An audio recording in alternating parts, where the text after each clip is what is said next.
Ricky Prohl, we are telling Yes. you're a legend on this show. Ricky Prohl, yes. Out there. Good morning. Happy Monday. What up, Russ Dog? Good morning. Hey, What's hi. up, Warren? We are up in here. How you doing? Sean is here. Let's go. Manny's in the building. What's good? Yeah, Spider-Man was good. We'll definitely have some takes Mr. on it. Tapia, good morning. Oh, the other James. Shout out to the other James. Nice. Mrs. Matt, good morning. What's up, Tio? Happy to see Shout you out here. to Tito. Filthy McNasty, patriarch of the McNasty family. Shout out to all the McNasties. Zebra, good morning. What's up, Will? What's up, Zebra? Will. Sorry to the Dodgers. Christian. I can say that. I can say that. Manny. What's up, Matt? Hey, good morning, Spencer. Yeah, I already started feeling this week, and that was tough.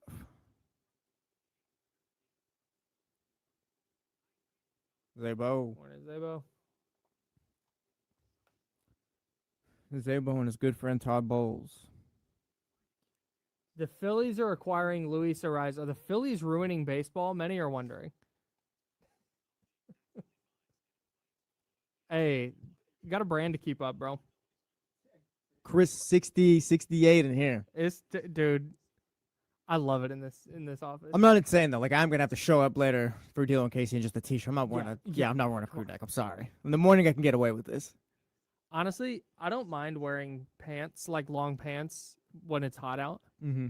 My issue is when I get in the car because it's so hot that my car never really cools down in my hour and 45-minute drive home. Mm-hmm. And so I can never cool off in my car if I wear long pants.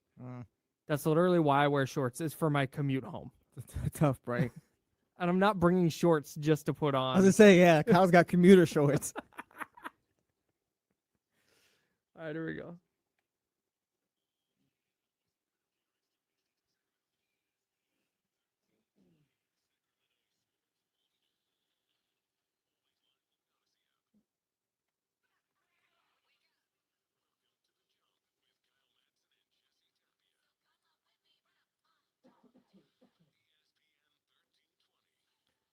Hang on. I got him. There it is. Come on. Happy Monday, everybody. I'm Kyle Madson. That's Jesse Tapia. It is a happy Monday. Vibes are up. Vibes are way up on a Monday. It's a happy Monday. It's gonna get hot a little bit later. I have 2 alarms in the morning, 4 and 4:15. Mm-hmm. I woke up at 4. Oh, what a start. Yeah, man, that was huge. Yeah. I was laying there, and I usually just go back to sleep for 15 minutes. And I was laying there. I was like, man, it's been like 7 or 8 minutes. I'm not going back to sleep. Just wake up, start scrolling now. That's how you gotta start off Mondays, man. You just gotta You just just gotta get up. You just gotta get up, man. Yeah, that's it. I want to talk to you. We've got a bunch of stuff today. The 49ers have a major injury problem once again, What? and we're going to get to the bottom of it. No way. We're getting to the bottom of it today. We're going to solve it today. Yes, we will. We're going to do that. There's Zach LaVine news that's not really news. I don't know what we're doing. I think the summer monster has now. Remember, I mentioned it got Nick Clifford. I think it's now gotten to Zach LaVine, where we're just kind of like, okay, like I think we all have kind of we've talked about this, guys. I need Domantas Sabonis to say something wild. Yeah, I just need him to say, just get on a podcast and say like, De'Aaron Fox isn't even a top 10 player I've ever played with. Great. So we'll make the list. Yeah. Like we're on it, Domas. Yes, please. Give us something. Please just help us out because all the focus is on Zach LaVine right now. What if Domas did go on a podcast and the only Kings related thing he said was, yeah, Zach's bought in. Hey, 20 minutes on the jump tomorrow. What does this mean? We'll get to all that. The Dodgers are ruining baseball, and allegedly, that's a bummer. But the whole baseball thing. More important than any of that, House of the Dragon last night, unbelievable. But anyways, more important than that, I met my across the street neighbors this weekend. Yes, remind the audience that didn't maybe hear the last time we talked about these neighbors. Yes. So the house across from me was for sale. And the people who bought that house would show up like late at night when they first moved in, and the lights would be on all night, and then they like took a window screen out, and then the car would leave early-ish in the morning and then not get back till late at night, and then a second car was in the driveway, and it's been a little bit strange. But it's even out. It's gotten more quote unquote normal, right? I don't know these people's lives. I don't even know their names. So maybe they're moving back and forth. Maybe they're painting, and that's why there's a million things that could be going on. We're still early enough in the process that I didn't want to go bother them. And you can see because they'll open their door at night. They'll open their front door with the screen, and you can see inside just that little bit that you can see inside the front door that there's still boxes and stuff kind of everywhere. They're still getting settled. So I have not wanted to go over and knock because the last thing I need while they're trying to set up an IKEA shoebox is, oh, hey, I'm your neighbor, right? Like, Kyle, nice to meet you guys. Right, Yeah. because now I've been nice, but they're like, God, hey, F that guy. Like, I don't want anything to do with him. How annoying, right? So I've been avoiding it. Like, I'm going to wait until when they open that door, I can see no boxes. Or I'm going to wait until they're outside. So I go on a little coffee run yesterday morning, come back. Their garage door's open. Oh, how interesting. And there's somebody sitting in the garage. How interesting. By the time I pulled into the driveway, into my garage, and I sort out all my things and I get out, that person's no longer in the garage. I was like, they're avoiding me now. They went, oh shoot, my neighbor's here. I need to get out of here. So I go inside, I drop off the coffees in the house, and I go back out. I have to grab some things out of my car, and the person is outside again. So I work up the courage. I walk back inside, and I say to my wife, I'm going to go meet the neighbors. Oh, my gosh. I go out, psych myself up. I'm ready. I'm going to be nice, not too nice, not weird. I'm not baking anything. I'm not taking food to them. Yeah. No, like, it's not 1950. I'm not like, I baked you some cookies. No, Which we I made could. you a pie. I can bake, but I'm not going to do that. If we become friends or if we end up inviting them over or something, then I'll make them We'll bring the meatloaf over some other time. 1,000% thank you. It's like, go over there. Never had meatloaf in my life, by the way, but go ahead. Really? Yeah. Stop. No, don't. Here we go again. No, it's not one of those things where you can have that reaction. No. Meatloaf is not something where it's like, oh, yeah, everyone's having meatloaf. Like, no, that might be a cultural thing. Maybe. Might be a maybe. cultural Like, thing. that's something I saw on TV shows and all that. Like, we never had meatloaf at the house for dinner. All right. Well, brother, hang on. I want to putting a pin in the neighbor story. I will order us a meatloaf one day. And we'll get a nice bacon wrap meatloaf. Okay. It's delicious. It sounds disgusting. Meatloaf itself is not bad, unless you're like a vegetarian or a vegan, in which case then obviously it's bad. But meatloaf in itself is just suffers from bad PR because it's called meatloaf. And that sounds disgusting. Yeah. But meatloaf in itself is just a repackaged meatball. Okay. It's delicious. Yeah, no, like I'm fine to. I think if you want to order it to the building and we'll try it or whatever, it's fine. I think the restaurant that we always go to for dinners and stuff right down the street as an office. I don't know if I can say Bennett's. It's called Bennett's. Bennett's, which is right down the street, I believe does a meatloaf, and I trust Bennett's to make a good meatloaf. Yeah. So I will order a meatloaf from Bennett's one day when I'm here late, and we will enjoy this together. I'm really excited for that. Anyways, okay, back to my neighbors. Yeah. Shout out to the jump. It would be insane if I just walked over with a meatloaf. I'm like, I made this for you. Yeah. Got a whole tray of meatloaf. I don't know. Is it a tray of meatloaf? How do you guys serve that? Yeah, a plate of meatloaf. Because you take it out of you literally cook it in a loaf pan. Okay. And then when you serve it, you put it and you slice it like bread. Yeah. All right. Yeah. No, I can't wait for this. Yeah. It's delicious. Gonna try something new. It's delicious. So, I go across. And they have the two cars parked in the driveway, and this person is sitting in the garage. And so I just go, I can't really see them, and so I just go, hey, how's it going? And the dude gets up, early 20s at the absolute oldest. Mm-hmm. And he goes, oh, hello, sir. I was like, oh that's a bad beat right there, guys. That's a bad beat right off the bat. Like, oh no. Yeah. I don't mind being sir. I'm old, especially to this kid. Like it came across to me like he's expecting me to say something bad. Mm-hmm. He's expecting me to say something untoward about youths in the neighborhood or something. Yeah. Or the one car they have is a Honda that's like lowered. It's like a race car, and it's loud. Like I'm gonna Oh say yeah, something he about, was ready for you to drop that. 1,000%. And it scrapes on the driveway every time he get. It's tough. I don't mind it. Not a problem at all. Yeah. And of all the things that my neighbors could have that are loud, a car is whatever. So I was like, "Hey, bro," and so I hit him with the bro. Like after that, I'm like, "Hey, bro, just chilling." I go, "I'm Kyle. I'm your neighbor across the street. Just wanted to introduce myself and kind of welcome you guys to the neighborhood." And he goes, "Oh, I don't live here. I'm just visiting." I was like, "All right." I go, "Oh, okay. Well, I'm Kyle," and so he introduces himself, and we shake hands, and he goes, "Yeah, it's my sister-in-law's house. I'm just here, kind of visiting." I was like, "Oh." You're gonna have to do this again. Like, damn. Yeah. I'm like, all right, man. Well, you guys ever need anything, let us know. Jeez. We got you. Yeah. And like, I just tried to, I just reiterated. I was like, awesome, man. Well, great to meet you. I wanted to introduce you guys to the welcome you guys to the neighborhood. If you guys ever need anything, we're right across the street. Don't hesitate to ask. Just, it's nice of you. That's it. Yeah. And then what about my day? Because I didn't want to make awkward small talk. Like, oh, so where are you guys from? Like, I'm not. He doesn't live there. Yeah. I don't, and so I don't want to. What do you do for work? Yeah. So my hope is that he told his sister-in-law and her partner, who I'm assuming is she lives there with. I'm hoping he told them, "Hey, I met the neighbor today. Guy sucks." That's not what I'm hoping. No, I'm just Wouldn't shock me if he said that. But yeah, I'm hoping he's like, "Yeah, I met the neighbor today. Nice guy. Said if we need anything to let him know." Well, I'm sure that'll be a nice little icebreaker too the next time you meet the person that actually lives there. Yeah, Like, that- oh yeah, make- yeah. My make brother-in-law sure told me. Blah Yeah, blah blah. yeah. Yeah. Yeah. So haven't met the neighbors yet.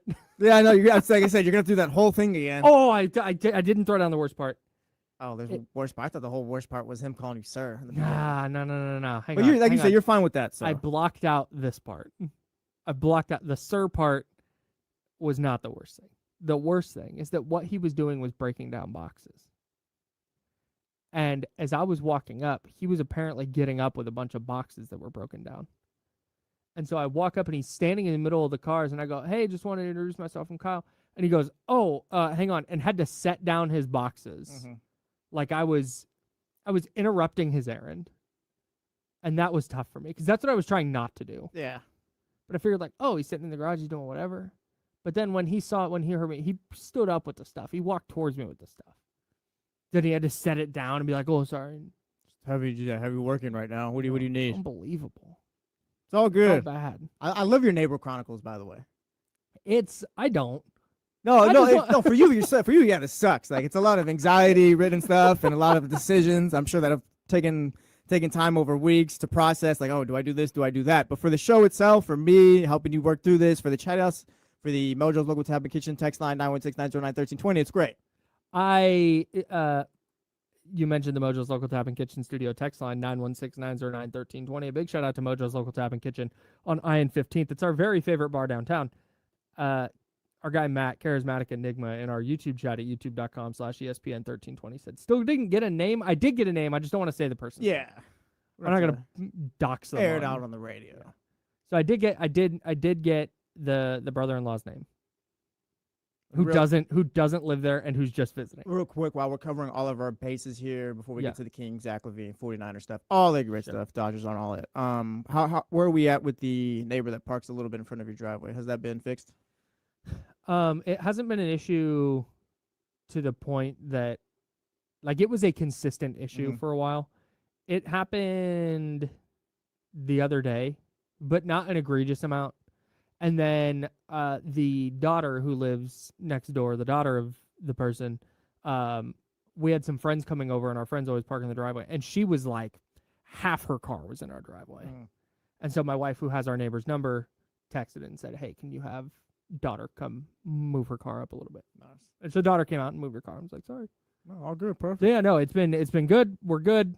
Not I Kyle, will but I will let you guys know Yes. when I officially meet my across the street neighbors. yeah, everything's turned out to be pretty good for Kyle. But Zabra here in the chat house, my neighbors let their dog charge us and do nothing, so that's cool. If you got a crazy neighbor story you'd like to share, text us 916-909-1320. Mojo's Local Tap and Kitchen text line.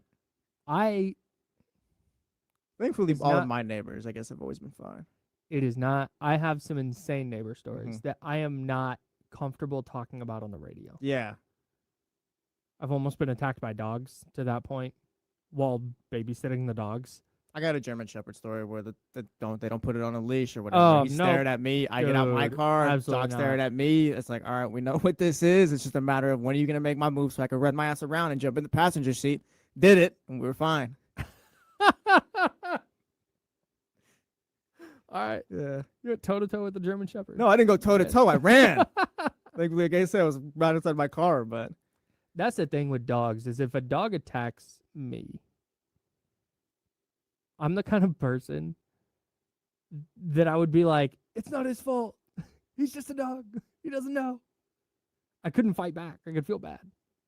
I'm just getting my arm gnawed off. yeah, I mean, I just can't do anything about it. I don't know what you do. Like, yeah, come, let me go, little It's guy. not the dog's fault. Yeah. Anyways, I'm Kyle. That's Jesse. This is The Jump. It's ESPN 1320, Sacramento's sports leader. So James Ham went on the Locked On Kings podcast and reiterated what he said on D-Lo and KC last week. Is that just clarified further? I think clarify it was an update. He called it on Locked On Kings.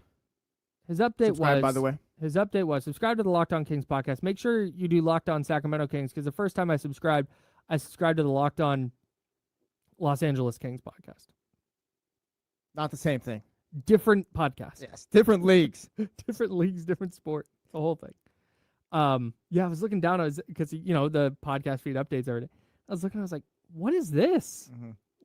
And then I realized what happened. Anyways. James Ham, our Kings insider on the Locked On Kings podcast, said the Kings have no plans to buy out Zach LaVine. None. Not even a Zach LaVine will take $10 million. The Kings have no plans to buy out Zach LaVine. He is here. I'm kind of interested in why.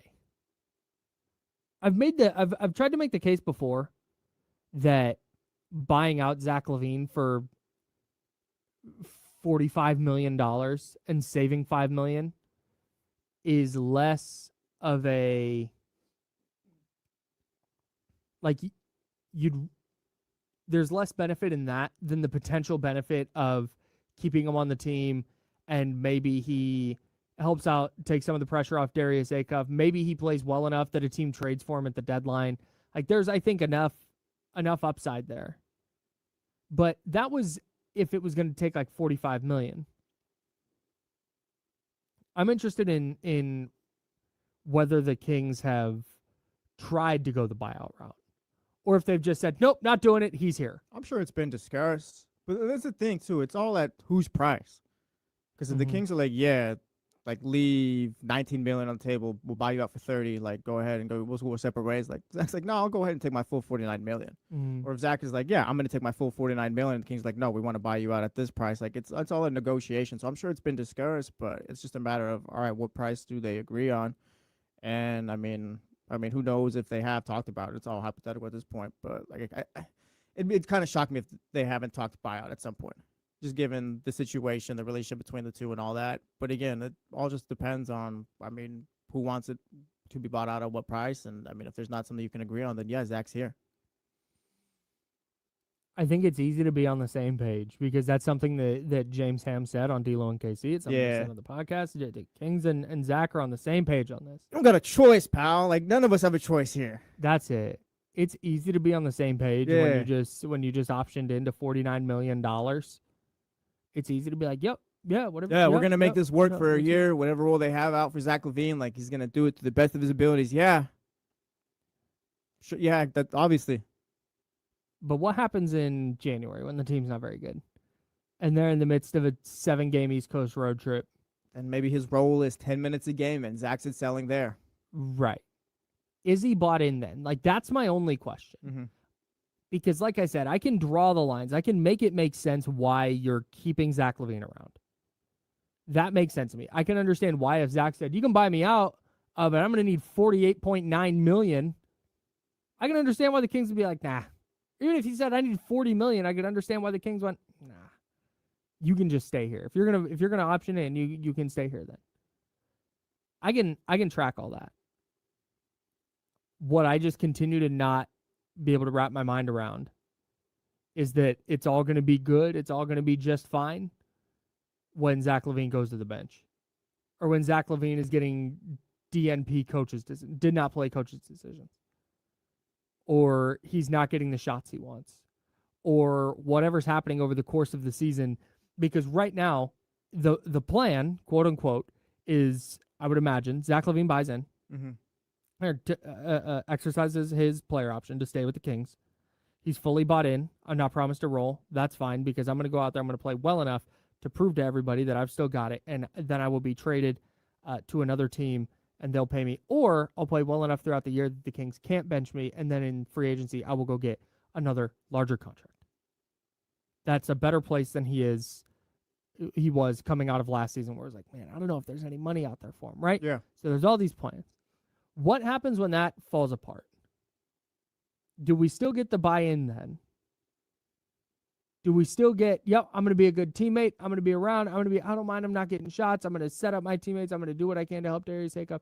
I'm going to be the model teammate, and I will go get all my money in free agency. Or does he see that reduction in role that I am assuming is going to happen at some point during the year? Does he see that reduction in role as the Kings directly saying, hey, we're taking money off of the table for you? Mm-hmm. And does he still buy in then? That's the question I have. I couldn't care less that he's bought in on August 3rd. Will it matter, I guess?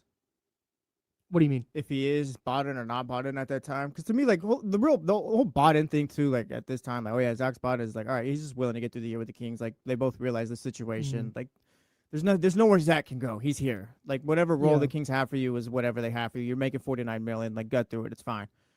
But, again, like, if we get to January and it's like the Kings aren't playing well, all right, they're deciding to go to Nick Clifford at the 2 to see what he looks like next to Darius Acuff. Yeah. Like, which is what I imagine happens. Yeah, like all right, Zach's playing 15 to 20 minutes at that time. Like, I don't know, is it really going to have that much of effect if he's not bought in? Like, I'd imagine, like, Zach knows it too. Like, all right, this is my last stop, at least as far as, like, Sacramento. I'm going to go somewhere else after this. Do I really want to waste the minutes I'm getting now and leave a last bad impression here? Or, like, do you just try to make it work? And again, if he isn't bought in, then if you're the Kings, just send him home. Yeah, that's it. And like, so again, does it like really matter? I guess I think that's what I'm getting at. Mm-hmm. It's like, cool, he's bought in. I don't know what that means. Means we're gonna get the best version of Zach LaVine for 82 games? Probably not. Yeah, like, so that's what I just don't. That's like I said, I don't care that he's bought in on August 3rd. I think there's an opportunity here, where if we get buy-in from Zach LaVine for 82 games, or even if he is playing well, coming off the bench, playing 18 minutes a night, I think he could help the Kings. He's a good basketball player. I think he could help Sacramento win some games down the stretch and maybe stay out of the bottom 3, maybe stay out of the relegation zone. I think there's a world where that happens. But at the same time, I'm not. Like, I don't think Zach's gonna go out there and he's like, all right, you guys got it. Just pass me the ball. I don't think he's gonna go out there and just kind of be a ghost. I don't think so. Given that we saw him do that, maybe he'll lack aggressiveness and all that, aggression and all, but I don't think he's gonna be like I don't think he's gonna be a problem, I guess. The only way that's fair. Yeah, like I think he'll try to get through the year. I think they'll try to get through the year the best they can and all, but I don't think he's gonna be a problem on the court, I guess is my whole thing. Where it's like, because we're talking so much about buy-in and just kind of him being like, yeah, I think Zach LaVine's gonna play ball. Like he'll hoop. He'll do what he'll be what Zach LaVine is. Mm-hmm. The flaws will show and all. And we'll talk about that, but I think we'll get the bare minimum. I think the key with that, because you're right, he's not gonna go. He's not.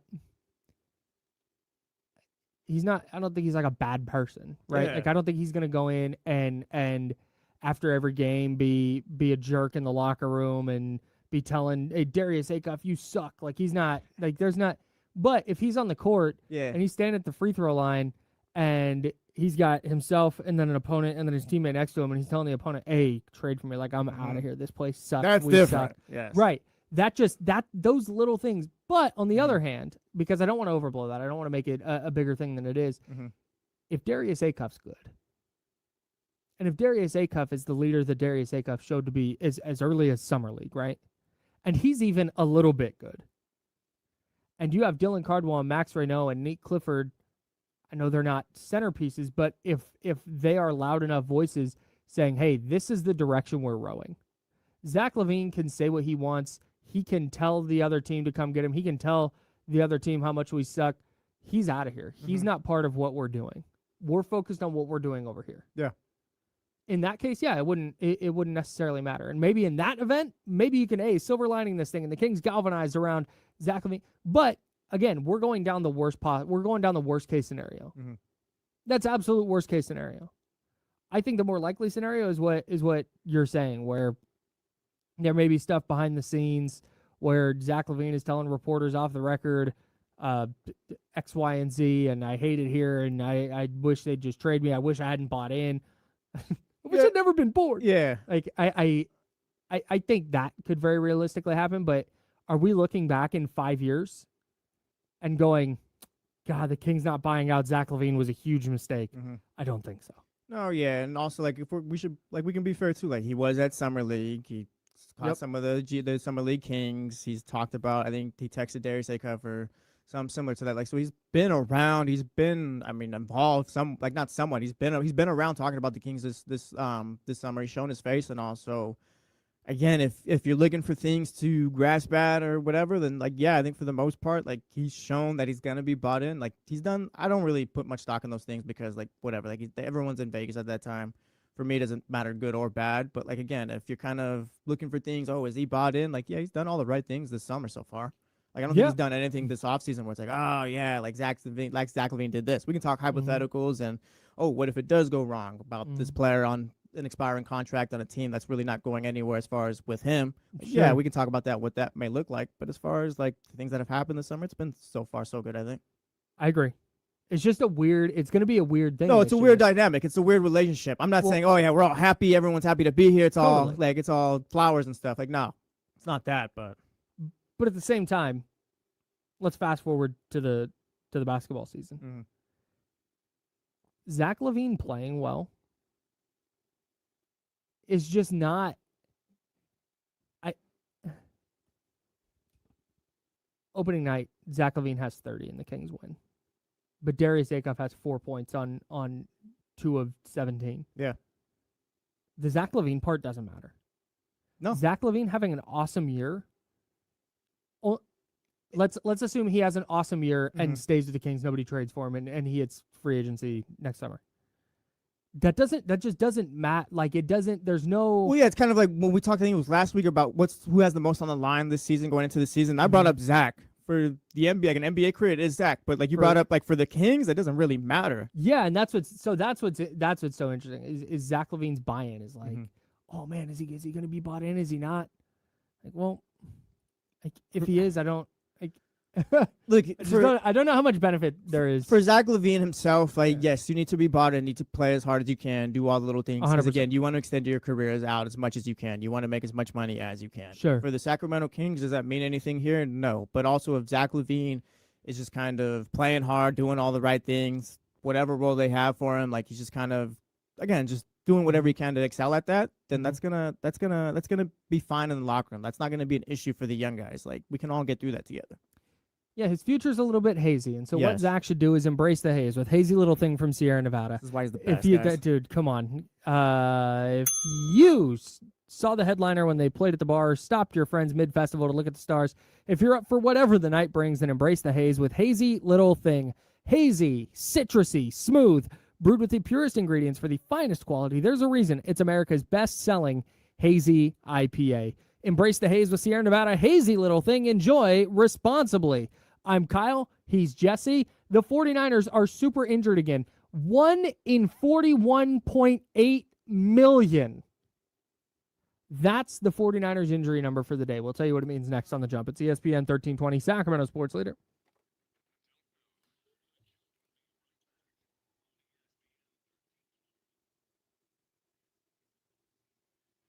What's up, everybody? Good morning. Good morning. I don't think we're here yet with Zach. You don't need to bench him for the entire season. Let's all make this thing work out to start. And if it falls apart, it falls apart. We go from there. I'm gonna write a question down that we can hit later. We can circle back to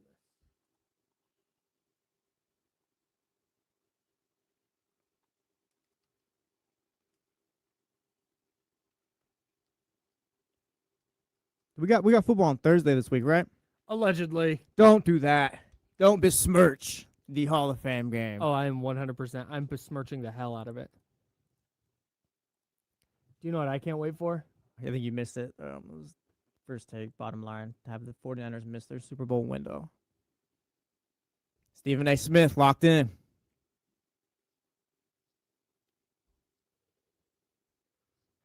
See, I'm already like low-key excited for the Hall of Fame game. I told myself I've already like been real about it too. Like I know I'm gonna hate it, but it's here. Football's here, you guys.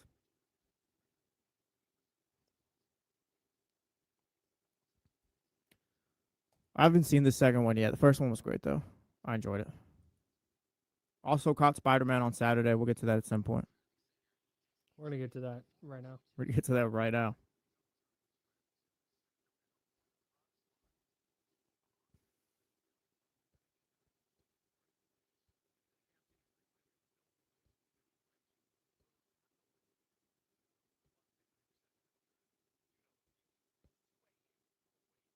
I think I'm gonna lock in more on college football this season too.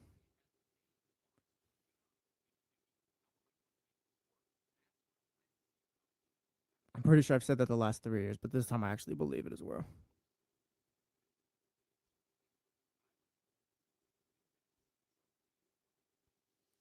Been in the yard with the Mexican mafia. I don't run it. That a killer Tapia. I'm popular. I'm a rap star, but I live like a rock star running from the cop cars. Yeah, Tyler Jennings. It's been a good couple of weeks for movies in the theater. Then we're gonna end it with what? Dune and Doomsday.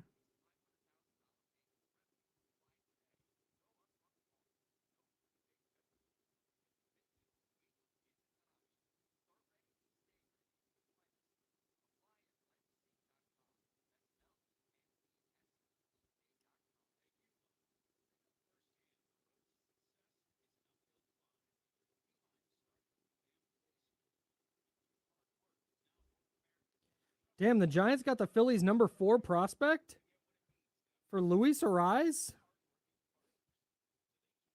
Buster Posey did it again. Buster Posey is cooking up magic. You can cut that one yourself if you want. Ramon Marquez, born in 2005. Tight. Has a 1.68 ERA in 11 starts this year. God damn. 93 strikeouts and 59 innings. Holy. That's crazy. Hey, shout out to the Giants, man.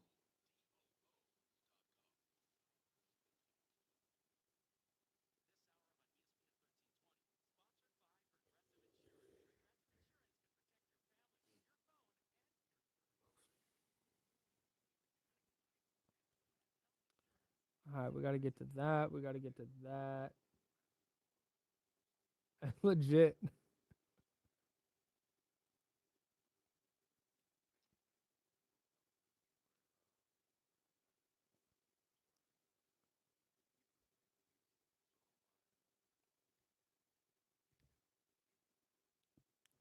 Take about 10 minutes. All right, here we go.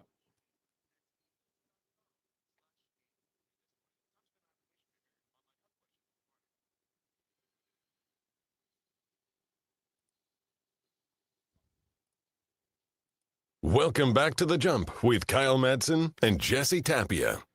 Hey, shout out to Buster Posey, man.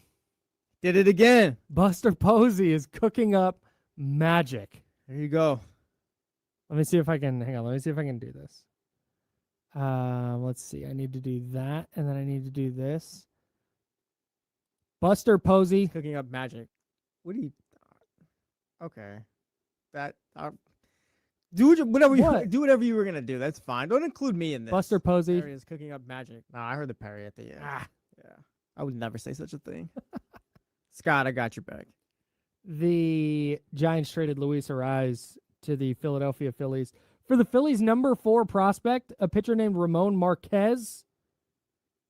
He is a right-handed 20-year-old with a 1.68 ERA in 11 starts across low A and high A this year. He has 14.2 strikeouts per 9 innings, 93 strikeouts in 59 innings. Just 19 walks. I mean, the way this dumpster fire of a season has turned out for the Giants, like, it's a loss for having to trade Luis Arias, but also, like, salute for getting the number 4 prospect from the Phillies. Get him in the rotation today. Yes. Get him. Why not? What else are you starting doing? tomorrow? Get him out there. I'm Kyle. That's Jesse. The 49ers injury problem is back.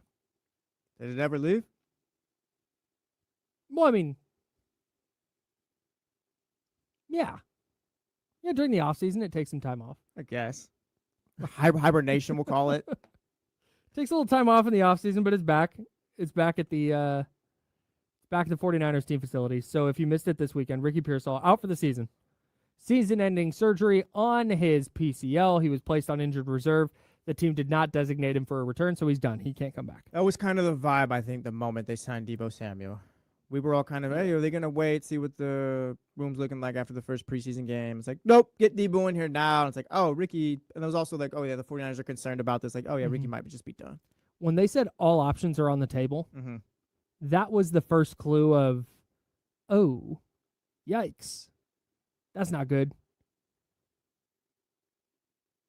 And then when they signed Deebo, especially because, like I said, I think the day they signed Deebo Samuel, we had the conversation, and I said they have a joint practice on August 11th.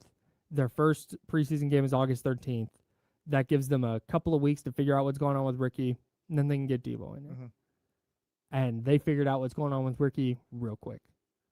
And then I think this is probably the right move because instead of trying to get him through this year where he plays 3 games because he keeps aggravating that injury and then has surgery next offseason. Just give him a fresh start in year 4. That's it. He can't, I don't want to say figure this out, but he can't stay healthy right now. Just give him a full season to get through it. Once he does, all right, year 4, Ricky, what do you got for us?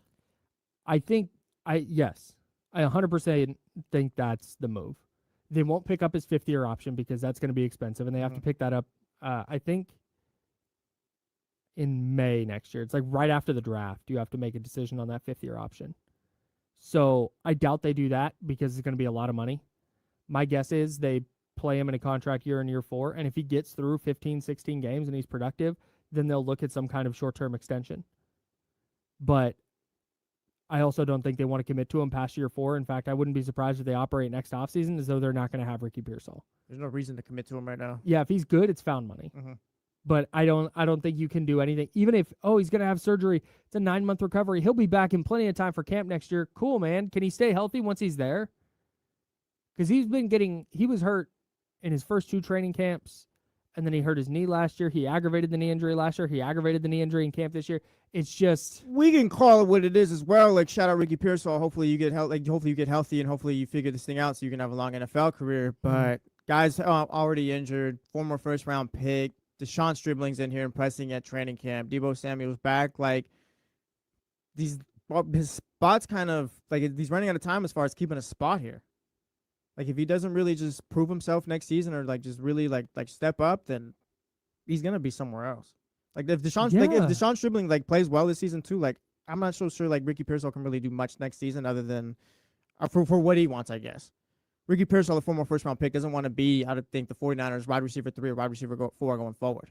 If Stribling has a great year, then, I mean, it's kind of cooked for him as far as being, I guess, what you wanted to be. I think that's putting too much stock in the Niners receiver room.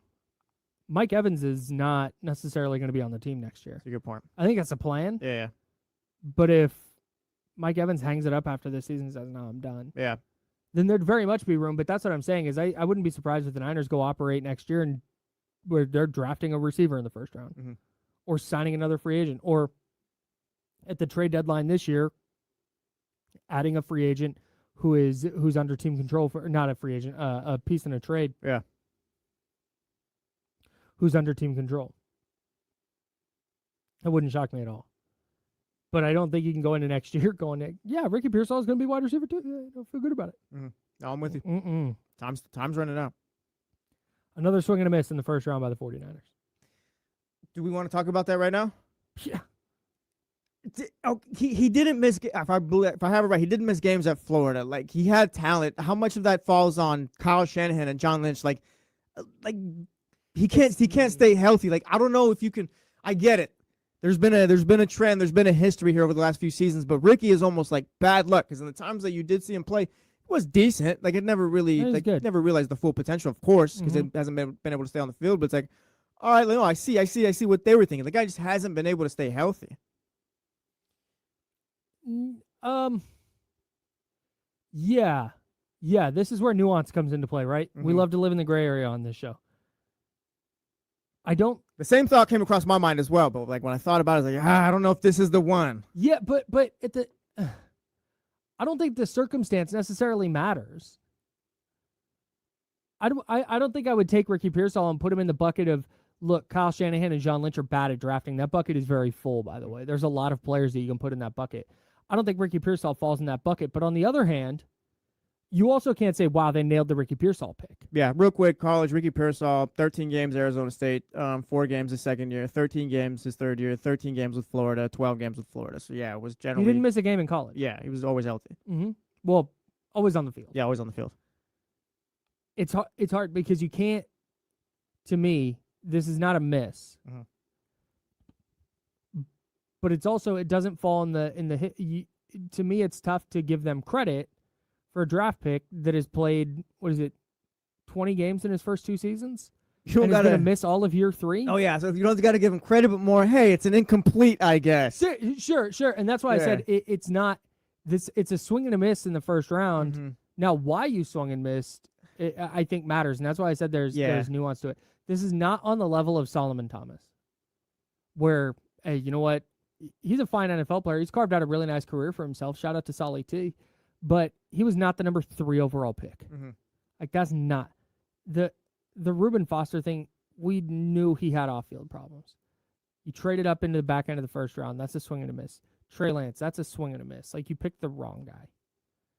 With Ricky Pearsall, it's like, no, if he's healthy, I don't think, if he had played 35 games in his first 2 years, I don't think we're sitting here going, is Ricky Pearsall good? I think we would know Ricky Pearsall's good. Yeah. And I think we'd be talking extension right now.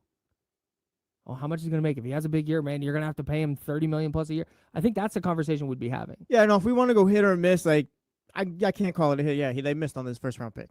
Like, that's just kind of what it comes down to. If we're just going strictly hit or miss, yeah, like, I can bring up context or whatever. But yeah, this is another pick that they missed on, because I'm not sure that Ricky Pearsall comes back healthy next year, and it's kind of the role, like, he's playing the role that they expected him to be when they drafted him. Yeah. I don't know that. And also, I'm going to keep it real. Like, I'd be kind of shocked if a guy who started out the first 3 years of his career unhealthy and injured throughout is going to miraculously stay healthy going forward. Like, usually when these guys tell you who they are, like, this is who they are. Yeah. That's tough. Like, I don't mean to just write Ricky Pearsall off now. Like, he could come out better from it. But, yeah, like, when these guys are just generally injured, like, they're injured. They're injured players. Rooting for him, not betting on him. Yes. I'm Kyle. He's Jesse. This is The Jump. It's ESPN 1320, Sacramento Sports Leader. I want to put a pin in the Niners injury thing briefly because I have a kind of bigger picture question, zooming out away from Ricky Pearsall for a moment.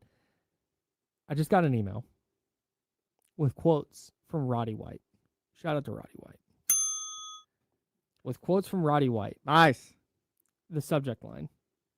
Falcons legend says 49ers should mend fences with Brandon Ayuk.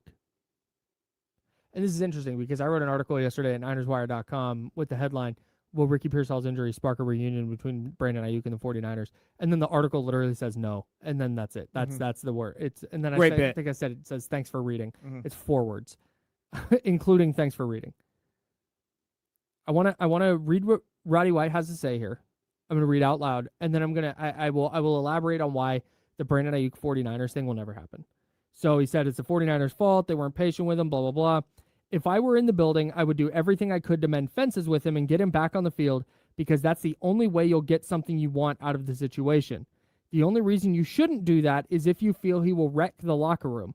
If that's the case, you just have to release him, but it's hard to release a guy with that talent who could still help their team.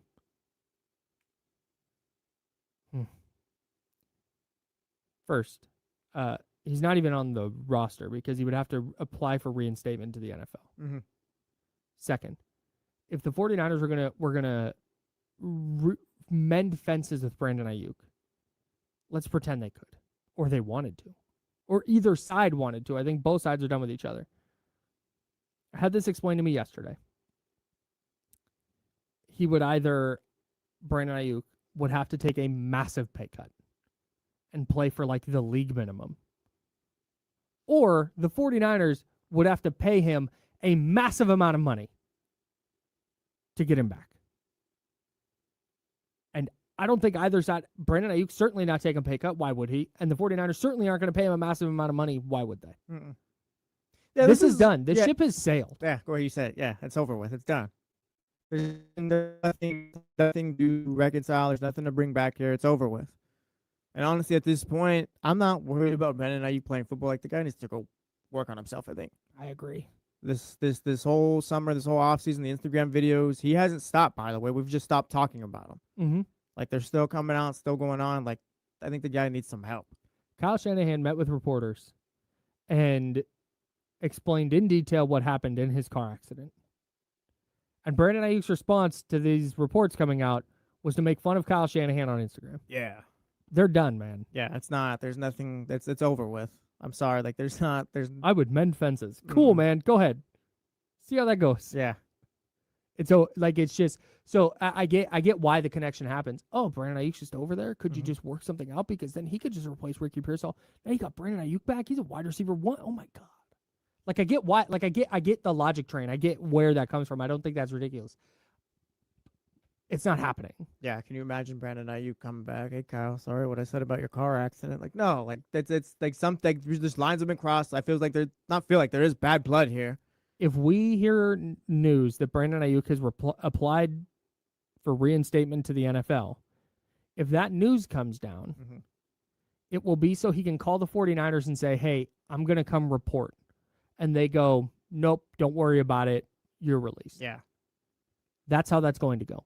But Brandon Ayuk has made it clear he's done doing business with the 49ers, including apparently applying for reinstatement to the NFL. Mm-hmm. And then he takes the odd shot at the Jaylen Daniels from time to time, but that's a whole separate thing. I can't tell if that's a bit or not. I have no clue. He also bought a house? Oh, he bought an estate. Like, that's a real thing. A $10 million estate near the Commander's facility. I couldn't tell if that was a bit or an actual thing as well. No, that's a real thing. Okay, yeah, so he did that as well.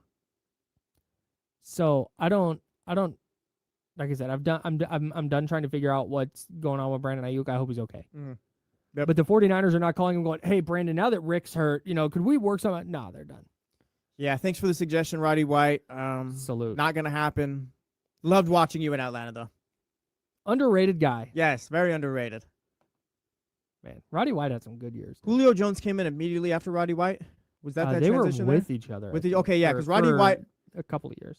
I mean, I could be wrong. Sorry if I'm not up to date on my Atlanta Falcons history, but it feels like Roddy White was like the best receiver of all time for that franchise at some point, and then Julio Jones steps up, and it's like, oh yeah, not to forget about Roddy White, but like this is completely different. Oh yeah, they definitely overlapped a little Yeah. bit. What was Julio? 2013, 2014? Doesn't matter. Roddy White though, 1, 2, 3, 4, 5, 6 consecutive 1,000-yard seasons.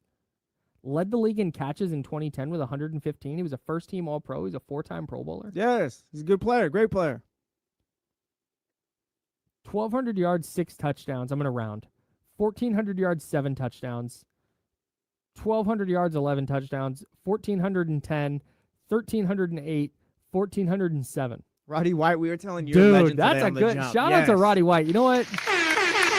I take back everything I just said. He's absolutely right. The 49ers should call Brandon Ayuk right now. Hey, no, forget Brandon. You call Roddy White. Yeah, call Roddy White right now. He can still do it. What's Roddy White up to? We used to do that with Terrell Owens. I think he can still play. 44 years old. With Terrell Owens, it's like up until he was like 46, I feel like. Terrell Owens, one of the most underrated. First of all, did you know that Terrell Owens' middle name is El Dorado, all one word? I did not know that. No, I didn't. That's a real thing. That's top tier work right there. Boy, is it. Terrell Owens is unbelievable. 33 years old in Dallas, 1,200 yards, 13 touchdowns. 34 years old in Dallas, 1,400 yards, 15 touchdowns. 35 years old in Dallas, 1,052 yards, 10 touchdowns. Terrell Owens 2010 with the Cincinnati Bengals is an all-time great season for me that nobody talks about. Read it. 14 games. He played 14 games. He missed 2 games.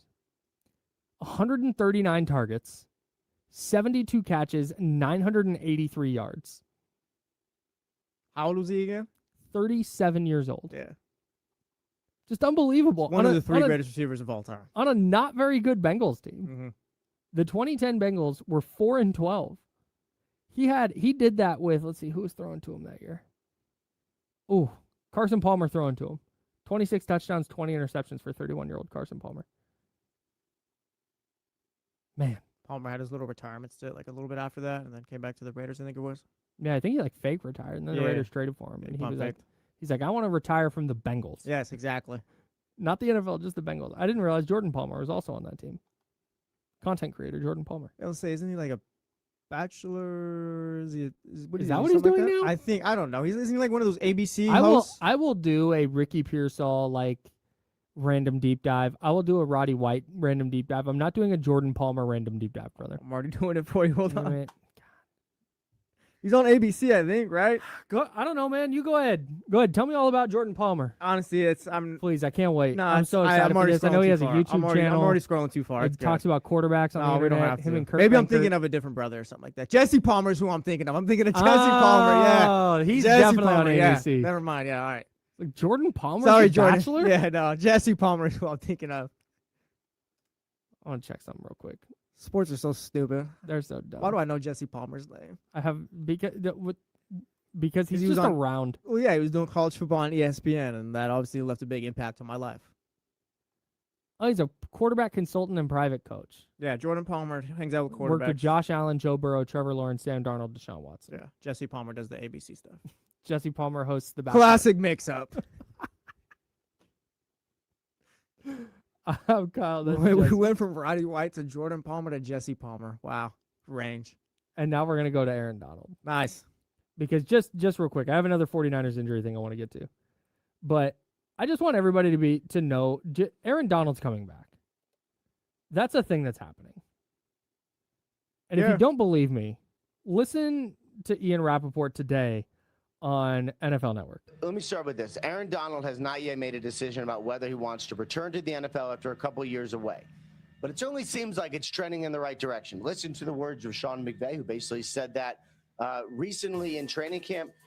The fact that Aaron Donald, who is always jacked, we know, is always in great shape, but, has been, let's say, training like an Instagram model for the last couple of years, sort of transitioning to training for football now. And my understanding is wants to make sure that he can go out and do it before he fully commits. That said, Steve, it certainly seems like it's headed in that direction. Talk about going and signing an all-pro player. Ian Rappaport's not saying that if Aaron Donald's not coming back. Well, yeah. Has anyone listened to Sean McVay lately? Ian Rappaport knows he's coming back and just can't say it. Dude, Aaron Donald's not going to come back the first week at training camp. He's above all of this. Yeah, no, I will see you guys after you guys finish up your third preseason game. I'll show up. We'll get ready for those last 2 weeks before week 1, and then I'll be here week 1. We'll go to Australia together. You make your final cuts. Yes. And then I'll come back. Once you're ready to be serious, I will show up. Yes. Okay, I don't want to play next to number 52 on the defensive line here. Okay, that's beneath me. I don't even want him holding my shoulder pads. Like, no, give me a call when this is all done and you got the real 53-man roster ready to go. Do we respect that? Him not showing up now and later? No, that I don't care about. Respect what? That he took a few years off and is now all of a sudden like, wait, they got Myles Garrett. They're the Super Bowl favorite? All right, I'll come back. He can do that. Because he can come out and tell everyone I'm the greatest defensive player of all time. Lawrence Taylor might have an argument there, and he does. We're not going to argue. I don't want to. We're not going to argue that. Point being, like Aaron Donald is one of the greatest. Aaron Donald the has greatest more defensive. shock Yes. in his hands. He can like show up and be like, no, it's me. I'm Aaron Donald. I can show up when I want. I'm the guy.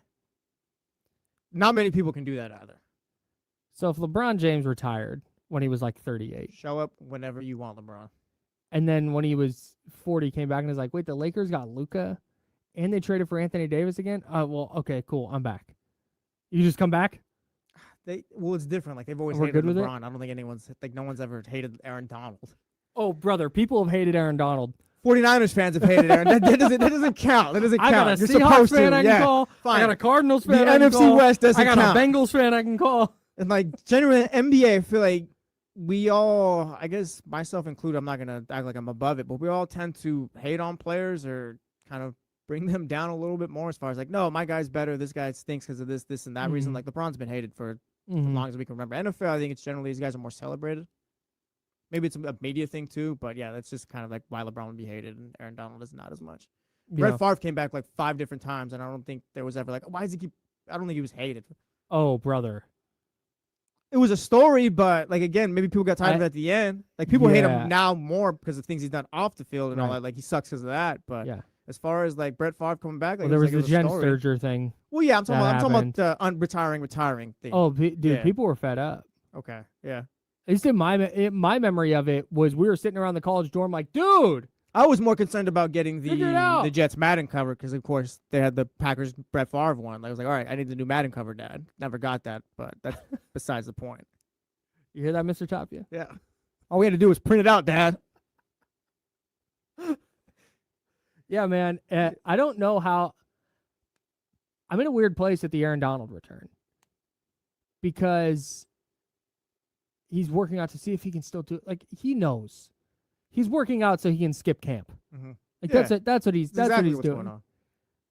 I'm just interested to see because he apparently retired because the fire's just not there anymore. And it just came back. You're just good. You're just ready to go.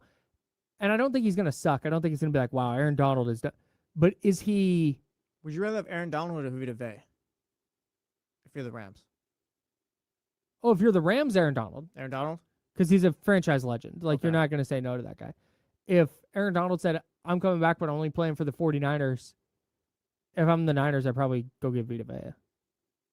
That's my thought. I'm only asking because Aaron Donald's been out for a couple seasons now at this point. Yeah, and I know he's Vita Vea is like one of the best in the league right now. But again, you bring up franchise legend and all. Yeah, I just don't. I wonder if Aaron Donald is. I wonder how much of an impact he's going to have. He's not going to suck, I don't think. But again, we got Myles Garrett there, so it's going to be all the help in the world for him. So maybe it does just look amazing immediately. He just turned 35 in May. He's been working out. He's missed the last 2 years. I just don't know that he'll be able to reach peak Aaron Donald. But he'll be better than league average. And that's the thing. You don't need peak Aaron Donald. You got Myles Garrett right there. You got the best defensive player of all time and arguably a top 5 defensive guy of all time. If this was any other player, I'd be like, this is stupid. Like, why is anybody worried about this? But the fact it's Aaron Donald, man, he could probably still go mess up a game. He could probably still go win the Rams 3 games during the year. As a rotational end of the game, he's got fresh legs, and he's just destroying whatever random interior offensive lineman they're throwing at him. Yeah, the Rams have to get to the Super Bowl this year. They have to, dude. Like, I do think on paper right now, they're a tier above everyone else in the NFC. The Rams feel very Jokic-ish to me.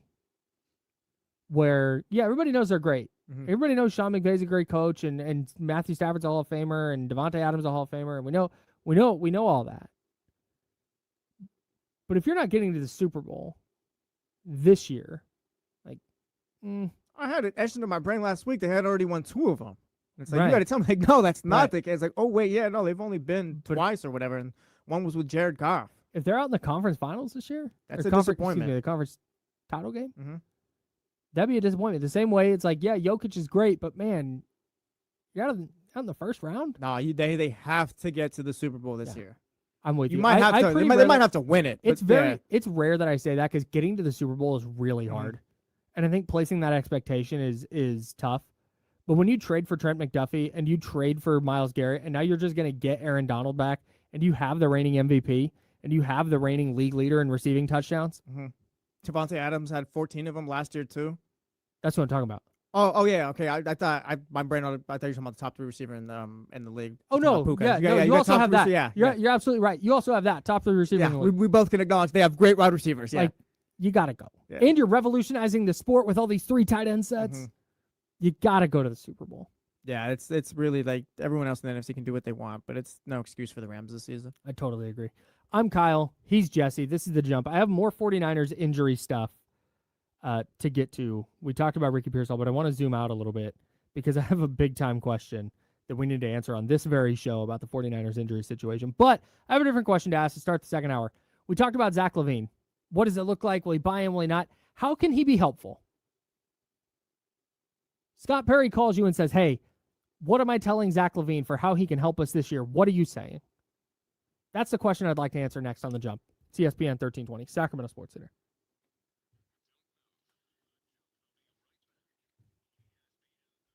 We're clear. From the DTLA Law Group Traffic Center.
What's going on, everybody?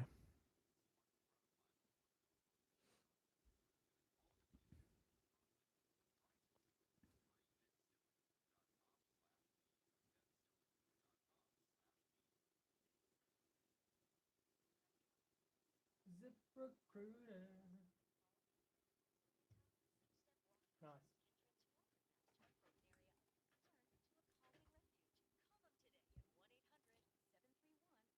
Hmm.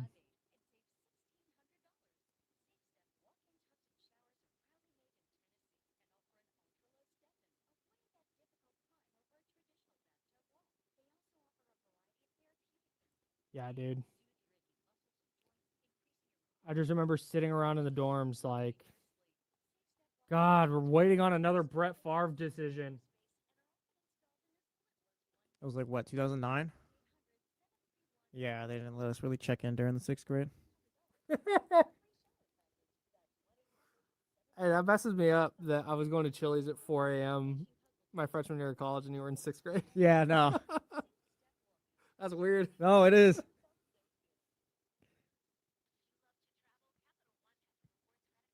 You familiar with Mario Lopez? Okay, nope, that's all I needed to. Yep. Same page. What a wild ass thing to tweet. Hey, man.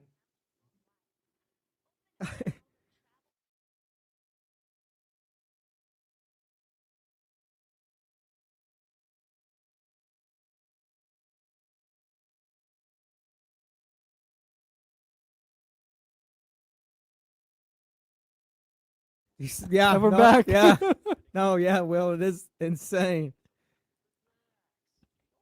Hey, you know what? No, hey, that's Will's boy. Well, Dodger fans unite. Yeah, Yeah. dude.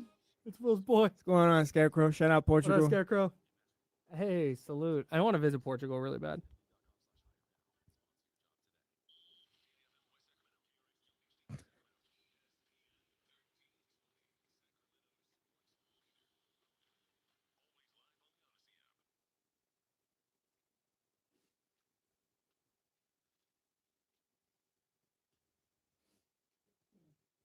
Welcome back to The Jump with Kyle Madson and Jesse Tapia.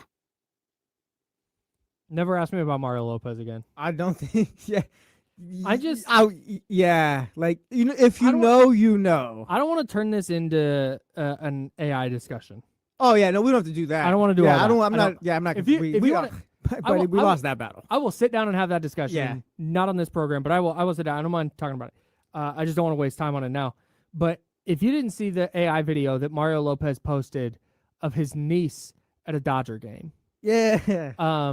A, don't, but B, just my thing. If you use artificial intelligence to help your productivity at work or whatever, salute. Like that's how you Probably don't wanna have a choice at this point. That's how you want to live your life.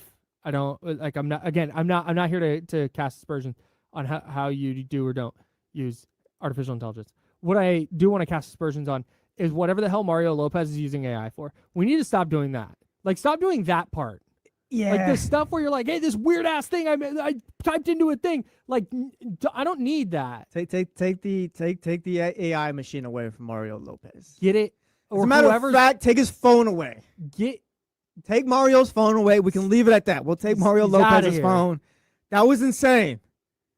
And like, yeah, if you know, you know, that's fine. It is Mario Lopez is a video weird ass dude involving his niece and multiple hot dogs and mustard coming out of the hot dog weird places. Yeah, I don't know. It's a weird tweet. It was a weird I don't tweet. like It was a weird tweet. I didn't like it one bit. It was a weird tweet. Mario Lopez, I don't know. That's before my time. It's pretty rare that one thing in baseball specifically. Bro, it's got like 4 million views on it. Dude. Not that I always say I hate referencing Twitter because my corner of Twitter is a small subsection of society. My corner of Twitter is an even smaller subsection of that. It's really rare that one thing just dominates my timeline. Dude, yes. It used to be Game of Thrones, wrestling. Sometimes if the right thing happens in wrestling, it'll be like my entire timeline. If there's a big like a finals game or the Super Bowl or a big sporting event like that, or a big matchup, a big mid-season matchup in basketball. My whole time. That Mario Lopez video I was scrolling for 40 minutes last night, and that's all I got. Was reactions to whatever the hell that was. Yeah, you probably didn't even know the Dodgers got swept this weekend. Where they traded for Tariq Skubal. Do we think that... No, he doesn't. He definitely doesn't. He has no idea. Talking about Mario Lopez? Yeah, as far as trading for Tariq? Oh, yeah, he has no... Tarek. Tarek? Okay. He has no idea. I don't think he does. I don't think he knows what it means. Wait, what? Talking about the trade? Yeah. I don't think he understands, like, the gravity of it. Oh, probably not. I don't know. Yeah, I don't know. Yeah, I don't know how many of those celebrity fans understand the gravity of what they're watching. Other than, oh yeah, we're an LA fan. We're here. Like, yeah, whatever. If I was super rich and I lived in LA, I'd go to a lot of sporting events. No, definitely. You'd see me at a lot of. Well, you're a sports fan. Yeah. Like, that's different. Right. I'm Kyle. He's Jesse. Don't watch the Mario Lopez video. Don't. If you're thinking about like I need to Google that later, don't. Don't do that to yourself. Anyways, I asked the question, and I'm asking all of you. 916-909-1320, 916-909-1320. I'd like you to respond to this question. You can either give us a call, you can shoot us a text on the Mojo's Local Tapping Kitchen Studio text line at 916-909-1320. Or you can hit us, of course, in the chatty house at youtube.com/ESPN1320. We talked about Zach LaVine earlier, and just in the interest of positivity. I heard some criticisms that you guys are too negative. You focus too much on the bad things. I mean, let's be honest. It's been all negative about Zach LaVine since he's got here. Yeah. Okay. You're right. And I don't, like I said, I would never alter the way we're going to talk Not on about it. purpose. It just hasn't I would never been a good tenure so we would far. never be disingenuous with how we say a thing or how we feel about a thing. We're going to tell you exactly how we're feeling on this program, and that's what we're going to do. Just hasn't been the most positive situation. But let's the Kings of Zach LaVine opted in. The Kings have said, we're not promising you anything, but we're not buying you out. We're keeping you here. How can Zach LaVine be helpful? Let's forget, because I feel like so much of what I personally have the direction I've taken this conversation is like, well, God, this could go wrong and that could go wrong and this could be a mess. And what if that happens? I've focused so much on that. What could be good? Like, what's the good things that could come out of this? How can he help? Maybe this answer sucks, but honestly, by just doing his job and like whatever the Sacramento Kings have set out for him, if that's to start the season as the starting two guard, then going out there and playing to the best of your abilities, but also like just doing your job. Honestly, we hyper focus on Zach LaVine a lot and like just kind of the energy, the relationship between the team and him, the situation as far as his contract, him not wanting to be here, them not necessarily wanting him here as well, and it's just like, oh yeah, can he be bought in? Like if he's just playing basketball, just doing the things that he's supposed to, like we can all get through this just fine. But also, that also extends out to, hey, it's March or it's February, it's January. We'd like to see what Nick Clifford looks like next to Darius Acuff. So we're going to take you out of the starting lineup. You're only playing about 15 to 20 minutes or 20 to 20, insert whatever minute you want off the bench or whatever. Like that's kind of your job. Like he still needs to be bought in, do his job at that point. Like just literally just get through the season as a professional basketball player is how you help this team. Because I'm not going to sit here and be like, oh, yeah, well, if he does this, this, and that, then like that could help them for the future. Like, no, we know Zach's not here for the future. But if you're here just not being a problem, helping out Darius Acuff, just kind of being a vet in the locker room, then like that's kind of how this all turns out positive for me. I'm not going to sit here and be like, oh, yeah, like maybe there's something that turns out where there's a future between the two. Like, no, we all know what this is. We're all trying to go our separate ways after the season. So if you can just be bought in, do your job, whatever that might be, whatever the Sacramento Kings have for you, and kind of be a good soldier, help out the young guys and do all the little things, then that's kind of what it is there. I think I don't need you to get me 25 a game or anything. I think there's a couple of ways, because I think if he's locked in and he just has a Zach LaVine season, nothing special, nothing out of the ordinary, I think that takes a ton of pressure. And I know this is something D'Lo and KC have talked about a lot, but that takes a ton of pressure off of Darius Acuff. And not pressure on Darius Acuff to like, I got to be the guy every night, because you still got to be the guy every night. But if he's having a tough night, Zach LaVine takes on some of that workload, some of those shots. Maybe things aren't falling for Darius Acuff, and so he needs to get involved as a playmaker.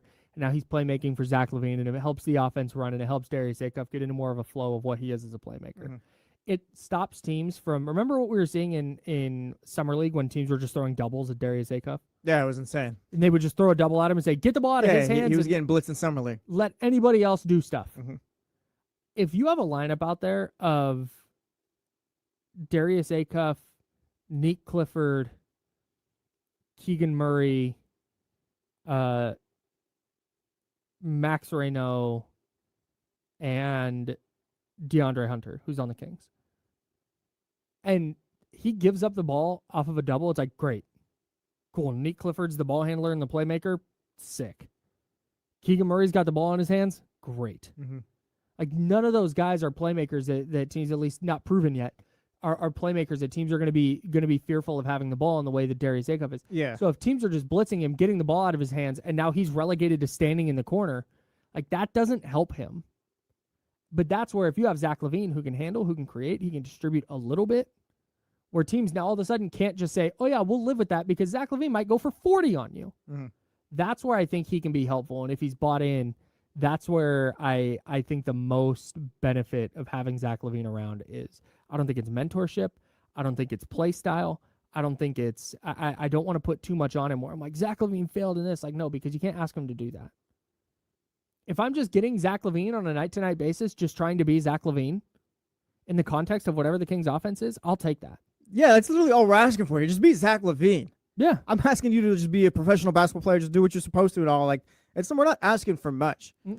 I don't like this can be a situation where it's not so dire for the Sacramento Kings where we're all just kind of toeing the edge, hoping it all kind of works out. Like Zach LaVine and the Sacramento Kings can all make this be just fine this season. All you guys got to do is just have a good attitude about it. That's literally all it comes down to. Because, like, I'm sorry, Zach, like, this isn't the situation I'm sure he wants to be in. This isn't probably It's how. definitely not. Yeah, like this is a losing team right now. It's the second year of a rebuild. We've talked about it a bunch. I'm not sure how much winning matters as opposed to developing the young guys. Like, I'm sure Zach wants a lot more for his career at this point. But, I mean, you're here. You literally just got to gut through the year. Play ball, and if you're able to do that, then I think everything works out for the Sacramento Kings. We don't need to talk about the locker room and, oh, is there an issue in there? Zach bought in or anything come January or whatever month you want to insert here. Like, no, we don't have to do any of that. We can talk about a team that's getting through the year. Maybe there's an identity formed, and Zach is just doing the things that you'd hope he'd do for this final season. Again, like his tenure here so far it's been bad. It hasn't been good. It never started out on the right foot. He was traded for De'Aaron Fox. Nobody wanted that. Then there was the Vivek connection. It's like, yeah, you're just not going to win that way. But for this final season, like, yeah, we don't have to act like it was all great. But if you can just be Zach LaVine, get through the year, have a good attitude about it, then I think we're all fine. And if he is that, then I think we start to get into, if you just get a full year of Zach LaVine being whatever, the good and the bad, right? Where you're getting the nights where he shoots it 22 times, and then you're going to get the nights where he shoots it 8 times. And that's just, and everything kind of in between. If he just has a Zach LaVine season, an efficient 20 points a night, 21 points a night, then I think it's much easier to draw the path where people have looked and they see 21.5 as the Kings over under their win total for next year, and they go, that's ridiculously low. They might win closer to 30. I would take the over on 30 before I take the under on 21. You hear that? And if you're getting a regular Zach LaVine season, I think that's way more in play. Because I think he can still be helpful in enough ways that it's not a total nightmare season. Yeah, and also that also comes down to, like, I don't expect him to be the starting 2 guard on this team games 1 through 82. I do think we'll see a bit of a switch. So when that switch does come, if it does come, like, again, he's got to be. It's not going to be. I'm sure it won't be his favorite idea or whatever. But whatever it might be, whatever the Sacramento Kings have in mind for you this season, like, you just gotta play up to that role. I want to get back to football, but before we do that, we have to talk about something that I don't think we've addressed yet on this show. And something that happened over the weekend. And you're listening to The Jump. It's ESPN 1320, Sacramento Sports Leader. Basketball coverage on ESPN 1320 is brought to you by Xfinity. Score the most reliable Wi-Fi, one price, 5 years, guaranteed. Xfinity. Imagine that. I'm going to mark that. Yeah. We haven't talked about Steph Curry yet. We have not. There was a bad aggregation this weekend. Yeah, that was tough work, NBA Central. You guys are supposed to be better. A Boston writer opined that, man, Brad Stevens should reach out to the Warriors about Steph Curry. John Krallis, I believe. Sure. Said, oh, the Celtics should do this. And that got aggregated as Brad Stevens is calling the Warriors about Steph Curry.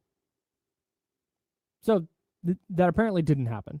It has since come out that, no, Brad Stevens has made no such call. But this gets to the Steph Curry Warriors thing and their side of this, because they signed Gary Payton II over this weekend. That's their second signing of the offseason, including Draymond Green. They are one of one teams that has signed 0 outside free agents. And the gang back together. They re-signed Kristaps Porzingis.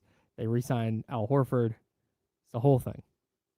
Anytime you can run it back with a 37-win team, you do it. Of course. Many have said this. But to that point, the Warriors effectively throwing their hands up because they've said, well, we're not going to mortgage the future. It would be silly to mortgage the future to try and compete now because we don't have a roster that's good enough. And if we send all these pieces out and get Jaylen Brown, are we winning a title? No. So we're just focused on the future. That inevitably leads to, okay, well, you have a 38, soon to be 39-year-old Steph Curry, who is still good. He's not an MVP, but he's still extremely good at basketball. You can make you can make the argument of him being a top 10 guy in the league still. Yes. Maybe it's like 9 or 10, but you can make an argument if you'd like to. Yes.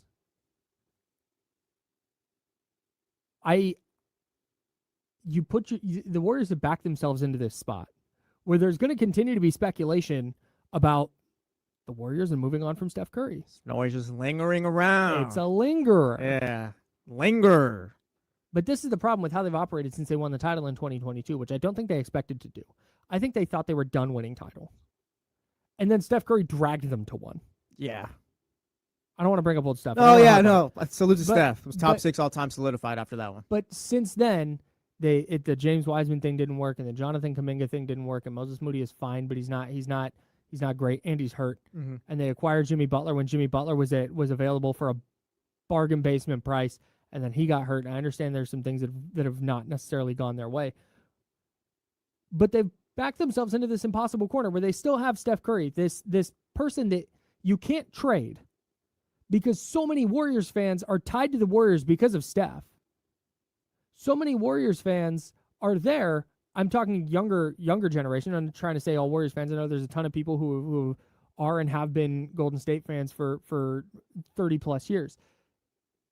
But there are so many people. If you were 13 years old when Steph Curry really burst on the scene in the 2013 finals, you're 26 now.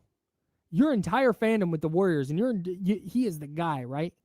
And I think that's the case for a ton of Golden State fans. Mm-hmm. Where if you trade Steph Curry, you get a lot of people who are like, "See you." Well, yeah, Steph is, follow me, he's much bigger than a franchise legend at this point. Like, he's kind of transcended basketball. He's got a Hall of Fame exhibit already. And he's an active player. He's a global brand at this point. So it's much more than, what Luka Doncic could have been for the Dallas Mavericks, or maybe what he was like. Maybe he was tracking onto that. But like, yeah, no, Steph Curry is like massive. Like you said, there's a portion of your fan base that is just where you go as Steph goes. I do not care about the Golden State Warriors. And Steph is good enough that if he's on the court, A, he's exciting and people want to go see him. But B, there's just that like, what if he just kind of goes nuclear? Mm-hmm. And hey, what if they make the playoffs and Steph averages 35 a night? Like, could it? Like there's this. I still think you can win a title with Steph Curry on the right team. I still believe he can on do the right that. team. Yes. On the right team. Yes. But the whole thing is if you're a Warriors fan, you're talking yourself into like, yeah, but we still got Steph. Like, as long as we have Steph, we're around. So you can't trade him because if you trade him, even if it's the best thing for your franchise, which I think it is at this point, from a team building standpoint, if you're not going to build around this 38-year-old who can still be the best player on a title team or second best player on a title team, can be one of your two best guys on a title team, if you're not trading him, but you're not competing for a title, you're wasting time. You're wasting it. You're just here. You're just floating through these couple of years, trying to leech off of whatever you can of the end of the Steph Curry era, and then you're going to move on with your draft picks, and you're going to pretend like, oh, hey, look, we're moving on. It's time to... When in reality, you should be, if you're really focused on the future, you should be trading Steph, getting back whatever haul of players and draft picks you can get, and then saying we're focused on the future. But you can't do that. Because ostensibly by trading Steph, you're ending whatever insane delusion somebody has about Golden State being a title contender. That delusion is now gone when number 30 goes out the door. So you can't trade him, but you also can't commit to the future because of that. But you're also not going to mortgage the future because your roster's not good enough that if you mortgage a future, you're still not a title contender. So then you're not contending for a title while also not having a future. They've backed themselves into an impossible place. That you need Steph to get you out of. By requesting a trade or by just somehow, some way dragging this team through the mud and getting them a title or whatever insane scenario thing they have in their mind. Which he's not going to do. Of course. We had Nick Friedel from our Odyssey NBA insider, also covers the Warriors for The Athletic. I kind of presented this scenario to him either before last season or earlier than that, and he more or less said it's not happening. Steph has made it really clear he doesn't want to leave Golden State. He wants to be with the Warriors, and sometimes things change, but all signs point to he wants to be with Golden State. That's very important to him as being a one-team guy. But he's also made it really clear that playing meaningful basketball is important to him, and the Warriors have made it clear that hey, you know what, meaningful basketball doesn't matter to us because we're focused on what life after you. So that's a really, really difficult spot to be in as an organization. Yeah, I mean, at this point, you've kind of got to the stage of acceptance. I think this is what it is. I don't think Steph Curry's leaving the Warriors unless he asks for a trade. And again, that'd be a massive thing. I just don't think it's happening. It's kind of weird how the noise just kind of this is our favorite word, just kind of lingers around or whatever. Like, it has been around and it hasn't stopped. Because it's the logical thing. Well, yeah, it is. But like, I always wonder, like, if all right, people starting to hear things because like you see riders talking more and more about it. And sometimes, like, if it's like, oh, there's no way of it happening, like you hear in the background, like, no, he's gonna retire as a Warrior, whatever. It's like, oh yeah, don't even entertain that nonsense. But when you see a bunch entertaining, kind of your antennas kind of perk up. But again, I don't see it happening. To me, the Warriors are just gonna be here for the last couple of seasons with Steph, and whatever you get out of it is whatever you get out of it. We'll celebrate him in his final season, and then we'll all go about our separate ways. What they needed to do is just fully commit to the bit and go get Klay Thompson. Why not? And just say, like, here, we're riding off into the sunset. Whatever that sunset is, it's going to be ugly and the team's going to suck. But, hey, look, all your fan favorites are back. Yeah. That's honestly, that's probably their best course of action given whatever direction they've committed to. The car is in coast as it heads off this cliff. They're not going to turn it around. They're not going to hit that gas. They're not. Which is a shame too. Like, again, you did nothing with the last 4 or 5 years of Steph Curry's career, whatever, since post 2022. Like, they were still winning basketball left in him. There still is. It was just a matter of you needing to make a decision, and they just kind of waited, did nothing, and now here we are. Yeah. Now there's nothing left to do besides trade him if he requests for that, or like we said, just kind of hang out the last couple of years and celebrate him his final year. And that's what I think they're hoping their plan is. And I think Joe Lacob, and we talk about this all the time, like good owners and bad owners, and how Vivek gets so much guff for being involved in basketball operations. I think you're going to see that very rapidly with Joe Lacob. You're already starting to see it from the very online portion of the fan base. Mm-hmm. And I think that you'll start seeing that because I believe what Warriors ownership believes. And again, if this was Vivek Ranadive, we would be doing 2 hours a day, every single day on this. I believe that Joe Lacob is operating as though he knows everything about basketball and that in the post-Steph Curry era, they're going to be fine because they have all their picks and Joe's going to be the one making the picks. He's a billionaire who won 4 titles. What doesn't he know? He's a billionaire who won 4 titles off the back of Steph Curry, who got there before he was there. And then also Jerry West. Yeah, but egos. I know blank. It's insane. I know. So that's where this is all headed, and that is disastrous because there's already going to be a mass exodus when Steph leaves. There's already going to be a bunch of people who become maybe not Warriors fans, but less interested. Because like I said, right now you're going to go to a game just because you might see Steph do something insane. Like that's just a thing that might happen. So you just go to a game for that. But if that appeal isn't there anymore, no Steve Kerr, no Draymond, no Steph. Steph elevated this franchise about 10 different levels from what they were before he got there. They were a laughingstock. Yeah. And I think they're headed right back there. Tough. Tough spot to be in. Yep. The owner has himself to blame. Or not accept the blame for, I don't know. It's on the owner. I don't know. What do you want to say? I'm Kyle. He's Jesse. We're going to solve the 49ers injury problem, I think. I think we're going to solve the 49ers injury problem next.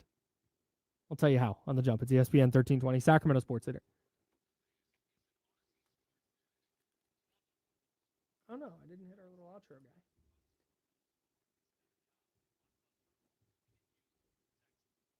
Oh, yeah. That's funny. Constantly refreshing Twitter to see if the Red Sox are going to do something. Also, everyone enjoy this last bit of the MLB season.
Or in a scooter.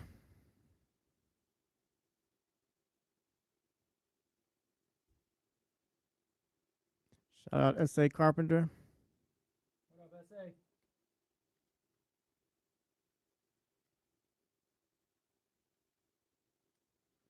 Damn, Russ said it ain't so.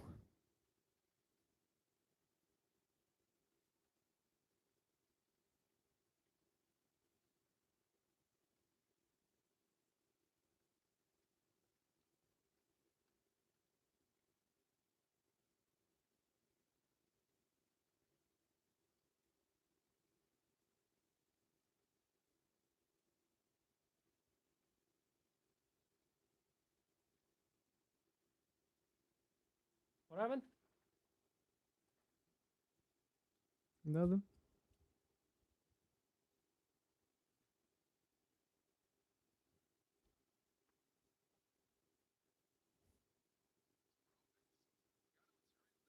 Yeah, dude. When I was growing up, my middle school was all Kings fans out in the Bay.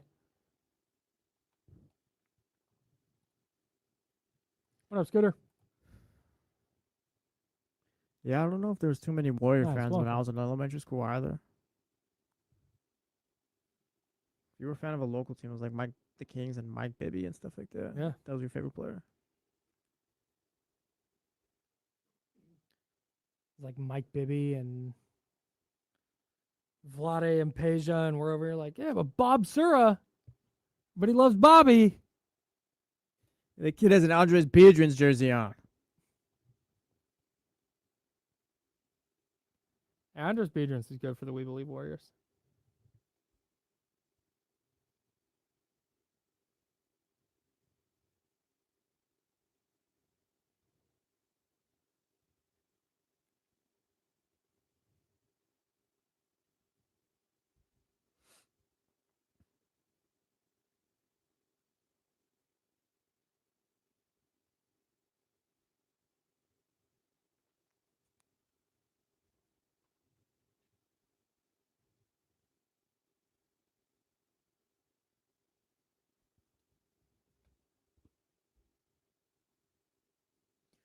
Yeah, 3-0 solid win.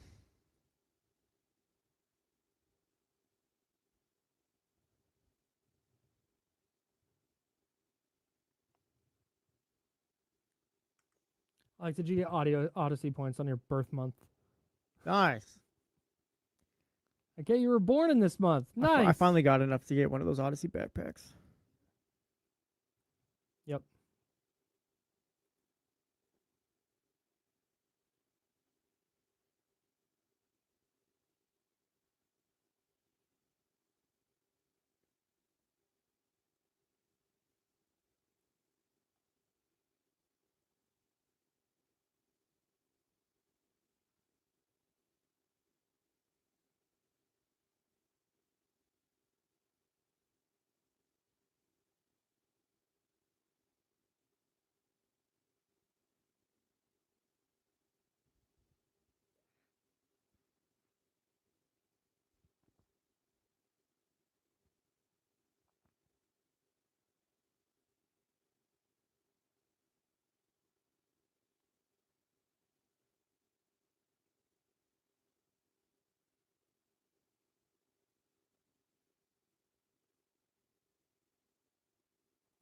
No, I wouldn't.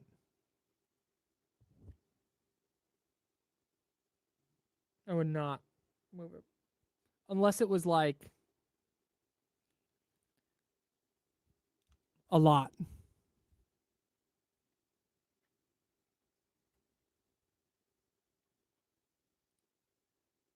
Welcome back to The Jump with Kyle Madson and Jesse Tapia.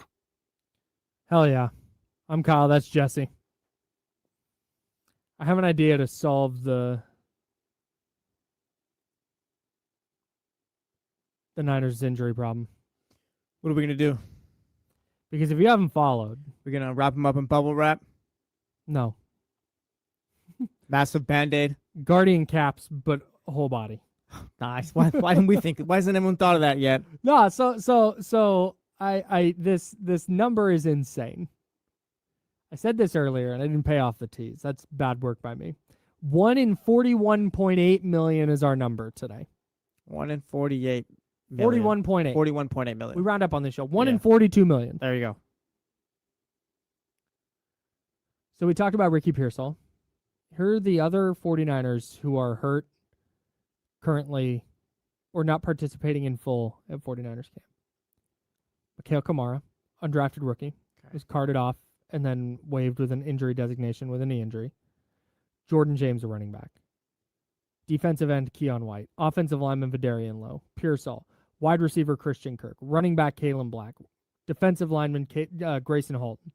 Wide receiver, DeJon Stribling. Defensive end, Romello Height. Safety, Malik Mustafa. Defensive lineman, CJ West. Defensive lineman, Can Sample. Not to mention George Kittle, who's on the PUP list. Michael Williams, who's on the PUP list. Isaac Arendo, who's on the PUP list. And then Nick Bosa, who is practicing but not participating in team drills. It's a long list, Kyle. The 49ers. This is from 2008 to 2012. This is from Ryan Paganetti. He used to work for the Eagles, Jags, and Raiders. He now has a YouTube channel where he talks NFL strategy, analytics, etc. Using Aaron Schatz's adjusted games lost rankings. Here's where the 49ers ranked in regular season injury burden each year. From 2008 to 2012, they were at least the 9th healthiest team. And in 2012, they were the healthiest team in the NFL by that metric. Since 2013, I'm going to read the numbers, but pretend I'm saying most injured after. Okay. I just don't want to say most injured a bunch of times. Yeah. 10th, 5th, 7th, 9th, 10th, 7th, 6th, most, 4th, 9th, 4th, most, 5th. Top 10 most injured teams perennially every year. Since 2013. Yes. That's pre-Kyle Shanahan. 2013 is still there. It's still at Candlestick. But it's been really ugly since they got to Levi Stadium. The practice facility is not brand new. That's not, which is why the substation thing doesn't track for me, especially because that's largely been ruled out. The conspiracy theorists are always going to lean on it, and that's fine. It doesn't explain, though, why the rookies are already getting hurt. It doesn't explain the bad luck of Grayson Halton taking a helmet to the knee and Jordan James getting punched in the ribs by Fred Warner. Shout out Fred Warner. Take it easy next time, pal. Breaking Jordan James's ribs. Yeah. I shouldn't say Fred Warner. We're speculating that it was Fred Warner because Fred Warner was making a scene to not punch the football the day after Jordan James got hurt. But Chris Forrester, the acting head coach, confirmed, like, yeah, a teammate did it. He got punched in the ribs. He was spinning. The ball moved as the person was punching at the ball, and it hit him in the ribs. Broke his ribs, which is crazy. I'm going to skip all the numbers here, but the guy who did this post ran through the odds of that happening. The odds of both of these sequences occurring consecutively, assuming every season is an independent random draw. So that 2008 to 2012, where they were one of the healthiest teams in the sport, and then 2013 to 2025, where they were one of the unhealthiest teams in the sport. The odds of both of those sequences happening in consecutive fashion is 1 in 41.8 million. Like, it's not just bad luck. I don't think it's a substation. I don't think it's just bad luck. But I also don't know when it's later in camp, like, I get it. Okay, they practice really hard and they have too much. They need to change this practice schedule. They've changed practice schedules. They invested money in their rehab facilities at their facility. They have changed out their training staff and their strength and conditioning staff, and they've combined those two staff. Nothing is working. And this started pre-Kyle Shanahan. Yeah, honestly, I'm trying to come up with, like,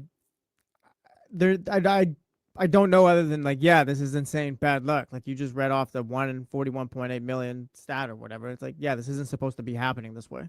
No. And I don't know what. This is before Kyle. We've done the substation. There's been different training staffs, all that stuff.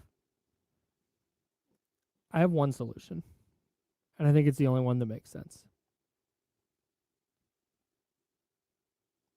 I'm calling an Etsy witch. You might have to, bro. Like at this point, I feel like we have to. I've got a great deal here. Normally $60 for a success and good luck spell. Down to $15. Mm-hmm. Sometimes this stuff happens, bro. Like sometimes it just really comes down to this. I was maybe foolish, you might call it, when we first brought up the Etsy witch around King's lottery time. I think it was. You said right. You were a big thumbs down. You didn't want to mess with. I didn't want to. I didn't want to put that into the universe. I was just like, let the energy flow, and we'll land where we're supposed to land. Mm-hmm. Landed 7th. I mean, you got Darius Acuff. Right. Maybe it did work out. Maybe I was right, but that's a conversation for a different day. With the 49ers. I disagree because never mind. Go ahead. Well, yeah, we could have had AJ DeBonst and all that stuff. Yeah, whatever. Whatever. But with the 49ers, it's like, yeah, maybe it's time. Because, again, we've gone through the training staffs. We've gone through the substations. We did a study on it. It's fine. It's all good. It's on the up and up. It was before Kyle Shanahan. It's happened after Kyle Shanahan. There's a note on the Etsy page. It says, in demand. 52 people bought this in the last 24 hours. So I feel like I need to get on it. I need to get in the queue. You might have to. Like, I don't need this. It's standard 24 to 48 hours. Okay. We'll do that. Do I want to do standard power, strong power, or extreme power? Because that's $15, $25, and $35. This feels like an extreme power type of thing. So I'm investing $35 in this. Try to expense it. That'd be so funny. I'm going to write this off. Yes. Please send full name, date of birth, 1 to 3 sentences about your current stuck pattern. Can you do this for the 49ers, though, or does Kyle Shanahan have to do this?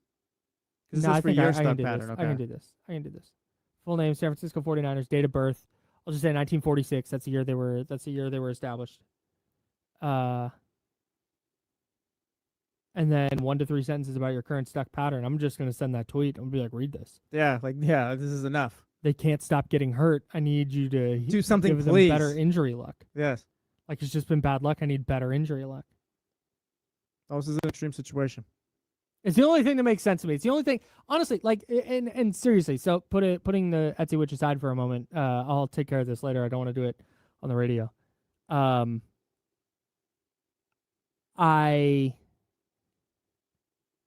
think they need to move the practice field, not for electrical substation purposes. Move the practice field just to change the vibe.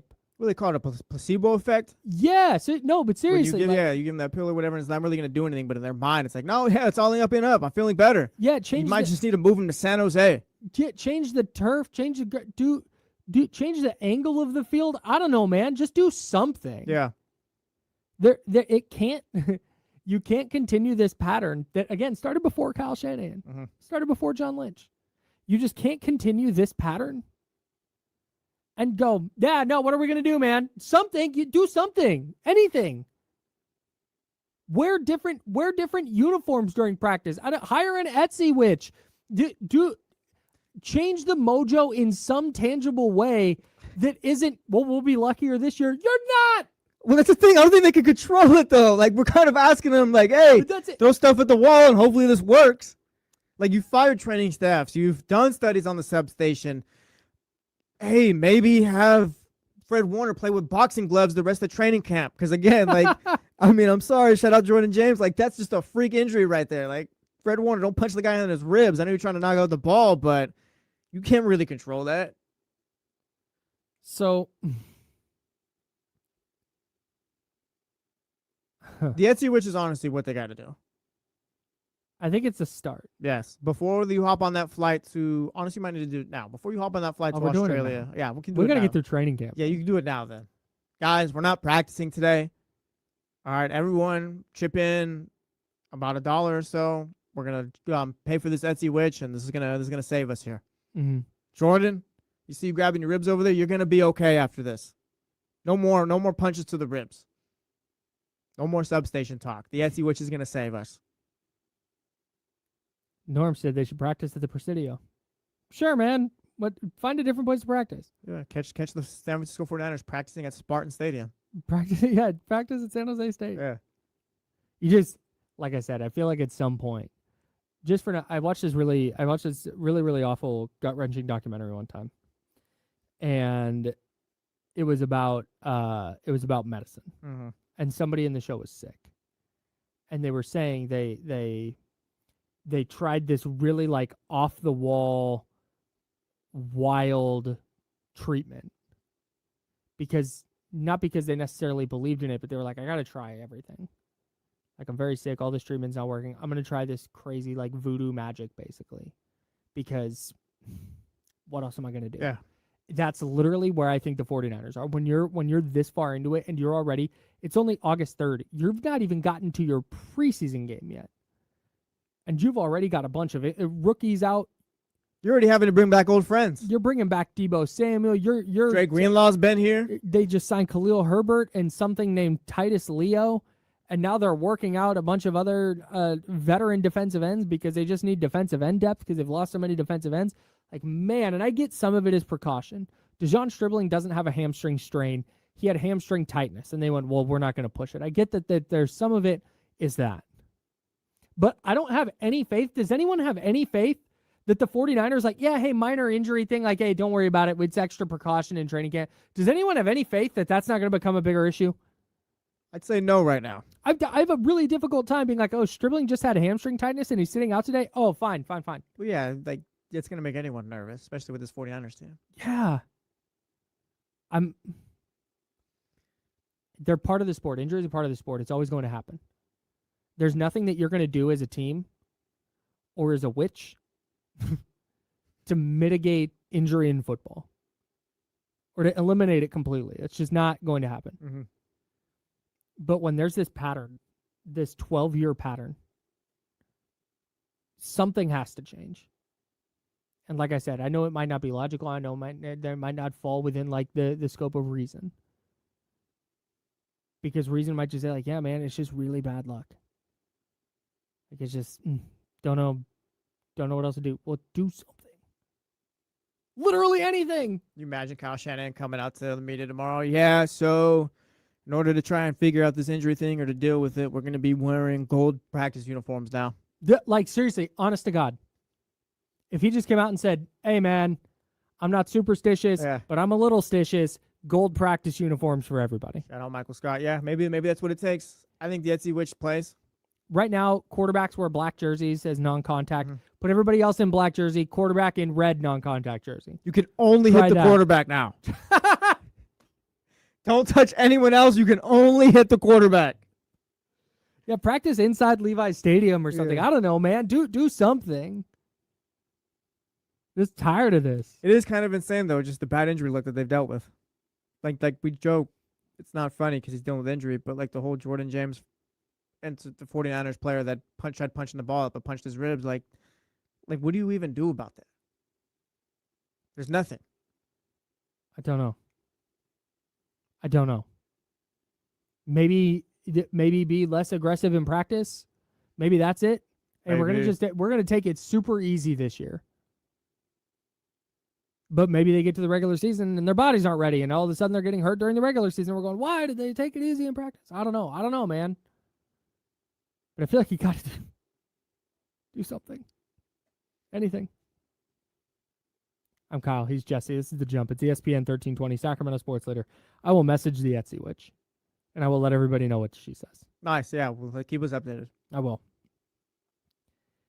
If this works, if I message this Etsy Witch, and the 49ers get through the rest of training camp relatively healthy, again, it's not going to make all the injuries go away. But if they can get through it relatively healthy and they get through this season as not one of the most injured teams in the league, I'm just doing it every year. You might have to. It's better than what my football team's dealing with. 1985, Dolphins were going over their site to build a stadium over, and they found ancient remains and artifacts belonging to the indigenous Tequesta tribe that were discovered on land selected for the franchise's new stadium. That was May 18, 1985. I think Marino went to the Super Bowl the year before that. Of course, never went back since. They still built the stadium there? Yes. What? What? Yes, they Wait, still, yes. What? Why? I don't know, but yes, it's like they built it in that general area, yes, where they found the remains and artifacts and all. They still built the stadium. This is the curse of the DeQuesta. Yes, this is what I've been dealing with since I've not never heard of 1985. this. But yeah, no, this is yes, this is real. Brother, we have to go do something. I don't know if there's anything We we have to go can do. sacrifice a goat or something. No, I at think their you have to move. You have to stadium. A move. You chicken? you have to. How does it work? You have to take down the stadium and you have to move. That's we're cooked. I'm cooked over here. There's no fix. You have to knock down the stadium. You were Yeah, never supposed to we're build it there. beyond land acknowledgement. Yeah, no, it's over with. It's over with. You can't just start every game with So we're acknowledging yeah, the you land. can get your Etsy witch, but no, like yeah, they built the stadium still. Like literally, Dan Marino never went to a Super Bowl after that. I love the idea that whatever I'm going to use very vague and general terms here because I don't want to say the wrong thing here. Mm-hmm. Whatever deity or deities that tribe prayed to, Yes. or whatever like spirit or force or whatever it was that they had as their form of religion. I love the idea that those deities or forces or whatever are like, hey, we got to wreck the Miami Dolphins now. Dude, I mean, at this point, like, who am I to say, like, yeah, that's not what's happening? Those forces know who Cleo Lemon is? Well, they built it on, like, they built it above, like, again, there was ancient remains, there was artifacts, like, that was your land, like, that was yours, and now the Dolphins, like, no, we're going to build a stadium here. Dan Marino never goes to a Super Bowl after that. The moment he retires, there's been, like, 27 different starting quarterbacks. I'm talking about, I'm 30 years old, never seen a playoff win. I got married before I saw my team win a playoff game. That's crazy. Like, yeah, it's been down bad. We've been down bad. And the DeQuesta are down there. And you can trace it back to that year. Before that, everything was fine. Marino had the greatest season for a quarterback of all time. Since then, it's been all downhill. The DeQuesta deities up there like, hey, let's make Skylar Thompson start a game. Start a playoff game against Buffalo. Yeah, and let's have him almost win. Let's have him come close to winning it. We're going to make him lose by 50. Yeah. No. It'd be even better. Watch what I do to Matt Moore. We're going to have a pick six. Hey, watch what Bud Dupree does to Matt Moore on this play. Oh, wait. Tua's healthy? Nah, we're going to freeze Kansas City. I love that they're just so dialed. Yes. No, it's been bad, bro. Hey, then what we're going to do? We're going to let him score 70 points against the Denver Broncos. The joke is they're not going to break the record. They're going to hold on to the football at the end. I didn't even get the record. Yeah, this quarterback that they have, he's great in September to November. Watch what happens when they get to December, though. I don't know why they whisper to each other. I don't know, because it's funny. I don't know. Psst. Guys. So, yeah, what what if we made him sign Malik Willis? Yeah, you get the Etsy, which I think the fix for my team is we literally got to knock down the stadium. You have to. That's the only. I had no idea about that. No, yeah, legit. You're cooked every year until. Yeah. Oof. And they just, like, Hard Rock Stadium's, like, new and nice. They keep renovating it. They won't stop. They built an F1 track around it. What's the tribe? The Tequesta tribe. The Tequesta are like, all right, hey, maybe this has gone on long enough. Is that an F1 track? Yeah, no, dude. Like, Start yeah. it up again. They built an F1 track around there. Yikes, man.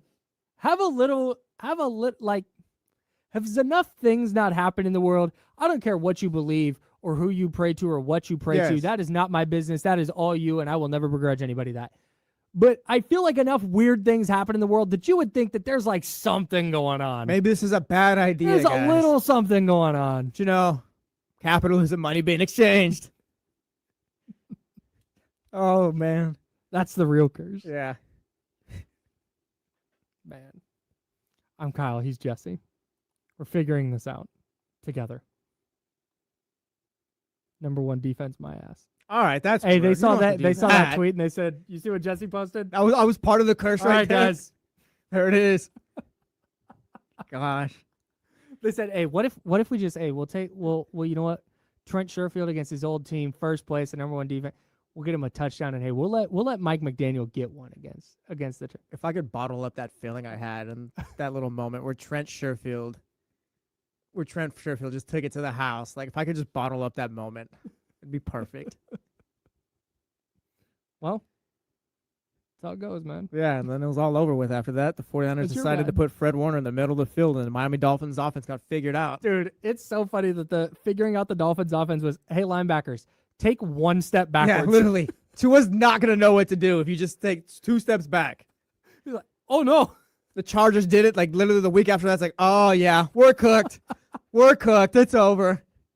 Tua's like, coach, I don't know what they're doing. Yeah, I don't What they're know. doing out there. My arm's not strong enough to throw it outside the numbers. Come on, man. What is it? What do you want me to do?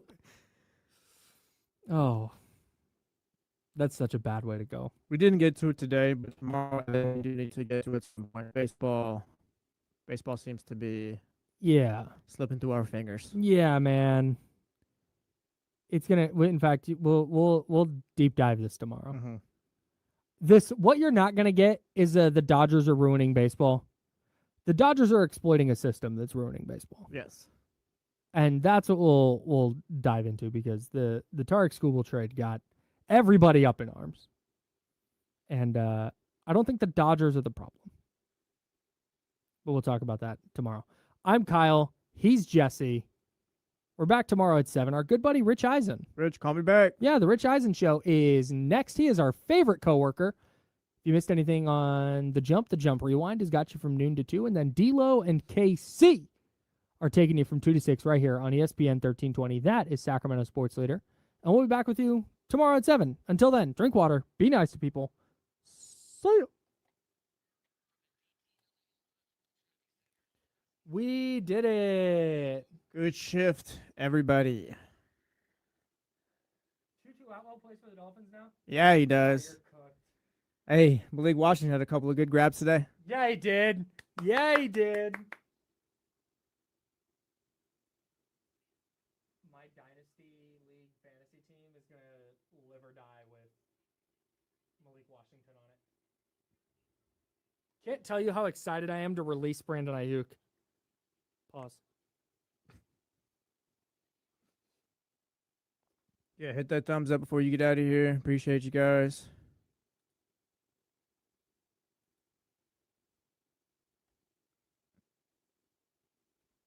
Yeah, guys, I'm not looking forward to baseball being gone next season. I'm not going to lie. Shout out Zebra.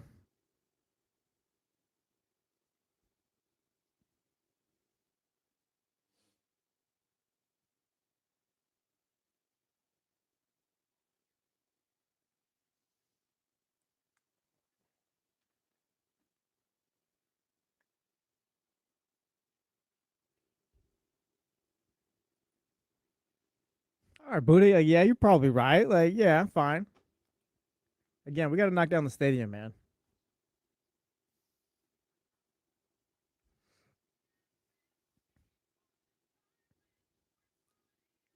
Affordable.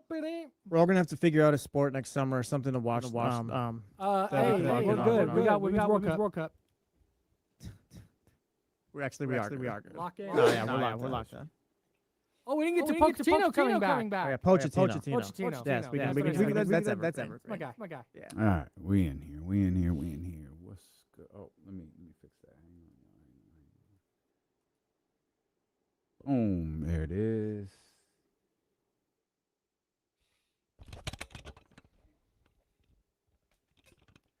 What's going on? What's good, everybody? Here we go.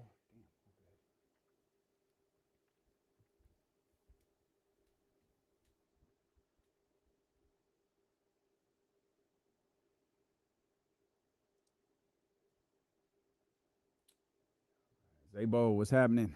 Warren, what's good? Will, what's happening? Will, you're a happy guy today, I think. Mrs. Mac 10. Zabo. It's almost always missed, man. It tastes like cough syrup. Cherry flavored everything tastes like cough syrup. Oh man, yeah, I was bummed I missed that one.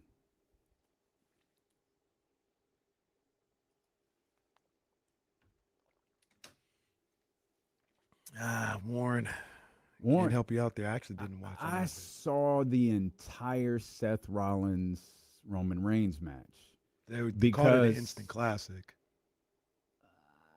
So It was just- it so was a it's good interesting. No, it was very good. The interesting thing is, and I didn't know this, But now that it's connected, when you go to ESPN.com and something's on, it just starts playing.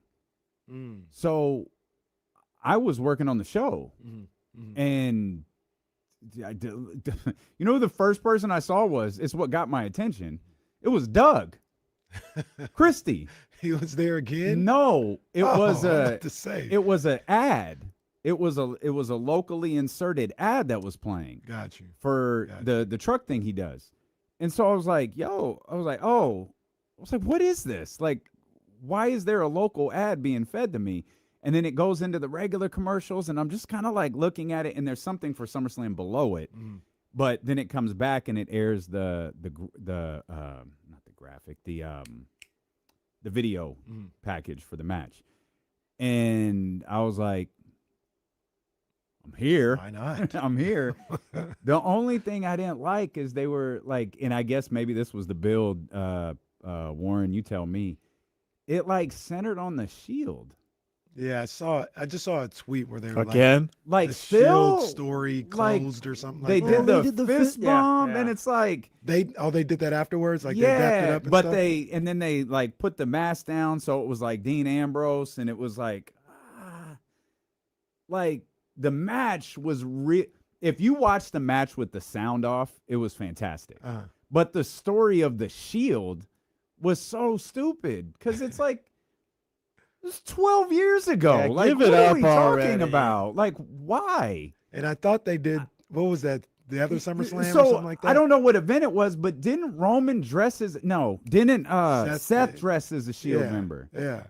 No, but So I guess that didn't do it? I guess maybe with I didn't know that they dapped up at the end. Maybe that's the full circle moment. Well, Seth came in, was dressed up as a Shield member for WrestleMania, and just got his ass beat the whole time. Remember? Yeah, yeah.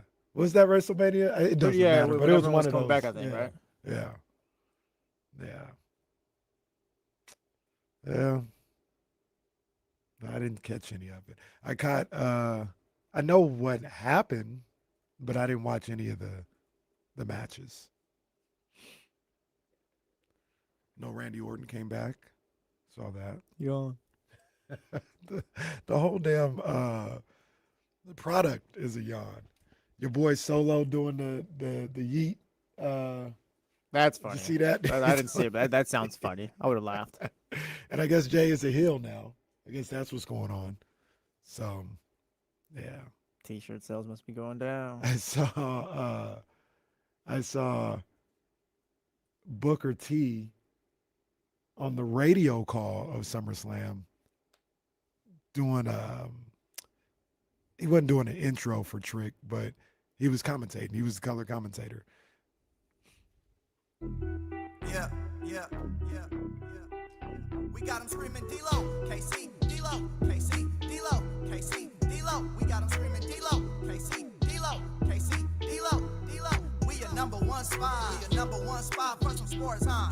Got the city going crazy when we work, huh? We top two, but we ain't two, we in first, huh? And when you need the real, we is who you search, huh? D-Lo, KC, D-Lo, KC, D-Lo, KC, D-Lo. We your number one spot. Let's go, baby. Hey. Welcome. It is August 3rd, baby. It's the Monday, August 3rd edition of D-Lo and KC. I'm Damian Barley. The ultimate needle mover in God mode himself. I don't even know who he's talking about in this clip at that point. He's Kenny Caraway. Yes, sir. Acknowledge me. And we are live alongside EP. What are you doing with him? Yeah, buddy was telling the chatty house I accidentally watched part of SummerSlam this weekend. Not accidentally, like begrudgingly. Right. Like I just stumbled across it Just because happened. it's available to me now, and I've learned Welcome. that when it's quite an experience. I had told KC, like I had sat down to do just like some things on the show, and one of my first stops, ESPN.com. Obviously, the WNBA trade deadline was yesterday. The Major League Baseball trade deadline is in an hour, and I don't even know that we're going to be able to keep up with everything that's going on. But it's the first site I went to, and for some reason, there's Doug Christie, and it's the truck ad that he does that airs, I think, somewhere between 4,000 to 7,000 times per Kings game. 7,500. I apologize. 75. I shortchanged you, Doug. My bad. And wound up seeing the entire Roman Seth match. It's all I saw. I heard the Hell in a Cell was really bad. I thought the end was corny, but like I get it. I get why you do it. You're in Minnesota. I thought it was corny. Did he take the boots off again? No, Jesus, thank God, no. No, he did the. He handed the baton. Yeah. I think he said, "This is the past. I'm the past. This is the future," or something like that. Crowd popped for it. That's all that matters, right? Crowd popped for it. I just thought after the boots thing, it was corny. Like he gave up a title shot because he thought you were going to interfere, and here you guys are hugging at the end of a Hell in a Cell match. Like what? He gave up a title shot for just a random match, just to hug Brock Lesnar in the middle of the ring. All right, like could have. I guess in the real world, he could have won the title and then had a match with Brock. Could have done that, and Brock would have been like, "Yo, I'm coming to get the title." You could have told a story there, but no, not in Triple H's WWE. I had I bookmark that. Okay. Or as Kyle Madson would say, put a pin in that. Put a pin in that. Yes, sir. Because I had a revelation regarding NBA general managers and professional wrestling. And if that's not the greatest tease that I have thrown at you in the last 6 years, remember that. We'll GMs absolutely get you. And trips. And Triple H. That's what it is. That's what it is.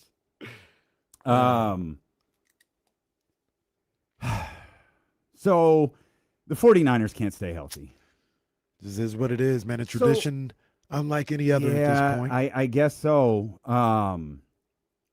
And as is speculated at the end of last week, I think Matt Mayoka was the first one to point this out in an interview on KNBR. He was like, yeah, there's a possibility that Ricky Pearsall misses the whole season. And after getting his knee evaluated, it has been determined that he is, in fact, going to miss the season. He's going to have season-ending surgery. He's going to get this repaired. And John Lynch, it is when you make the call to, like, rest, but you're kind of hoping. Like, that's really what it boils down to. Non-surgical rehab is just hope. And John Lynch kind of, I think he said this, he just didn't respond the way that we would hope. And that's kind of how it is. Like, every human body is going to recover differently. And unfortunately, it appears my brothers didn't. Like, John Lynch said he recovered enough to get to camp, but by the time camp got going, he couldn't take it, and they have to get this procedure fixed. And just another setback for someone who appears to be a really talented young man, but just not healthy. The weird thing about this for me, one of the weird things is, and I'm not saying nobody was out there dogging it or wasn't doing their job, is I assume in 2026, Ricky Pearsall was out there grinding from around the time the season ended into this past week or so. Like, he was off-season training program, working on routes. I thought there was a video over, the early part of the summer with, him running routes and stuff like that. So he had been working with, this injury, or maybe thought it was fully healed, did the first couple of days of training camp, and then all of a sudden it's like, yeah, it's just not good. It's not responding. And I don't know what to equate that to, what to attribute that to. Is it something specifically that's going on in training camp that he wasn't working on during the offseason when he was working on just being a better football player? Or is it something that was starting to feel better and better as time went along, and it was a misstep, unfortunately, for the 49ers in training camp that aggravated the injury for Ricky Pearsall? Either way, I wonder if it's tough, man. I wonder if it's a like I think by like we're selfishly protective of our body, like, and so no matter how hard you train, when you're training, you can control a lot of variables. Like, you'll know my body's saying something right now. Oh, you know what? Let me take 2 minutes between routes rather than 60 seconds between routes. And you can kind of manage discomfort, pain, fatigue. You can manage all of those things. But when you're in camp and you lose all of that control, and coach is saying, no, next up. Nah, Ricky, we got to do that again. No, next up. Nah, we got to get over here and do this. You've lost control of all those variables. And that could play a factor. It could. Yeah. But again, it's such a roll of the dice when you go with Domas did it, right? Domas did the let's see how this goes. And forgive me, the last season was 7 years long. He was out. It was supposed to be 5 weeks, right? I think it was 4 weeks, and then he was out a fifth. Yeah, and then then he was out 5 more. Yeah. So okay, and he was ruled to be out 5 more. Yeah. And so it was all very like, yo, wait, what? What is going on? And then ultimately he comes back, whatever, and winds up having the surgical procedure in the end, anyways. So it's just something you can't.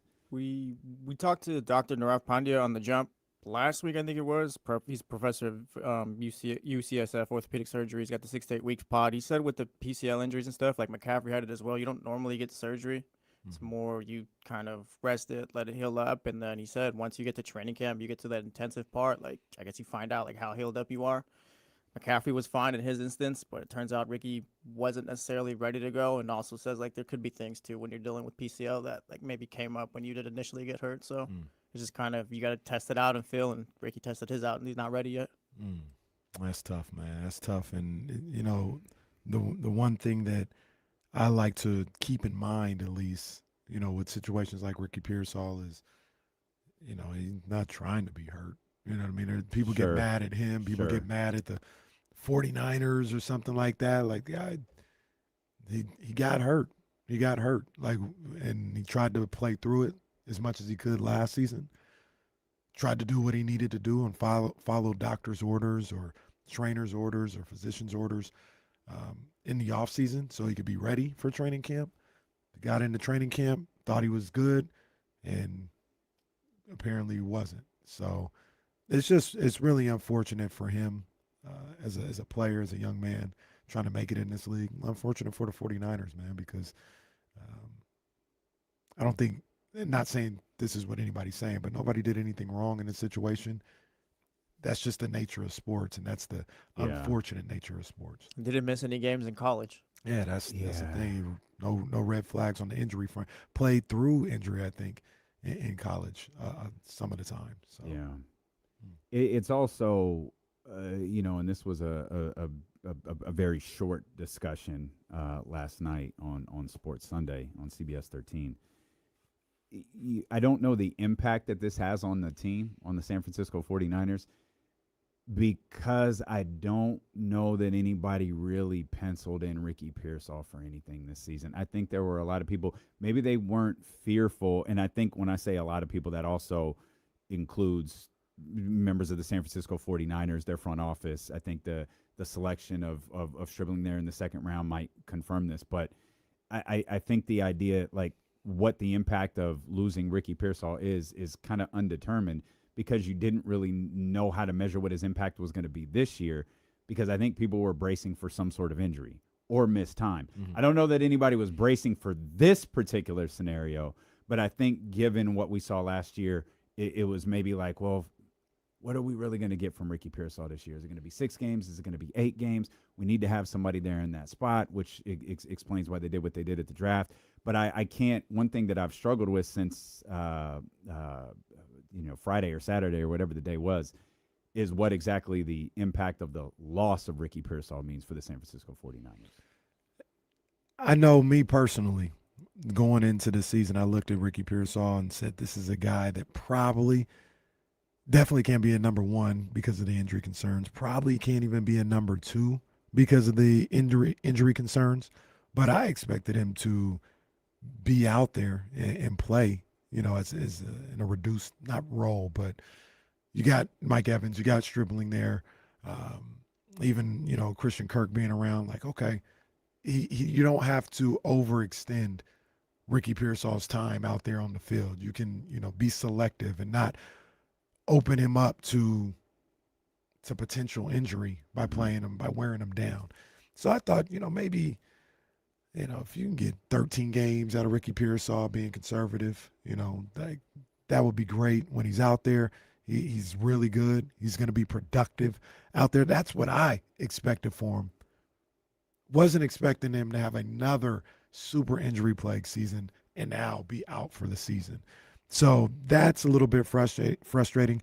They were able to plan for it, I guess, by going to get Mike Evans, by drafting Stripling. You had an opportunity where you could get Deebo Samuel when you were starting training camp. So you kind of got bailed out there.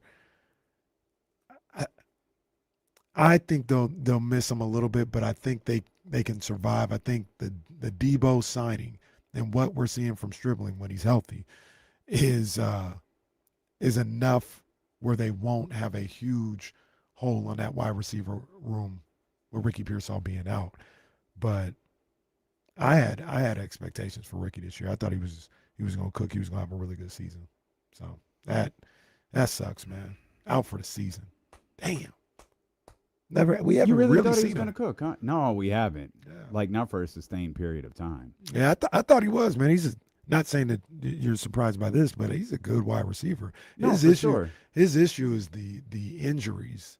And one of the reasons why I looked at the injuries as being something that hopefully wasn't going to derail him this year is because the workload was going to be a little lighter. And the responsibility for what was expected of him and expect of him in that offense was going to be a little lighter. And you can pick and choose how many snaps he plays throughout a game because he's not looked at as the number one wide receiver or even the number two in some instances. So I thought they were going to be able to manage his workload and keep him on the field for a lot of the season.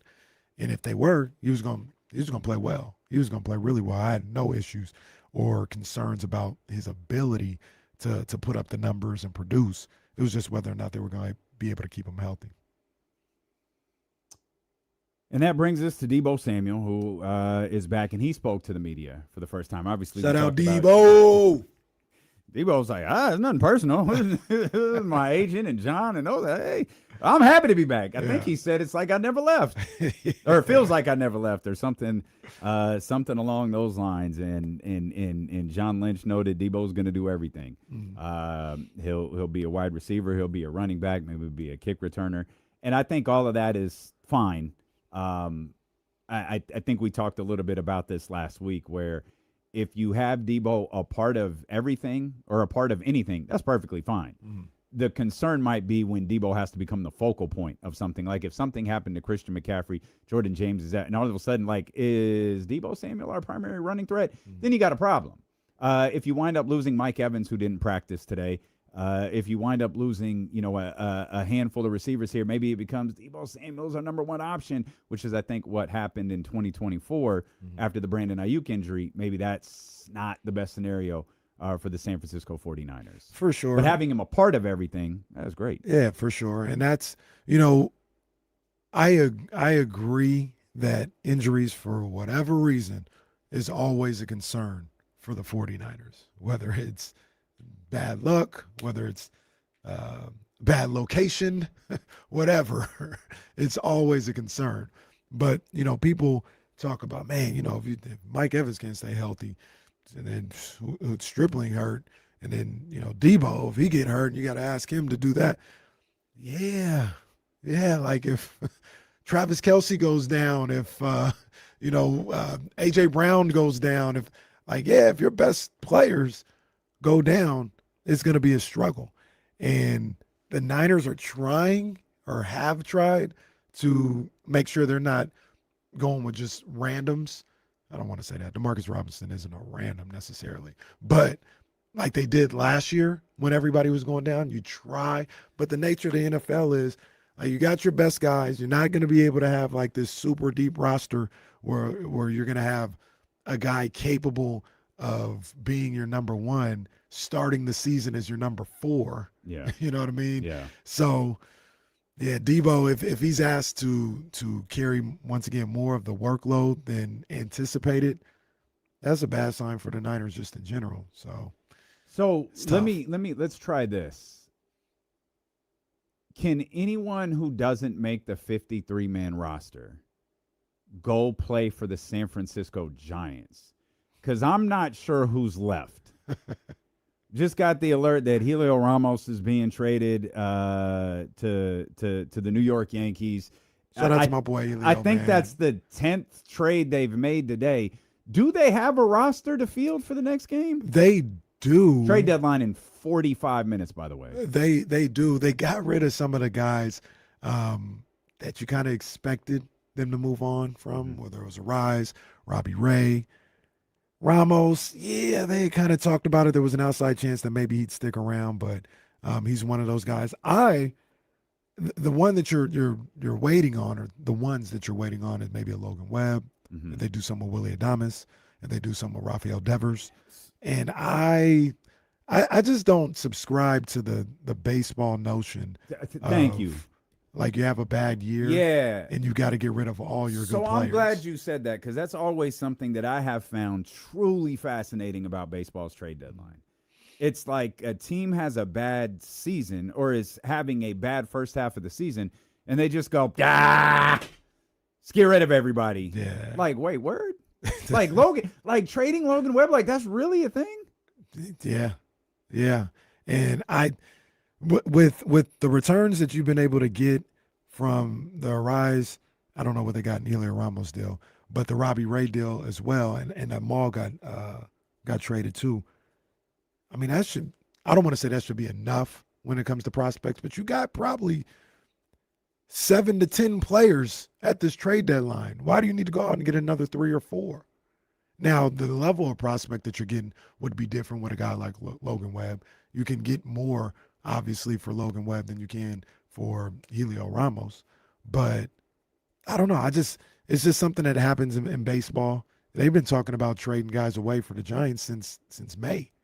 And they're like, yeah, just, clean house and get rid of Willie Adames and Jung-Hoo Lee and Rafael Devers and Matt Chapman. What can you get from him?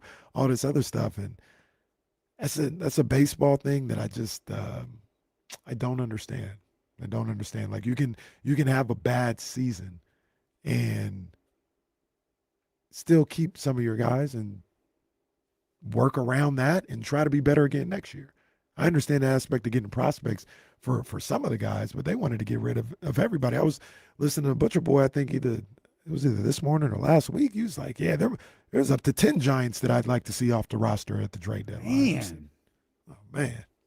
Butch is kind of an alarmist, though. Butcher Boy is a very happy man. From a sports content, I believe the Giants are ruining his life. You tap into the morning roast every once in a while, take a peek at Butcher Boy. I think the Giants are ruining this man's sports life. Butch, if you're listening, man, don't let him ruin your life. Don't let him do that to you, Butch. Don't let him do that, man. Yeah, but there's still time left. I don't think those other players are going to be moved when you talk about Adames, Devers, or Logan Webb. But, yeah. How do you feel about Eric Miller? Is that Bullpen, Giants guy. I think Red Sox are close to trading Marcelo Meyer for him. I mean, there's nobody in the bullpen that needs to stay. I can say that much. All right, well, yeah, Giants look like they might be trading him. So, yeah, there's nobody in that Giants bullpen that was the one of the areas of concern going into the season, and it was as advertised this year. I mean, I'm not saying it would have changed the fortunes of the season, but early in like mid-May, they had already blown like 5 or 6 games. Yeah. That were just brutal and kind of set the tone for what this season was going to be about. And that was the concern going into the season, and they didn't address it. And it came back to bite them. I don't care what they do anyway, because ain't no season happening no time soon anyway. Well, they can put the whole team on Mars. It don't matter. That'll be another conversation as the day progresses. The guys who will be on the San Francisco Giants the next time they play baseball might be in the 8th grade. Because I might have seen some of them this week in the Reese's tournament. And this situation is coming to a head for sure. And we'll talk about that as the day rolls along. Certainly some Some interesting thoughts out there as it pertains to this particular trade deadline. Obviously, what the Los Angeles Dodgers did, and I'm sorry, forgive me, what the Los Angeles Dodgers are doing, and what that all puts into motion when the offseason gets here. And while we're at it, I miss Mike Brown. Mike Brown at Niners training camp Mike today. Brown flew across the country to be a part of 49ers training camp. He used to just be able to drive up. I wonder where he lives now. He might still live around here somewhere. It's been a long time since we heard him on this show. Really? What do you think Wait. he's out of Niners practice? So? Hold Really? on. He left a voicemail. Hold on one second. Oh, Really? sick. Yeah. No, he left a Wow. voicemail. On a Monday? Yeah. Yes. A block? Hey, guys, look. I'm here at Niners training camp. I mean, Wow, and they've Sam. got my guys here. My guys, a lot of them are hurt. Okay? And one of the things that Man. sorry about that, Sean. Sorry about that. One of the things that I was able to see was I know that my guys are out here and they're ready to play.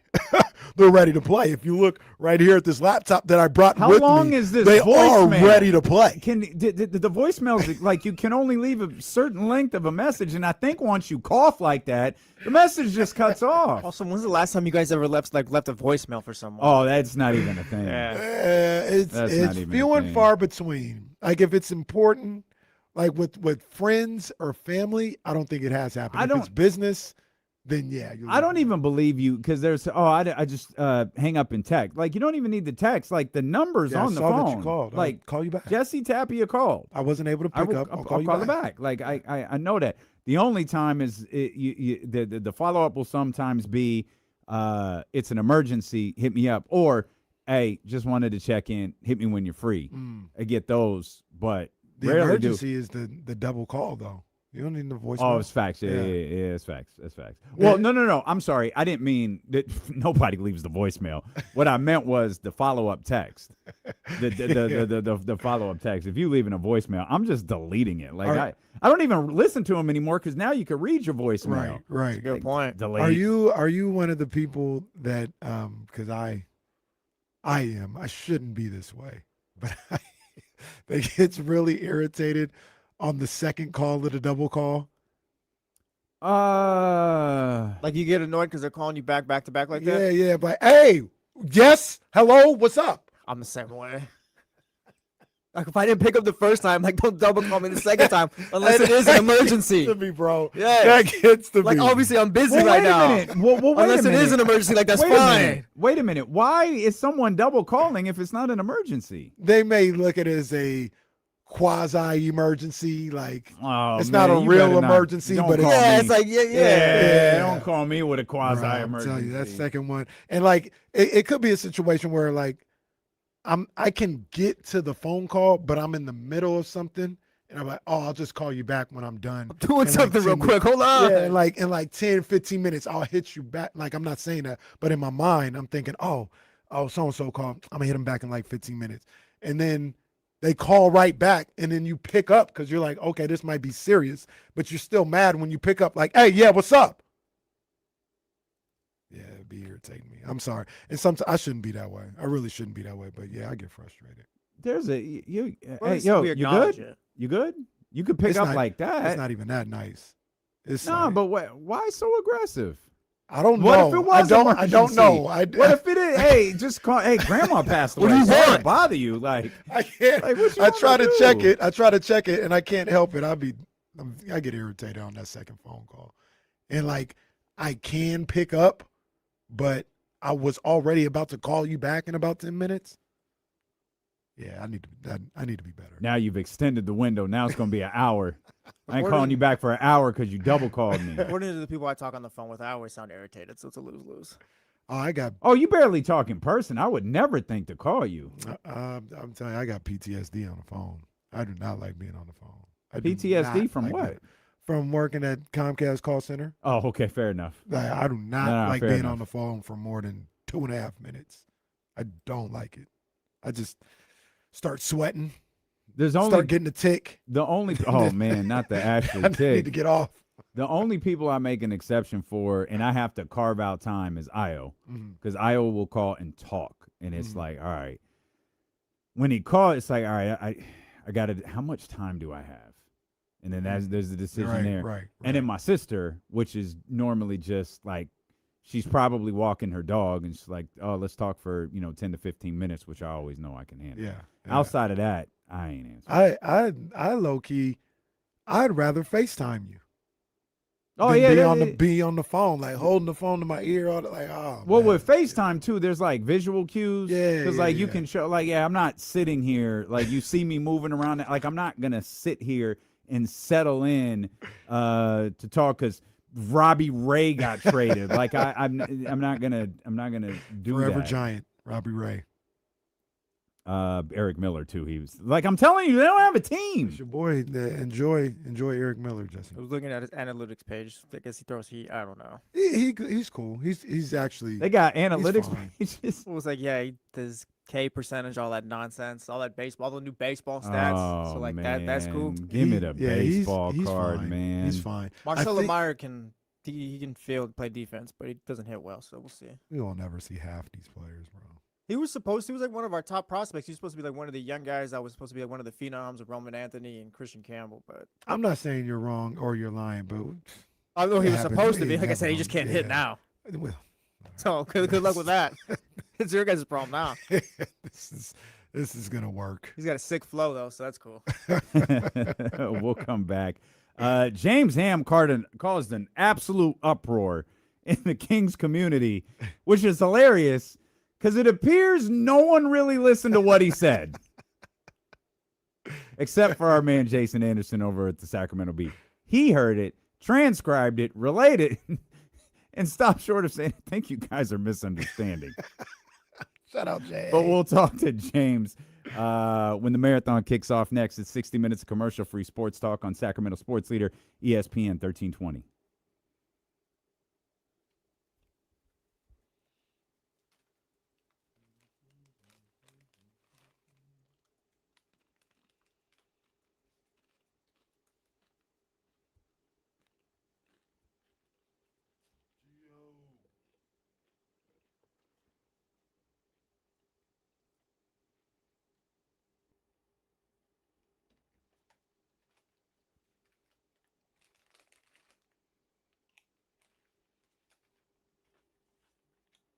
You guys stay hydrated out there, man. It's hot.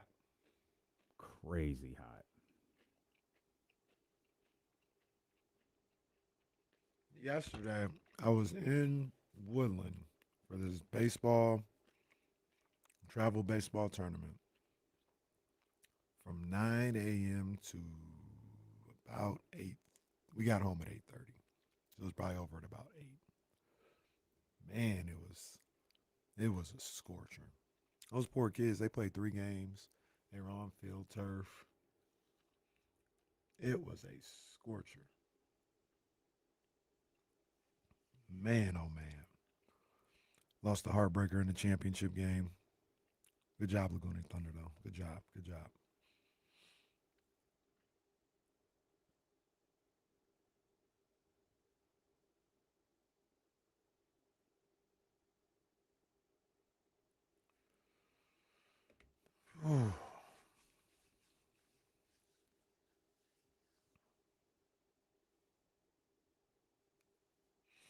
Nah, Manny, that's great. I did not like taking calls over and over and over and over again. And Carl. because of that, it ruined me. Kyle, he was a top 10 prospect in baseball last year. This year, he got the starting job. Didn't really play well. I think he got hurt. Couldn't hit. Like I was telling Casey, he can field the hell out of the ball. But I mean, if he figures out his bat, he could be solid for the Giants.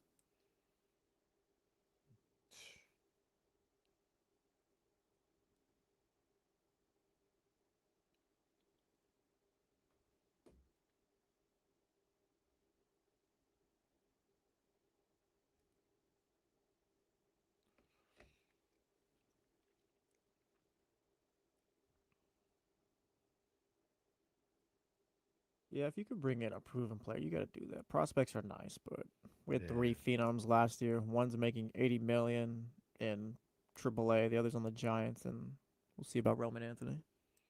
And the killer is it feels like very rarely do you get a proven player nowadays. That used to be I don't want to say a staple, but it was common, like good player, good MLB player for good MLB player. Now it's just all prospects. And the other thing that is disappointing and upsetting on my end is there are people getting traded left and right today, and I have no idea who they are. No idea. Mm-hmm. I used to know everybody that was getting traded at the trade deadline. That was a major league player. And Oh, you have time to study up next year. yeah, I'll know everybody in the league next year, i.e. nobody. Now, hey, more power to you, Manny. More power to you. Talking nonstop for 8 hours that was tough for me. Manny, do you watch The Chi? Did you watch The Chi?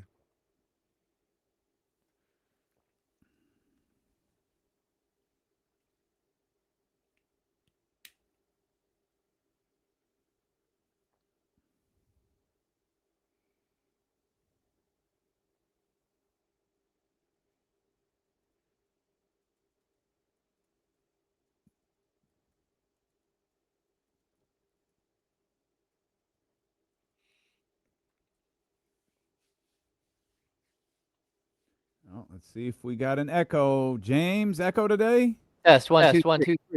Got an echo. Got an echo. You know what to do. Slide on out.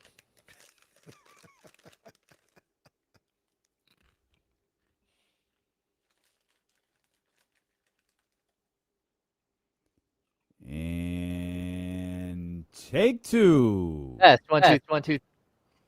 Test one. No. This has to be a StreamYard issue, man. James.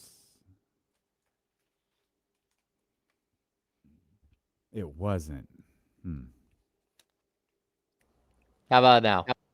I don't know. How about now, James? Let's see.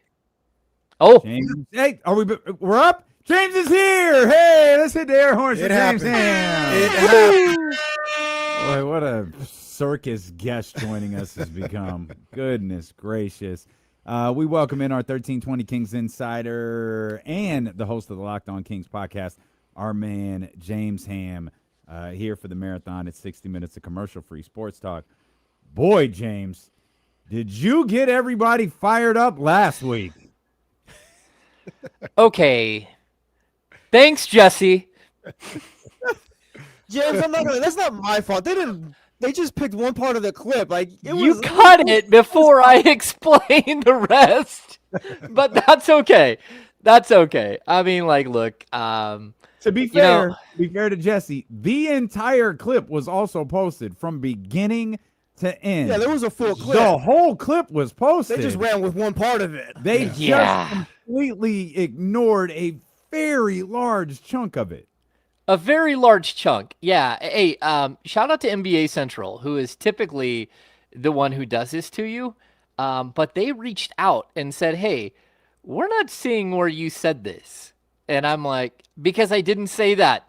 And so they went in and they said, okay, but what is going on? And I explained to them what I know to be happening. Okay, awesome. Thanks. And I said, hey, thanks for reaching out. But yeah, this is the modern social media world where things are taken out of context all the time. I know, we have a Celtics reporter on Locked On. They got hit with the same exact thing this weekend where he had said something about, Steph Curry. And all of a sudden, Steph Curry's going to the Celtics. And he's like, it's tough because, you want sources to trust you. And you go back and forth with people all the time. And then when something like this happens, it's just like, okay, what in the world is going on here? But, look, Zach LaVine is going to be a Sacramento King, like at least for right now. That's what this season. They are not going to buy him out. I know that now for sure. According to a source, that they have no intentions of buying out Zach LaVine. They believe he is now like on board with what this season looks like. They're hoping that he has a good season because he's in a contract year, and they think that would be advantageous for everybody because ending up in the bottom three of the standings is just the worst thing possible this year. And so Zach LaVine is a king until he's not a king. Big shout out to Dunk Central. That's what they changed their name to because they I remember when they proclaimed, those are the people that reached out to you, I believe. They're like, we're not trying to be like all these parody sites and like we really just want to get information out there. So they changed their name to the Dunk Central, and they actually do a good job of just being a information base for basketball. So shout out to them. James, I was listening to the latest episode of Locked On, and you mentioned something that I thought about too. I'm not saying I would be doing this, and I'm not even saying there's it's something that's in the lead if you had a race for what's going to happen next.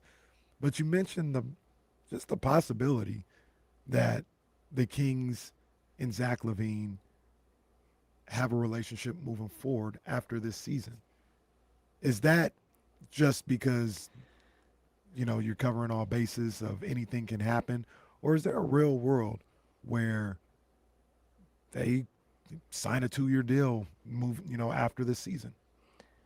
It's a tough one, man. Look, I think, if you listen to Scott Perry before he took this job, you know that he puts Zach LaVine in a specific bucket of players that like historically have not won games and that haven't won playoff games, right? So the Kings walked into this offseason and they did not put an extension on the table. And to be honest with you, I don't think Zach LaVine would have taken that an offer even if it was out there. As opposed to somebody else in a sign and trade getting Zach LaVine on a 3-year, $30 million a year deal or 3-year, 90. The Kings could have done that as well. They could have said, hey, look, how about we lock you up with a longer term deal that makes sense for you and your family? That never happened. And again, like the reporting that I did on this whole entire situation building up to him opting in was very specific. That's where they were very clear. Hey, we have no intentions. We're not making promises to you, and we're not doing an extension. And so once we get past the fact that he's here, and then you get past the free agency period where most of the moving and shaking is happening, now you get to a point where you got to come back to the table and everybody's got to look each other in the eye and you got to have conversations that don't always feel good. But at the end of the day, he's a Sacramento King. He's like 25% of the salary cap. And you've got to push forward and hope that he can help you this season, and in helping you help himself. And that's kind of where the Kings have to be at this point, because once he opted in, it's extremely difficult to trade him. And if you didn't find a trade partner like right off the bat, if the team isn't willing to buy him out, which they are not willing to buy him out, according to my source, then this is what you have to do. You have to break bread. You got to get back on the same page and hope that you can figure out ways for, each other to help each other. Now, whether that means that, we get to the end of the season, like, look, you always have to leave that possibility open that you'll have like some moment, some epiphany where you get on the same page and things go better than you think. And Zach's a big part of what's happening. And then maybe you reconvene at the end of the season and say, what does this look like moving forward? But I do also think that there are other options out there. And that's something that I also brought up on the pod. It's that, Zach LaVine could still need the Kings next offseason. And that could yield something to the Kings, whether it's another player, whether it's a pick, whatever it might be. But the sign and trade aspect of this could come back around. And that's where I think, you always have to keep your options open if you're a team and if you're a player. James Hammer, 1320 Kings Insider, with us, host of the Locked On Kings podcast, as well as he's referencing the latest episode that you did on Zach LaVine after causing a weekend-long firestorm over your comments, James. She didn't actually say, but still, it's fine, perfectly fine. why would because that caught my attention, the sign and trade aspect, like next season and how the two entities could still need each other. Why would next season be any different than this season? Like, if there was a team that wanted Zach LaVine, you probably could have made a move for him this year, couldn't you? Or this offseason, like right now. And I wonder, like, why would next year be any different? Why would this year lack suitors and next year potentially be full of them? Because when a player's maybe opting out or opting into a $49 million extension, then the expectations as a salary is going to be big. It's not going to be $49 million in a sign and trade. You know, if Zach would have opted out and then the Kings would have worked with him on a sign and trade, it would have been more like a $25-30 million a year contract, not a $40+ million year deal, right? So this summer, when Zach's done with that $49 million contract, you know, there could be teams out there that have mid-level exceptions that want him. And then they could go out and sign him for 15.5, you know, 16, whatever it's going to be next year. There could be teams with cap space. Some team that has like 25 million just says, hey, we want him, right? But then there's the entire rest of the group of teams in the NBA who are looking around for offensive upgrades. And you know, whether it's 10 million or 15 or 20 or 25, whatever Zach is going to earn next year, once you get past that mid-level money, that's where another team might need the Kings to work with them. Even, you know, the mid-level money, there are teams out there that don't have mid-level money but would still take him on as a mid-level player, but they might have to send you a $15 million a year player. And so that's where you're going to start getting into, okay, like how much is Zach really going to get on the open market? Is there a player out there that intrigues the team, the Kings, that on a different team that might, you know, be able to get a sign and trade for? And at the end of the day, maybe the Kings can help him, maybe they can't. Maybe they just go, hey man, look, we're just not interested. And not only that, but you know, because you made $49 million last year, you got like a 60-something million dollar cap hold moving forward, and we actually want to go be free agent players, and we can't do that while you're here holding down a bunch of our money. James, let me present a scenario to you, ask you a question. I don't think there's any wrong answer, to be honest with you. Just kind of what your preference would be. And then anybody listening wants to call in later or in the chatty house, I'd like to hear what you guys think too. But say Zach LaVine has a decent year. He doesn't have to have an all-star year. Just a good year. Vibes are fine. Like, people are working well together. It's just a harmonious year. Still not a playoff year, nothing like that. But you get to a situation where Rich Paul and Zach LaVine are like, you know, our market is what it is. We're not, you know, we don't have a whole lot of suitors with big money. We'd be open to 2 years, $40 million. 40 total, 20 a year. Would you rather do that? From who? From the Kings. Would you, if you're the Kings, would you rather do that or sign RJ Barrett? I'm just throwing out a name, but RJ Barrett's a 4-year, $100 million contract. Yeah, I'm going to take RJ Barrett. And it's not because I dislike Zach LaVine. It's because RJ Barrett's a better defender. He's 5 years younger, something like that. And not only 5 years younger, but this is where, I mean, we're talking about Zach LaVine going into next summer as a 32-year-old, right? He's also a 32-year-old who had foot surgery, who had a blown-out knee. So he's had a series of injuries throughout his career. The pinky, I'm not worried about from last season. That's not what I'm talking about. I'm talking about the more catastrophic lower leg injuries that happened earlier in his career. And so, like, again, if I'm the Kings and I'm building something that looks more like 20 years to 26 years old, I'm probably not bringing back a 32-year-old on another 20 or $40 million deal, especially because you're at that point, you're still waiting for Malik Monk to expire. You're still waiting for whatever's going to happen to Domas, right? And so next offseason, like, the Kings are going to have all kinds of options because that $49 million is legit. It's going away. And not only that, but the $28 million, $27 million, whatever it is for DeAndre Hunter is going away. And so all of a sudden you're looking at, you know, $70, $80 million in salary cap space that you currently don't have, and without a bunch of escalating contracts. Like Domas's contract will go up $2 million. Again, Keegan Murray's will go up $1.5 million or something like that. Malik's will go up $1 million, but that's not what the escalation of contracts that we're really talking about. And so, they're going to have cap space next summer, and they might have some freedom to go chase players. They might have some freedom also to take in a player that could be really helpful, but take on a player from a team that's in salary cap hell and take back first round picks or some sort of asset that helps them long term and gives them a player that might actually help them as well. So I think there are a lot of different ways in which you can use salary cap space, and that's where I just don't think that coming back to Zach for the same amount of money, looking at him at 32, knowing what you know about him overall and whether he's going to be a great fit next to Acuff, I just think it's tough. There's too many things added up against you. And again, maybe I'm never going to close the door on something completely, because, even the players that you thought were never coming back, like the Marvin Bagleys, they came back for another year after you thought they were not coming back. And that's just kind of the way it goes in the NBA.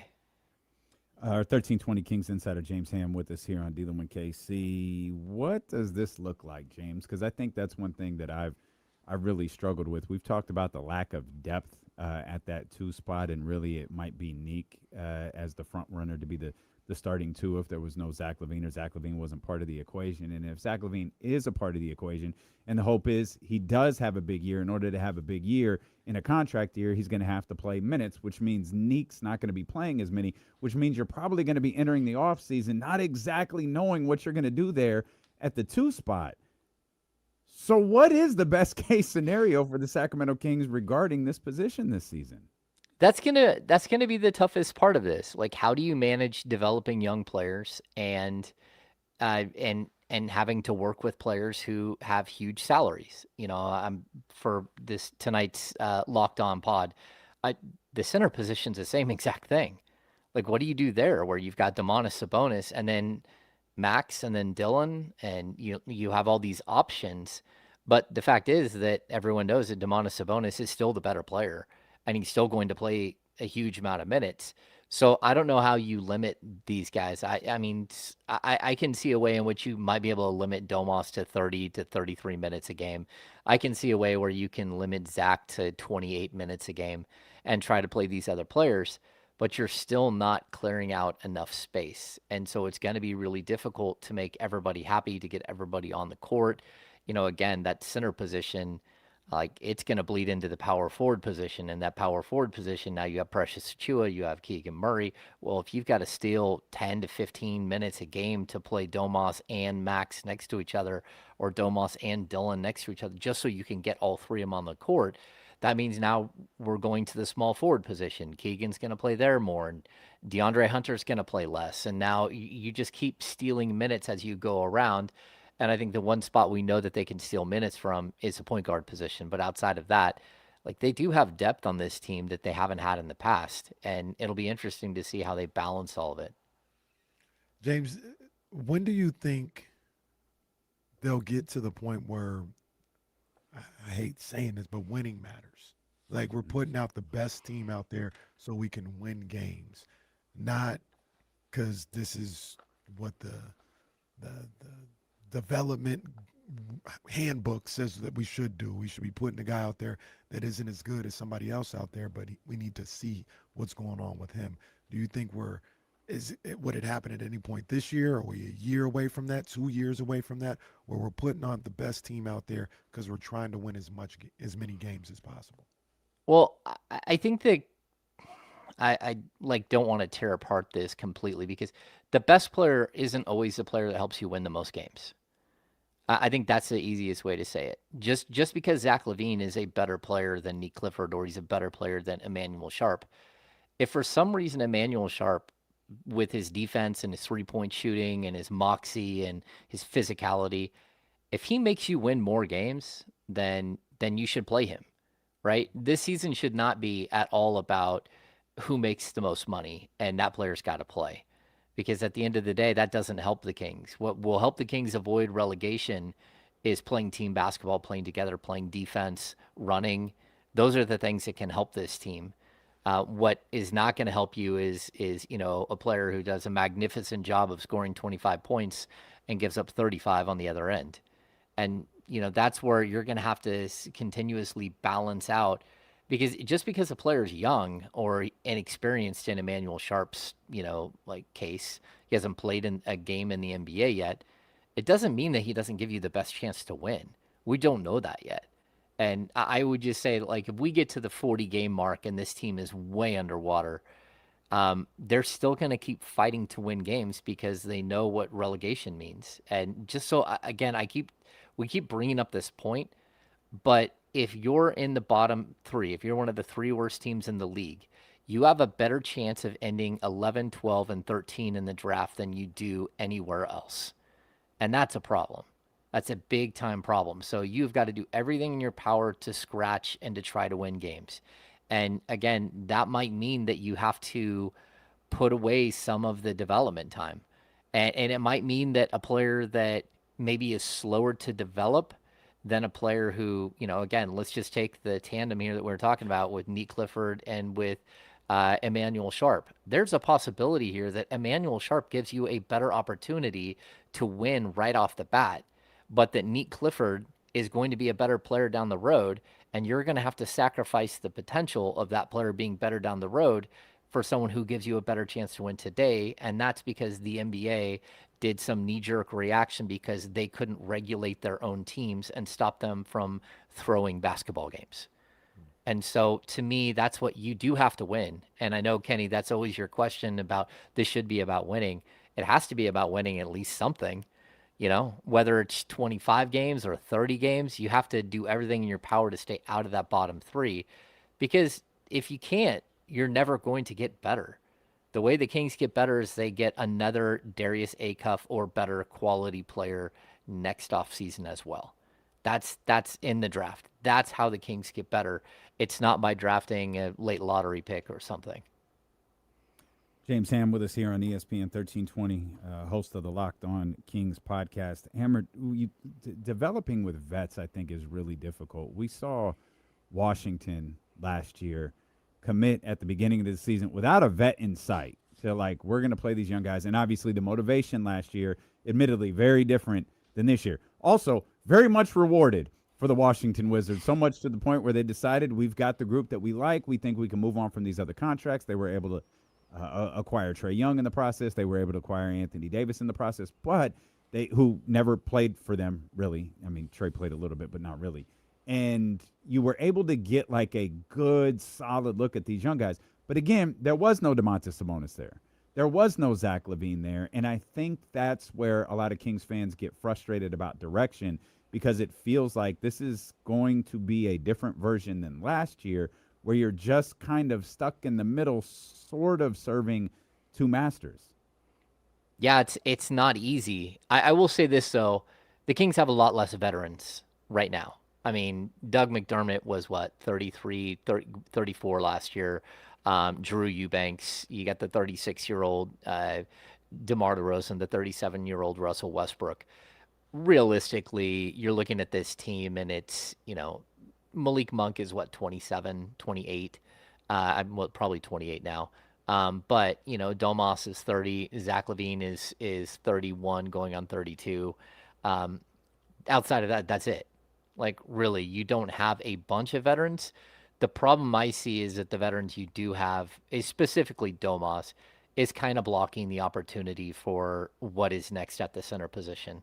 And, I'll continue to say this. I don't know what Max Reynaud is going to be, and I don't know what Dylan Cardwell is going to be long term. But I do think that there's enough talent there that most teams would start to turn to those players. I mean, the Clippers have fallen in love with, what's his name, Niederhausen, something like that. And so much so that they traded Zubats. And that's what you do. If you believe in players, you try to move off of players to open space for them. And I do think the Kings tried to do that this summer. They tried to do it at the trade deadline last year with Domas. But yeah, Niederhauser. There we go. Yannick Conan Niederhauser. Anyway, it's one of those things where the natural process of resetting and pushing to young players, it can happen, but it can only happen if you don't have a $46 million center who's a 3-time All-Star and 2-time All-NBA player blocking the pathway forward. So what this team needs to do is they got to figure out how they can play some of those guys together. And even that, like if you would have been able to trade Domas for RJ Barrett, this offseason would have looked much, much different. Like I don't think it would resemble what we're seeing at all right now, because then if you have RJ Barrett playing the shooting guard position, that pushes the envelope on what you're going to do with Zach LaVine, as opposed to the situation you're in now where it is what it is. You've got Domas and you've got Zach, and I don't think Zach is blocking Nick Clifford and and Emmanuel Sharp right now, because I don't think that they're ready just to throw in there and take that position. I do think we're getting closer to that with your center position. James, you've been around this Kings team a lot, all the time, but especially last year. What's your, I want to ask, how do you feel Zach LaVine comes off when you see him with the team? And I ask that question because when we talk about Zach LaVine, it feels like, we're talking about a guy who, it gives off the connotation that we're talking about a guy who's not a good guy or is just problematic or anything like that. And I've said a number of different times, for everybody involved, he probably should just move on. Like it's just not gonna be good vibes here in Sacramento. But the human side of this and seeing him interact with his teammates, you see that often. What is the vibe that you get when you're around Zach LaVine here in Sacramento? I think, like, Kenny, you've been around players, like, it doesn't matter what level you are, when you play with somebody who's incredibly good, you have that respect for them, right? You just look over and go, okay, I know I'm a good basketball player, but that guy's a great basketball player. I mean, that's what you get, because Zach LaVine is an excellent basketball player. Like most of the guys that are on that team dream of being able to go to a dunk contest and being able to be quality enough to play to do the 3-point shootout and all that stuff. I mean, Zach LaVine is a very, very accomplished player. Now, he's not a bad guy. Like, that's not what I've ever got from him. Has he got a little bit caught up in the, oh my gosh, this team is horrible? Sure, at times. But he's also someone who, early in the season did not like when I said the team quit in a game, because I watched them and I was watching and I'm like, man, you got to the third quarter and you just all checked out. And I called it out that way. He did not like that. And we had a conversation about it.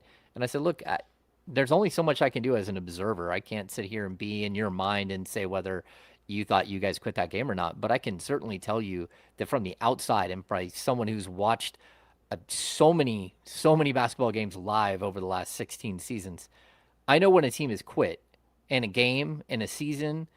You can see it, and it happened, and he didn't like that I called that out. But my point is, with this, he cares enough to pull me aside and say, hey, like an honest discussion, like, hey, I don't quit anything. I'm not a quitter.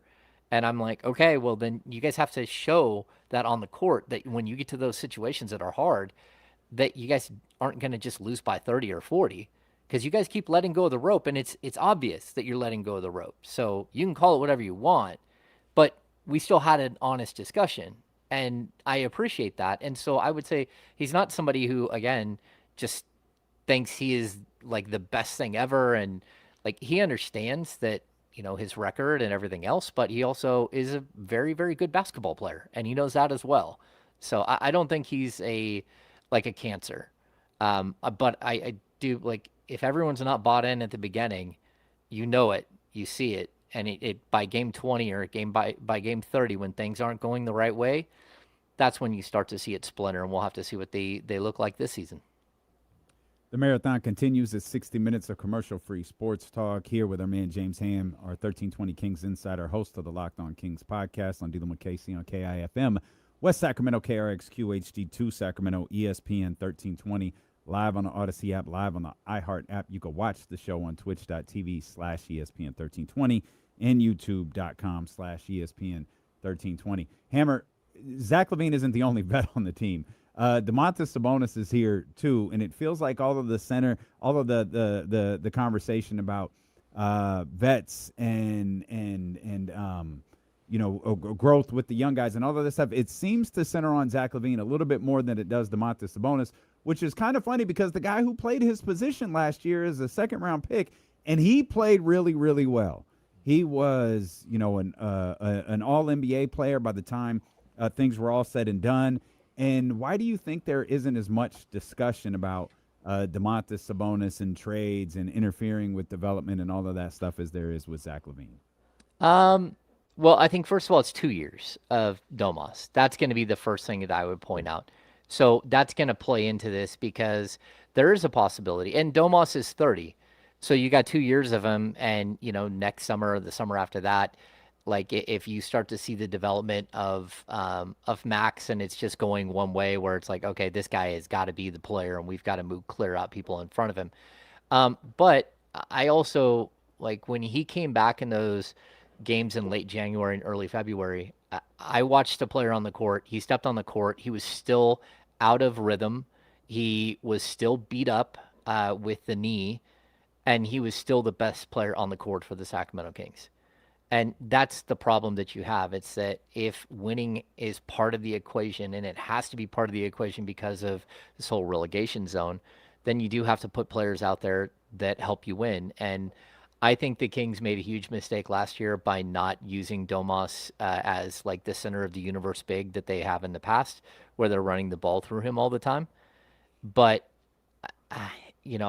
it's their decision. It's their offense. It's what they're trying to do. And I know it didn't sit well with Domas either, that's not how they played the game. But I also don't think they had the players around him to play the game that way. They didn't have the shooting to make him an effective player. And the fact is, it was a hamstring coming out of training camp where he tweaked something right at the end of camp. Then he took the shot in the ribs and could barely breathe for, 5 games. And then the knee injury happened, and then that whole thing stretched out. Like, it was just a lost season and a disaster. But you go back and you look, and, Domas played 70 games the year before that. He played 82 the year before that and 79 the year before that. He's proven to be a warrior. And he's only 30. So, like, at some point, you have to have good players on your team, and you have a good player on your team. You have a couple of them on your team, and they are better than the other players around them. But it's always going to be a balancing act between youth and what's next and what's current.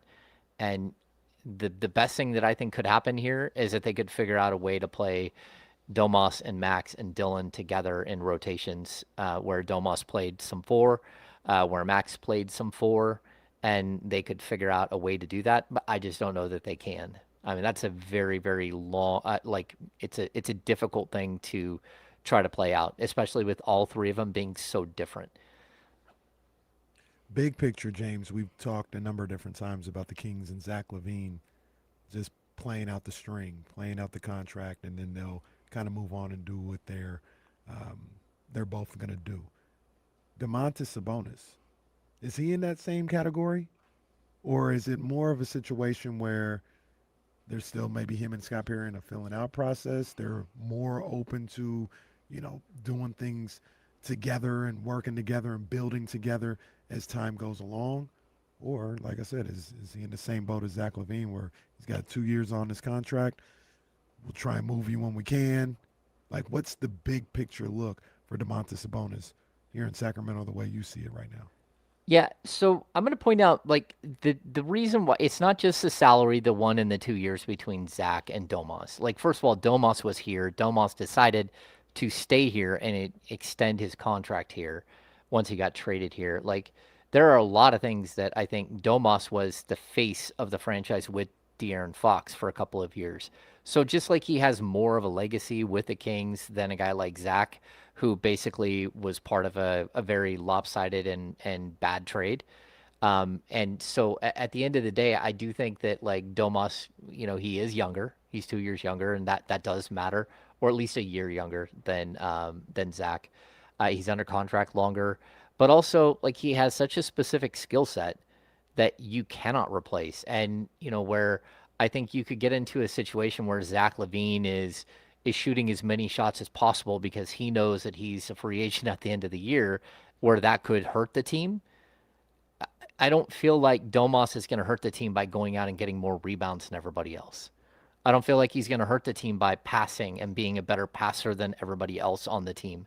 And that's where I like Domas is such a team player. We can complain about the fact that he doesn't go out and average 25 a game and he never took that other step as a scorer. But you can also appreciate that Domas knows his role, that he doesn't chuck a bunch of threes when he's missing, that it's the pick and roll. He gets to the rim quickly. He scores quickly. He's got great hands around the rim. Like, he creates a lot of his own buckets. Like, you can use that player anytime, where, again, a shooting guard that wants to shoot a whole bunch of shots could take away from some of the other players. I don't think that's going to be the case with Domas. Hammer, this is going to be a hell of a season coming up here. It's going to be. And I guess the difference is in all of this conversation is Darius. That's the difference. It feels like there is a kind of center foundational piece this year as opposed to last year. It did not feel like that was the case last year. Of course, you had DeMar DeRozan there. You had Russell Westbrook there. It felt like kind of just a mixed match of mess. And now it's like, okay, DeMar's gone. Russ almost certainly seems to be gone. And now you have, okay, we have a guy who we think we could build around. We have a guy who, from jump, we said, Scott Perry really seems to like this player. He was able to land him in the draft. And you have a focal point this season, unlike last year where you virtually had nothing. Yeah, I think the ACUF discussion is such a huge part of the other discussion that we're having with Zach and Domas, too. Because I said this before the draft. Like, I think the best way to support Darius ACUF is to have Domantas Sabonis on the roster. I do. I think that. The way that Sabonis, clears out space, the way that he sets screens, the way that he can bring the ball up, the way that he passes, the way that you can, give him the ball, reset where ACUF is on the floor, have him find another soft spot where Domas will find him for a pass and he can hit a shot, and get a free open shot, because Domas is a very good creator and, sort of a space clear outer. I think that that's one of those players that can actually help you. And that's not to say that Max can't help him and that Dylan Cardwell can't help him, because I do think, again, Darius has played with like rim running type players. He hasn't played with a guy like Max so much as he has played like with guys like Dylan. And so I think there is a way in which Domas and Darius can really become like a very good tandem. And to be honest, a better tandem than what Fox and Domas were, because Fox didn't have the shooting touch from the perimeter that Darius ACUF comes into the game at all three levels. So, like, I think, I mean, Fox is a better, I think, around the basket finisher than ACUF, but like all of the shooting from the perimeter, ACUF is just so much better than Fox was. Then you have the Zach LaVine situation, and I think the pairing of Zach LaVine and Darius ACUF, they're going to butt heads, because ACUF wants to shoot the ball a ton. Zach wants to shoot the ball a ton. Zach wants a ball in his hands. ACUF wants a ball in his hands. But they can help each other by whether they're playing together all the time or they're staggering them somewhat, starting the game and then going to the bench early. I think that's where I'm going to start to see like the oil and vinegar issue, where you're going to start seeing separation there between those two, because it's just very difficult to look at a tandem like that where they're both heavy usage, heavy shot attempt players playing together in the backcourt. And on top of that, neither one of them are great defenders. And so you're going to have this really weird dynamic where those guys are taking all the shots, and they're also not playing defense well enough that gets the other players in foul trouble. And all of a sudden, you're going to have a situation where a lot of people are going to be looking around like, hey, can we get someone else to help us on the defensive side? And so those decisions are going to have to be made down the road, unless Darius just proves to be a much better defender after working with the Kings staff all summer, and Zach buys in fully and says, okay, I'll play defense and we'll figure it out. Are you worried about what you talked about with Darius ACUF and Zach LaVine, both wanting the ball in their hands and shooting the ball and things like that? Are you worried about that being an issue with Darius and Domas? Because you talked about it earlier today about how Domas was a little frustrated. Things weren't running through him offensively. And that was something that we saw at the beginning of Mike Brown's second year, how he's a little frustrated with that. Do you think that that's something that might rear its head again with Darius Acuff being the focal point of the offense? I mean, maybe, but I also think that Domas is going to be a coach on the floor. Like when you are a guy who has the ball all the time like that, and Domas's usage rate isn't crazy. Domas gets the ball and makes quick decisions, right? His usage rate, like even at his peak, was like 24% usage rate. That's really low. I mean, it's around what Buddy Hield's usage rate was when he was with the Kings. And so when you're looking at these things, you're like, okay, how do they fit in together? Darius is going to have to learn very quickly that you can't dribble the air out of the ball all the time. And I think having Domas there to like give it to him and then reset, move to new locations, and then even if he's taken off the dribble, it will still let him at least attack from different angles. So I think that they can really help each other, but it's also possible like you get them on the court and it just doesn't work, and you're like, all right, like we know who's got to go at that point. It's going to be the guy who's 30, and it's not going to be the guy who's 19. But at the same time, the Kings haven't brought in a backup point guard to truly support Darius Acuff in the way that I think that I would have if I were them. And Domas might be the closest thing to that at this point, where he can start helping Darius with angles and learning how to hit your teammates in the right spots and all that stuff. It's just a very complicated situation, though. I think they would work good together, Domas and Darius. Yeah, I think so too. I think they'll, the way their games are. That was a frequent conversation around the draft. Mm-hmm. Oh, I think they'd be brilliant together. Yeah, like offensively, but defensively, it's the same thing. The best defensive unit you're going to have is not Darius with Domas. Even if you're going to run Darius out there, it's Darius with Dylan Cardwell. It's not even Max. Like if you're trying to figure out ways to support him in the right way defensively, and even saying that, like, Domas is still a very solid position defender. He's just not a shot blocker. And, can you score on him in the pick and roll? Yeah, you can score him in the pick and roll, but he's a guy who holds his ground well and actually moves in the space pretty well, or he did. 1320 Kings insider James Ham with us here on Dealing with KC. Where does Malik fit into all of this? Because we talked about the backup point guard position and being there to kind of help Darius along. Malik is here, but how exactly does he fit with this group? I think he fits in the same role that he has had. He's going to be the guy that comes off the bench and just gives you a bunch of energy, a bunch of pop. And, he's going to play the 1 and the 2. He's going to be like the lead ball handler for the second team. And to me, that's fine. Especially, I think that the Kings have built the depth around him a little differently. You need good defenders around him as well. I think he can be a guy that can be a consistent scoring option off the bench along with Precious Achiuwa. And then having guys like Nick Clifford and Emmanuel Sharp and Alex Caravan and, again, Dylan Cardwell, these guys that don't score a ton. And then I think maybe there's a possibility that if you get Malik and Max in a pick and roll system off the bench as that second unit, that you might find gold there. Because Malik, when he came to the Kings, was the number 1 pick and roll passer in the NBA the year before. And that's one of the reasons why Monty McNair signed him, not just because of De'Aaron Fox bending his ear. So I think Malik is an excellent pick and roll player, and Max is an excellent pick and roll scorer. And you might be able to find that chemistry off the bench where, again, your starting 5 isn't that bad, and all of a sudden you're coming in with some inexperience with the second unit, but maybe you can get by with some of these groupings of players. I think of Malik Monk, and I think about a guy who will probably do a lot better this year and years moving forward with just the stability. Last year was super unstable.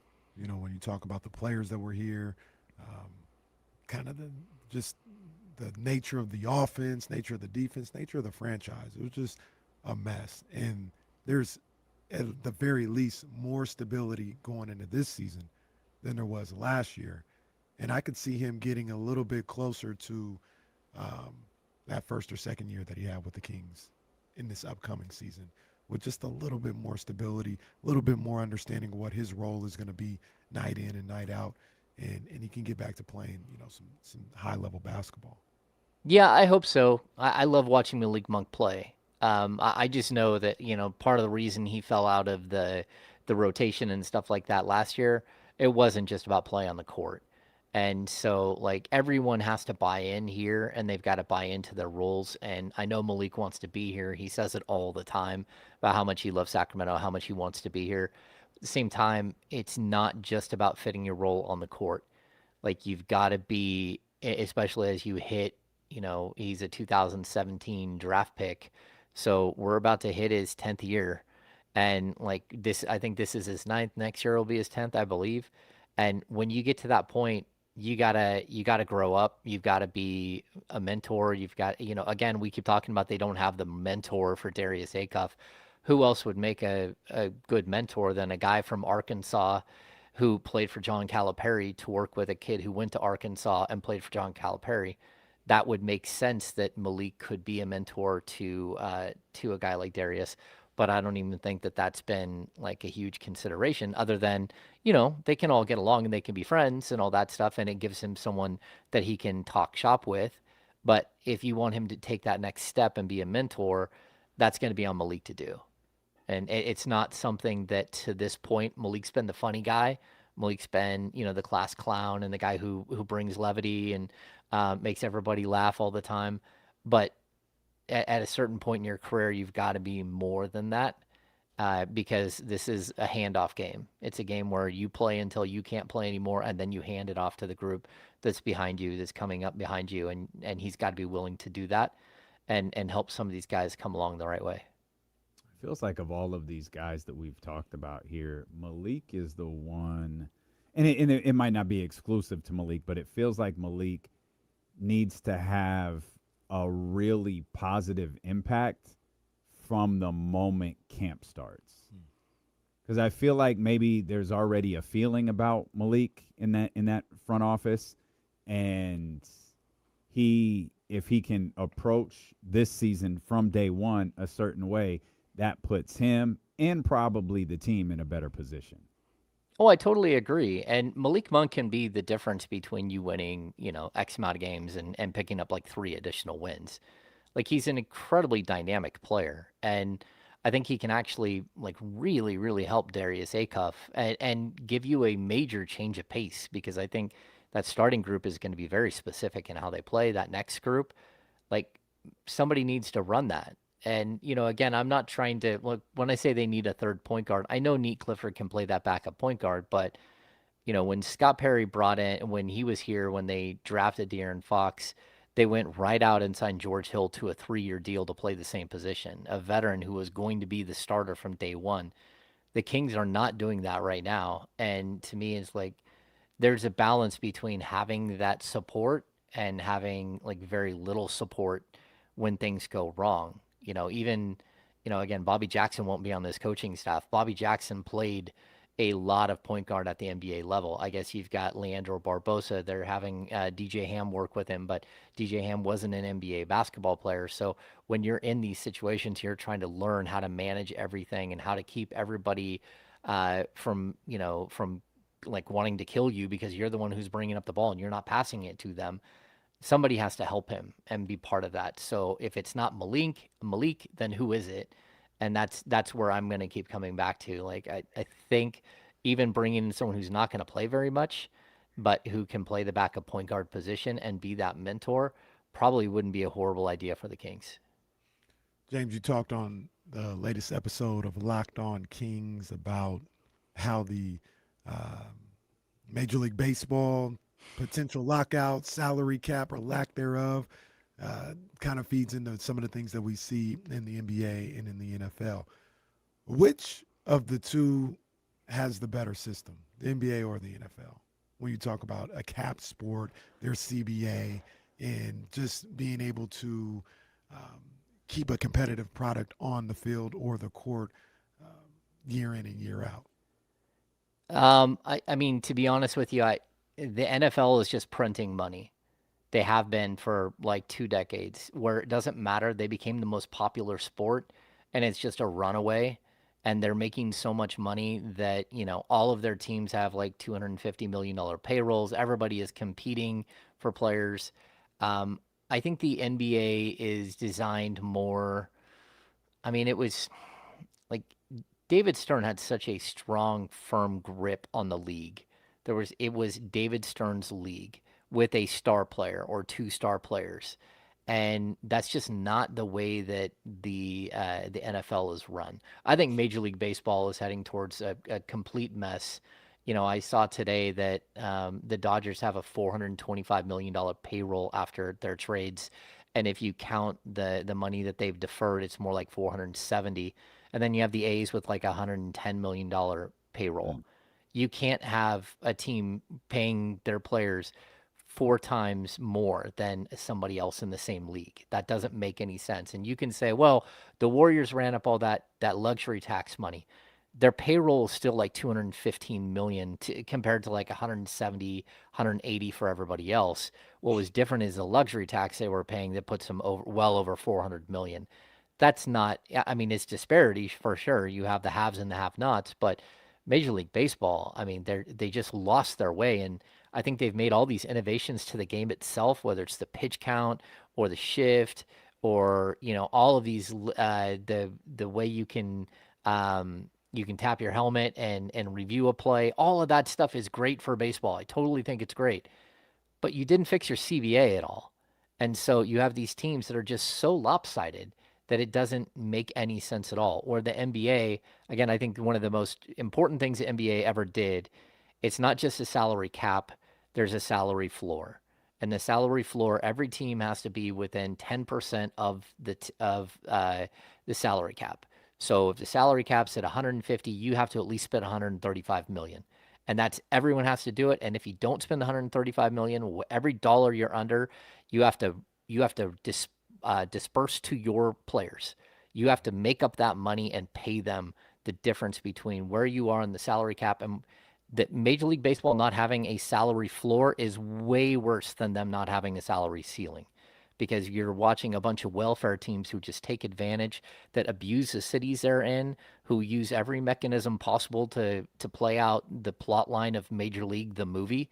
And you're letting people relocate when it's their fault that they don't make money. It's and they are still making money. That's the worst part.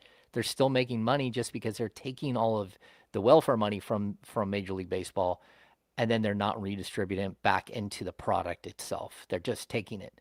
And that's a really tough way. You can, like, people can get mad at me all the time about saying that I'm protecting Vivek Ranadive when he hasn't paid the luxury tax in the league. Just because he hasn't paid the luxury tax doesn't mean he's not going to pay $195 million in salary this year.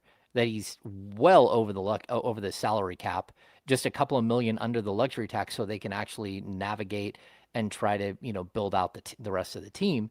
You shouldn't pay a luxury tax for a basketball team unless it's a playoff team and a sustainable playoff team and a team that is, hitting these age arcs and going out and getting players. That's when you should pay the luxury tax. And I have not felt one time that the Kings didn't make the playoffs or didn't, advance because they didn't spend money. It wasn't because of that. It's because they didn't make the right trades at the right moment. And we could, the Pascal Siakam thing, all that stuff, you could say, oh, well, that's one moment. Yeah, but that was like a very, very specific moment. And that wasn't just paying luxury tax. That was like completely redesigning your entire salary structure moving forward by adding another $40 million player, which just would not have worked. You would have had 3 of them with Fox and Sabonis and Siakam. And then the other 12 guys on the team would have been pretty bad.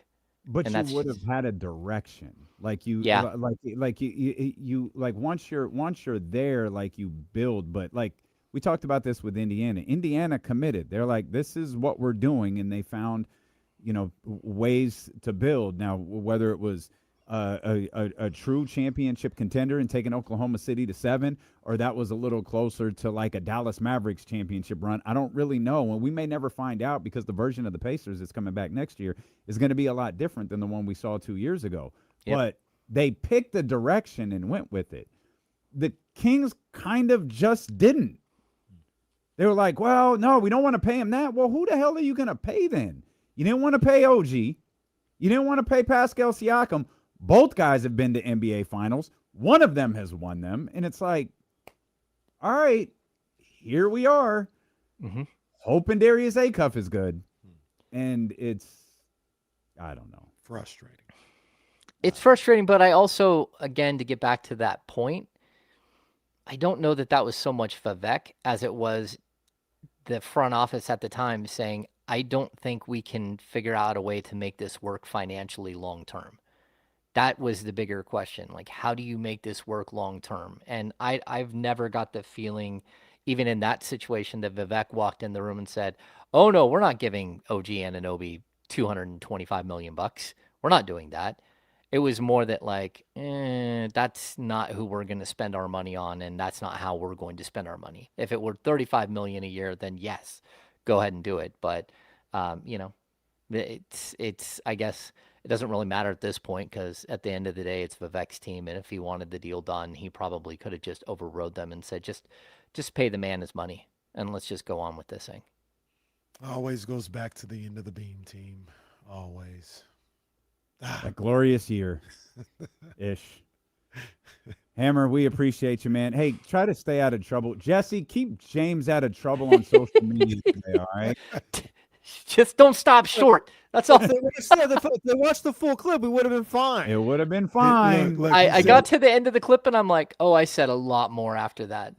But again, I know you're under constraints. It's got to be 2 minutes and 20 seconds. James Ham clips. Which I we heard- did, though. We did post the 8-minute clip. Go ahead. I heard James Ham in this conversation said, I mean, it is possible Zach LaVine comes back. There it is. Go Clip it. Dot. It's Sign it up. 95.7 him. It's 95.7 him. Yeah. Hammer, we appreciate you, my friend. We're locked in. To lock Hey, on. thanks. And one quick thing, just big shout out to Greg Papa, a Bay Area legend who is still going through it. And thoughts and prayers up to Papa. Good dude. Yeah, what a story that indeed, was. Thanks, James. Our man James Ham right there, host of the Locked on Kings podcast, creator of the Kings Beat as well. He said a lot there that we could dive back into. I'd like to talk a little bit more about Malik Monk at some point. But even James, big baseball guy, dove into baseball. And there was some interesting conversation after the Dodgers made some of their latest moves. But the number one takeaway is reality has fully set in. We'll talk about that Get next. the master locks ready. ESPN 1320.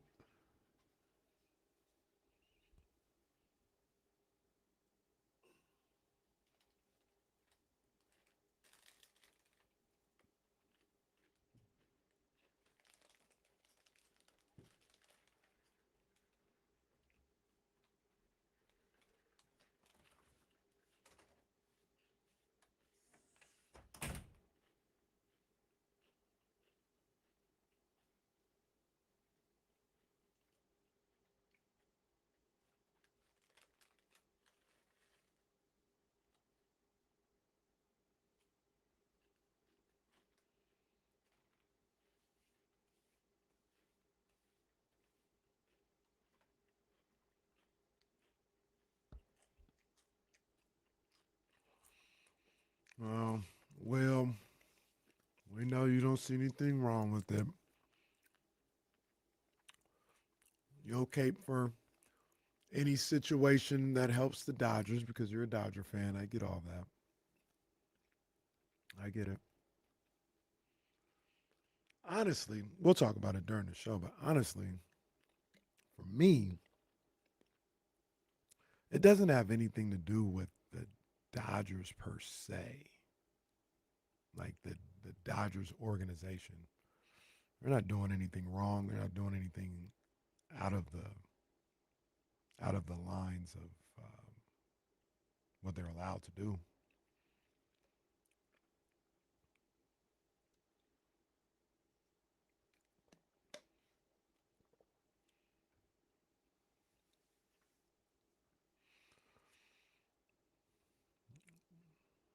So they're not. Do I like that it's the Dodgers winning all the time? Absolutely not, but I'll explain it during the show. I mean, it's It's not what you think. It's not what you think when it comes to Giants Dodgers.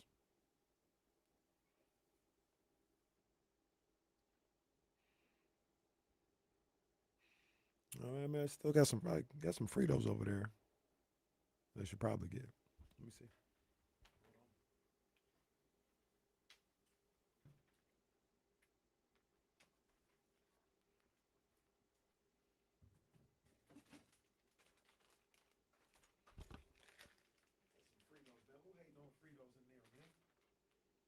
Old Easy, what you talking about, man? Don't be hating on no Fritos like that. That's not only. I like chili Fritos, and honestly, the best Fritos is the honey barbecue twist. But the regular, you can't really go wrong with the regular, man. Stop playing. Man, that afternoon traffic is real.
Ugh. Cheddar sour cream ruffles. Oh my gosh. Oh.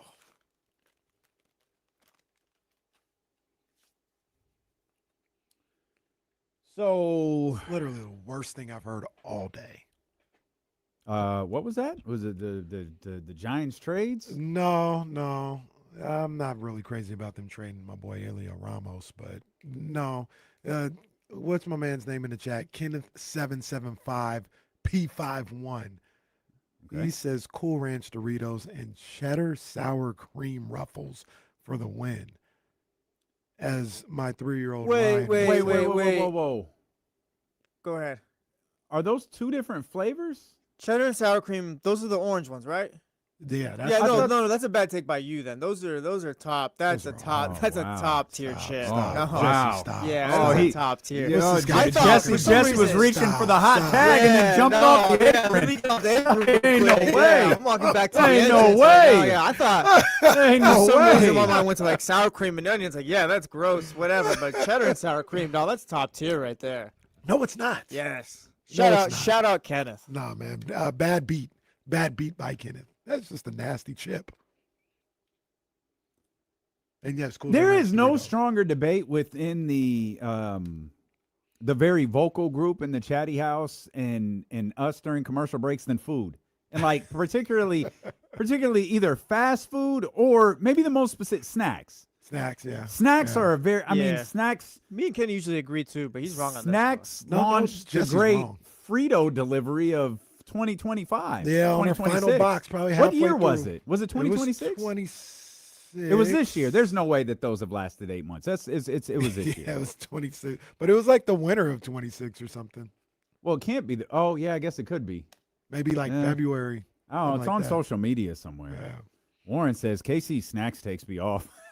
Yeah, Chatty House is with me right here. I'm sorry. Chatty House is wrong. Chatty House is wrong often. I love y'all, but y'all wrong often. I don't know that that's true. They are wrong often. Well, at least when it comes to chip steaks.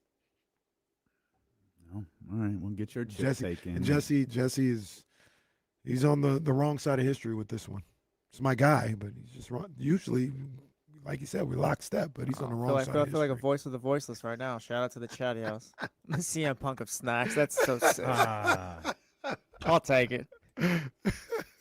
Who won that match? Punk won that match, Punk right? won. Oh yeah, I believe he because did, yeah. Randy Orton came in with the RKO. Mm. It's funny, like because social media exists. that like now when wrestlers run in, there's a fan with a camera who recognizes something's going on because everybody is looking this direction. And so all of these people have their phones out and no one's looking at the match. They're all looking at this particular entrance. And here comes Randy slowly walking, slowly. Okay, I've got to jog. I recognize we're getting to the spot. Now I got to speed up, slides in the ring. Cody Rhodes was a little bit slow on the turnaround and the get up, but he hits him. He didn't. I didn't see that video. I know the type of video you're the talking video, about. yeah, it's. But it's I didn't see amusing. this one. He didn't do the thing where he like ducks down for 2 minutes. No, he came from under a tunnel, but he must have been. So you start to see activity, right? There's people moving around. They clear a path. Security. Kind of, clears- yeah. And so there's like more people around, and I think it's like, remember when we were at Usher, and we knew Usher's going to walk this way because a slew of people had like come out 15 minutes before. Right. So it was like, oh, Usher's gonna walk this way. You almost lost your marriage because of it. Well, that's a true story. Usher walked directly in front of us, but we saw that like develop. You could see like that was developing, and he just kind of like walks out like right as he's not ducking down. He's just kind of walking, and he starts to pick up, starts to jog, and then Cody starts to get up, so he kind of picks it up a little bit, jumps in the ring, and then Cody was slow on the turnaround, but Randy Orton got him with the RKO. Yeah, didn't he like pick his head up a little bit or something like that? It It looked did, wrong. yeah. He that. I've only seen two things from that match, and both of them were bad. No. One of them was that RKO. The other one was whatever the hell CM Punk was trying to do. I didn't see that. He did a very Terry Funk-esque moonsault where he didn't quite, like, Oh no. he wasn't really able to flip. He kind of like lunged on his side. Oh, It my was so gosh. awkward, and he missed. For the most part, it was bad. It was bad. Like Punk, why? Why did you? And me, like, I feel like I know CM Punk. My guess is that was supposed to be a small tribute to Terry Funk, because Terry Funk can't do a moonsault the way, like, every wrestler in AEW can do it. So he kind of does this thing where he like turns to the side, and he just missed Cody, and it was like, oh God, that's so bad. Goodness gracious. Don't do that. Don't do that. Well, I guess your guys' boy. Hey, Punk getting up there, man. He can't keep wrestling like that. I'm not even holding it against Punk, man. Punk's Like, still crazy over, though. Oh, for sure. Punk for is sure. still crazy. That's the problem. Like, they don't have anyone that's really over. Man, let Trick Williams do his thing. Yeah, Trick is the one. I but think he lost to Baron Corbin. do you hear the sentence that you just uttered? Wait, Baron Corbin is still around? I got that text. No way. I got that text. That's the I thought that same was a- thing I said. Yeah, I thought that was a joke. That is the same exact thing I said. I got that text, That's and I was like, wait, I crazy. didn't know he was still with the company. You being serious? Yeah. Yes. That's what WCW said. Yeah. So I remember Corbin, he was doing like an interview. He was like, yeah, I don't know, the powers that be. I don't think they wanted me out there. It's like, oh, like he's done. But all right, that's all right. He came back. So KO came back. Your boy. I saw that. I did see Your that. boy. I That was- zoomed right past that tweet. No, that was cool. Don't do Your boy that. came back. Did he interfere or something? He Like, was like no, he the wrestled. fourth man. He was like, oh, he he was was a okay. surprise entrant, I Yeah. guess. And People like KO. You need guys like Kevin Owens. yeah, they people love people him. like KO. KO, he's a good little mid Carter. Don't, I'm not being disrespectful, but that's what he is. Look, I'm not. He's look. good. You need that. No, I can spot mid card talent like it's no one's business. He's not mid That's card. true. He's not mid card. That's true. Yeah. He is. He not main event. Yeah, he is. Oh man. He might be like standing at the door, like we don't really got room for you here, but like, you can come and walk in if you want. But like he's there, he's part of it. Trick Williams is the best young performer in the company, I think. The He most is. over performer. They in the buried company. Mello for whatever reason. I don't know what happened there. And then Ricky Saints. Yeah, Who too knows many- what happened I can there? tell you exactly what it just. Do you think of what you just said? Too many black guys are over. Like we need to let's knock some of these guys down a peg. I'm assuming Jade lost too, by the way. I have no idea. Yeah, I don't know. Well, you I watched actually it. You don't were even tapped know. in. I don't even know. It was queued up on your laptop the whole time. I guess it was. Where is Ricky Saints starts? Yeah, I have no clue. I hadn't seen that. NXT, I believe, right? Is he really? That's the last tough. place I saw him, but that was like last year. So That's tough. He I was a tried to- rising star. Send my boy back to AEW Yeah, where he he was a a main rising eventer. star. I tried to connect the ESPN Unlimited to the YouTube TV or whatever. For some reason, that wasn't working. It's like I'm not gonna try and figure this out Oh, anymore. it's in your it's in your YouTube settings. Yeah, I did all like the Oh, connect. yeah, all yeah. that. Yeah, I just never let me in. It's like, all right, whatever Oh. then. I don't know. It was I was right in there. I was in my YouTube settings because I was trying to make sure. All right, this is about the time that Sunday ticket price hits, and I just want to make sure. I want to make sure I canceled. Yeah, I think I don't have Sunday ticket, but I think NFL Plus might have got me over the weekend out of nowhere. Oh no! I mean, I oh was no! gonna But get it NFL Plus anyway. is good. It is, but I just don't like the way they go about it. Like let me know that you're about to do this. Don't just Sneak up your on me. payment Gotcha. went through. Yeah, no. This is, Yeah, those Sunday ticket payments are coming this month, so ah, get ready. nah, not me. And not you guys, but whoever's like I'm me, I gonna guess. give it a shot. I've had Sunday ticket, I think, every year for 10 years. Or 10 years. I don't think I need it anymore. Are you a red zone guy? Yeah, I could watch Red Zone. I like having the quad box up. Yeah. I'll miss that a little bit. Yeah, I like having all 4 games up. I My like team's gonna that, suck but this I year, so gotta feel watch like I football. can survive with the Red Zone. Speaking of, shout out YouTube TV. I for one of the, I don't do it often for whatever reason, but I had the quad box going on. And hey, man, we're in 2026. I had Yankees Cubs on Fox. I had Giants Padres on NBC Sports Bay Area.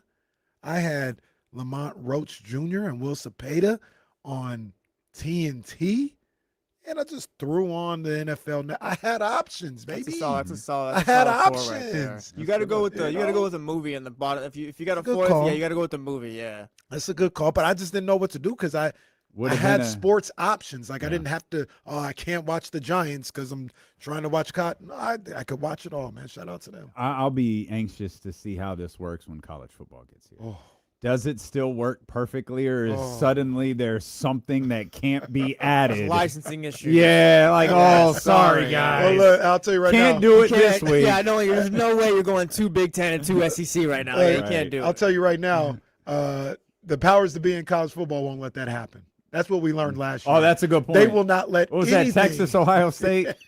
What was that? Oh, it was the Like carriage. Did Yeah, the U.S. Supreme Court get involved or something? no, it was lawmakers. It was like senators who were like, "Yeah, we're not gonna." I think it was was it a Fox carry? Like a dispute, and they're like, "Yeah, you're all gonna resolve this on Monday. You're not doing this today when Texas was playing Ohio State or They whatever." do the not game play was. around with college football, so there will be no hiccups for That's a college good point. football. Yeah, no, on that's a good point. YouTube. That's a good point. Basketball, maybe not college football. Though. There was an interesting reaction, 2 very distinctively different reactions when the Los Angeles Dodgers made their moves over the weekend, and there were some big ones. And, the Dodgers, this is the spirit of baseball. Like, this is the problem. And then there was another group that was just like both writers and fans alike. Yeah, this is the problem. They're not doing anything wrong, but this is the problem. But those 2 sides were united in one thing. This is over. You can get the chains and the padlocks. This was the move. This is like, because this is a wrap. The conspiracy theorist in me was like, I wonder if the owners were out there. It's like, yeah, let the Dodgers make this trade. Go ahead, and that way we get. I mean, because it's like as soon as the trade happens, it's like, all right, yeah, lockout's happening, salary cap, all that. Like, I wonder if there's a little, let this move happen so we can win. This is absolute. Like I had the tinfoil hat on with that too, because this is absolutely the final exhibit that they need to say, hey, this is not sustainable. Like, we can't go on like this. And yeah, I wondered if a call was made to say, look, for the betterment of everybody, just go ahead and send them to the Dodgers so we can execute our plan. That was, you remember that I don't think Jesse's old enough to remember this one, but you might be, you're my generation. Remember they used to do the commercial for a master lock and they would shoot at the lock? Vaguely, yes. Yes. Get that lock back. get that lockout, because no pun intended, a lockout is on the way for sure. Oh, no, there was absolutely pun intended. Get the lock, shoot it, because you can't get in because the Dodgers have a payroll that – there are so many – and that's the thing, too. There are so many things that have to change. It's not just the salary cap. It's also this deferred payment thing. That is crazy. That cannot be a thing. Dog, It can't be a thing. Don't judge me. I'm not reporting this. Oh, I Lord. looked a number of different times. Jesse, you probably saw it too. I'm trying not to get chatty housed in a number of different ways It here. already – go ahead. Jesse, did you see how? Matter of fact, I'm gonna ask Jesse. He's going to put the heat on wow, you. yeah, I'm wow. the producer. Going to put the heat on you. This innocent tweet bystander. was from FanDuel, from their official Twitter, Okay. and it said the Dodgers are paying upwards of $1.1 billion in deferred payments, There's And a crazy number out there like that. Yeah. and they have Yeah, because Shohei- it's not Well, just yeah, it's not showing. It's everyone on the damn roster. They're Yeah, probably- I see I it. mean, look, it's 10 players. It's their pin tweet. Yeah. It's 10 players, Mhm. and they're going from they're getting paid from They've anywhere got from contracts in 2044 43, to 44. 2039. They've like, got a 46 here with Blake Snell, 40, 43, 45, 44, 39, 39, 47. That's come what's on, killing man. everything. Come on. Like that's ridiculous. Once again, and here's the other thing. So when the trade was announced, I absolutely just put my phone down. I said, "Come on, man, this is ridiculous." Then I picked it back up and I made the tweet where I was like, "This is actually ridiculous. Lock these guys out. Like, just lock them out. This is Are you talking to the players or the owners? the owners will lock the players That's out. right, yeah. So lock them out. This is ridiculous. Although the owners are probably the culprit in all this, if you got the tinfoil hat on. But a lot of people, obviously Dodger fans, were coming back. You know, me, I got the Giants hat on in the app. You know, like, oh yeah, cry more. Like, oh, of course a Giants fan would say this. And look, I hate the Dodgers. I absolutely hate You do. There is no team in sports I hate more than the Dodgers. More than the Rams. More than the Rams. More than the Seahawks. More than the Seahawks. More than the Lakers, obviously. Everybody knows more than Ohio State. More than Ohio State. But see, here's the thing. This isn't even like pulling back the curtain. This is just being real. Like, I hate the Dodgers. I really, really do hate the Dodgers. But it's not even that, for me, it's not even that deep anymore in baseball. Two reasons. Number one, the Giants won 3 times. I didn't think I'd ever see a Giants World Series. They won 3. Regardless of what a lot of people say in those situations, yeah, like as a fan, you lose a little bit. Like, it doesn't, once you've won, even 1, but 3, it's not as serious as it was before you had none. Like, it's not as life or death. Mhm. So, yeah, I still love the Giants. I still root for them. I still want them to win 30 titles, but it's not the same as pre-2010. So there's that. Then when it comes to hating the Dodgers, especially after the Giants won, a lot of hating the Dodgers, wanting them to lose, teasing the Dodgers was the enjoyment you would get when they would lose in the postseason. Mhm. Like, National Dodgers Elimination Day was a real thing for about 10 years, and that fueled Giants fans and everybody else, because we had to win, and they had this, all-star team, paid all this money, Kershaw and all this other stuff, and they would lose. Once they won, it was like, oh, well, all right. Like, that was the fun of it all. Like, them losing when Not they even the didn't win. 2020 title, the real one. Yeah, the one. Yeah. Yeah. Once they won, it was like, because you couldn't say nothing no more. Like, that's what we would always say. Couldn't say nothing no more. So it's not, once again, not saying that, oh, I don't care about the Dodgers or nothing like that. No, I still hate them. But people were like, of course, Giants fan got a problem with. It's just not that deep. When I look at this situation, it's a mess. Like, Major League Baseball is a mess. And I even said during the break, and I'll say it on here too, and continue to say, the Dodgers are not doing anything wrong. These are the parameters that they're allowed to operate under, and they're just operating. better than everybody else. Like this lock them out really doesn't have much to do with the Dodgers. The Dodgers is doing whatever. It's the system in Major League Baseball that is just it. I don't think it's enjoyable for anybody outside, I guess, Dodger fans. It's not an enjoyable product for people to consume on a yearly basis, and it probably has to be. It definitely has to be fixed. So, the Dodgers are essentially just the Yankees.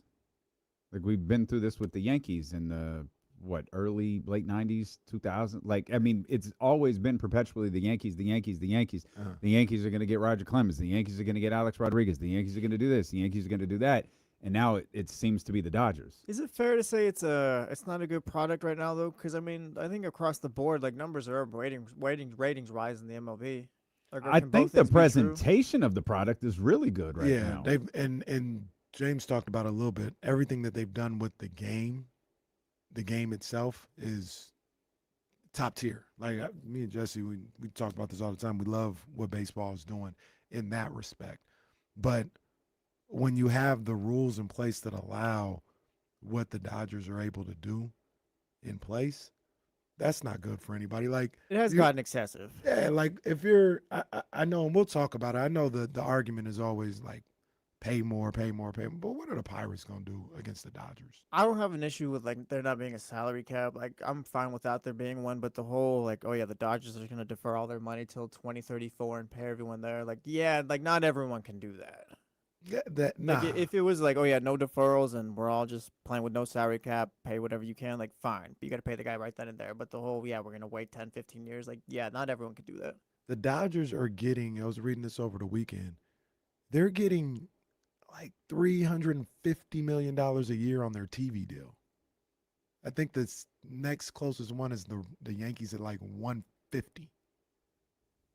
That's the Dodgers and the Yankees. I think the Giants get 90 million or something like that.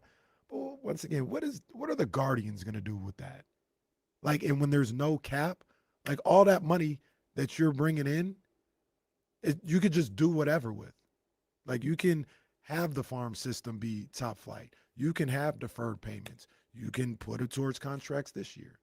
I asked the question on Twitter. I'd like to know what both of you guys think. Would the NBA be a better product if it didn't have any salary cap? I don't think so. I don't think so either.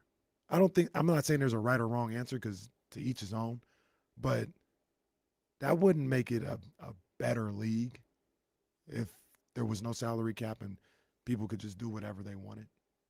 So a lot of people talked about this particular deal too, getting screwball and saying, oh, well, they gave up prospects. They didn't even give up, it wasn't even a money thing. It was a prospect situation. Well, they were able to do that because there's no salary cap. If there was a salary cap, say, of $250 million, they'd have to give up actual Major League Baseball players with a salary to match, or they just couldn't even go over the cap with all the money that they're playing. Like, I think they absolutely, everybody can agree they need a floor. That's not in question. But I think they also need a cap too. Like this is, even if you have a floor, like there's only, once again, Pittsburgh, Miami, all this other stuff. I mentioned this a number of different times before. There does come a point where no matter how much you're willing to spend or how much you're going to go for it, that there's just somebody else with just more money. Like you can't compete. If there was no cap in the NBA, but because I'm opening up the books. Your books aren't as long as Steve Ballmer. Right. If he wants something, 2 players or whatever, like he's going to get them over you. And that's one of the places where the Dodgers are right now. Yeah, the salary cap is in place for a reason. And I think when you look across the different sports, there are actually pretty strict parameters in the NFL. Just no one understands the NFL salary cap. No, I don't. I don't know what triggers it. I don't know like what the hard cap number is. I have no clue. It just seems like teams manage to navigate it. How? I don't know. They make the contract bonus money, even though they've already decided, 2 years ago when they signed the contract that it's salary for that year. They're like, no. Now that we're here, we don't want that to be salary. We're going to give you a bonus. Your salary is actually only going to be $1 million, but the bonus is going to be $20 million. Yeah. So you're still making $20 million. We're just moving the money around a little bit. Don't forget the dead cap. The dead cap. The Miami Dolphins with the largest dead cap number in the history of the National Football League. And what exactly does the dead cap mean? It means it counts against their salary cap. Yeah. Even if the guy's not there. Or All you right. can't cut him because it'll be against the dead. The player doesn't even get the dead cap money half the time. It'd be one thing if it was like, oh, you can't cut him because then you owe him X amount of dollars that's on the dead cap. No, you just owe him $4 million, but it goes against the cap for $27 million. Total dead cap hit 99.2 million. That's Tua, right? Yeah. Oh man. Can't believe I believed in that guy. Well, Oh, being a sports fan sucks. There is one other thing that we kind of alluded to about what this trade triggers that I do want to talk about a little bit more. okay, we'll do that next. Plus, it's not the only trade deadline that has come and gone, and we saw a star on the move yesterday. We'll talk about that next on Sacramento Sports Leader, ESPN 1320.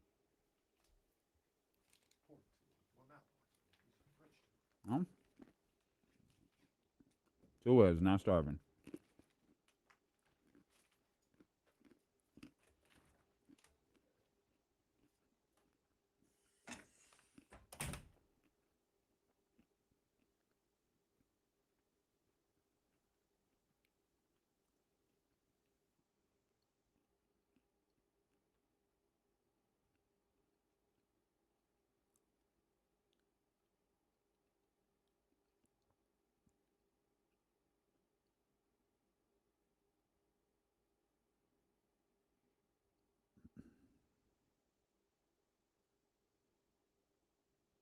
Tom Brady turns 49 today.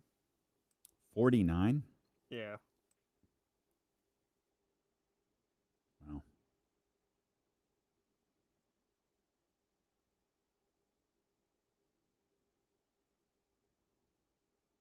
If he played today, is he still a top 15 quarterback in the league?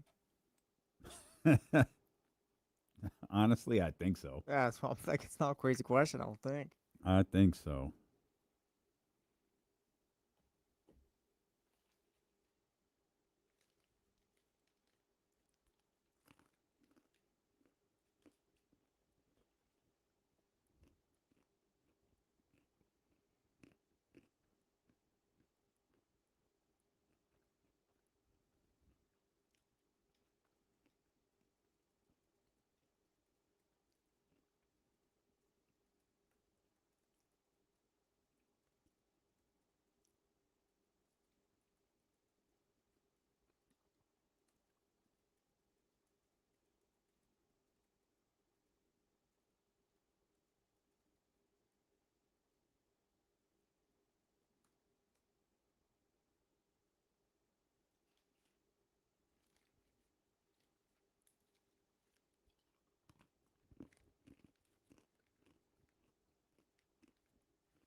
Well,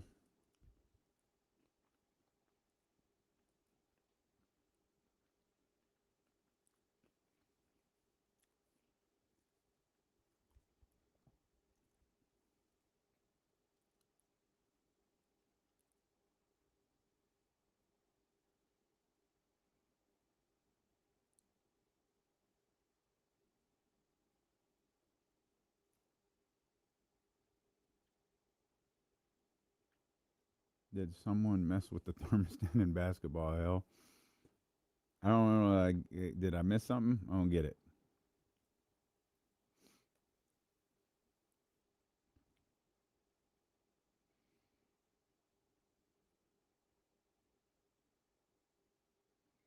I know someone messed with the thermostat in here because always around like 3:34, it gets like colder than it already was, and that's always the case.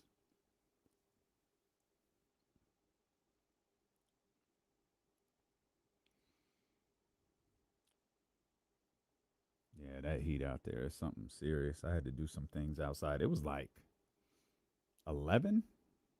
Nah, yeah, it was like 10:30, 11. Oh my gosh, man.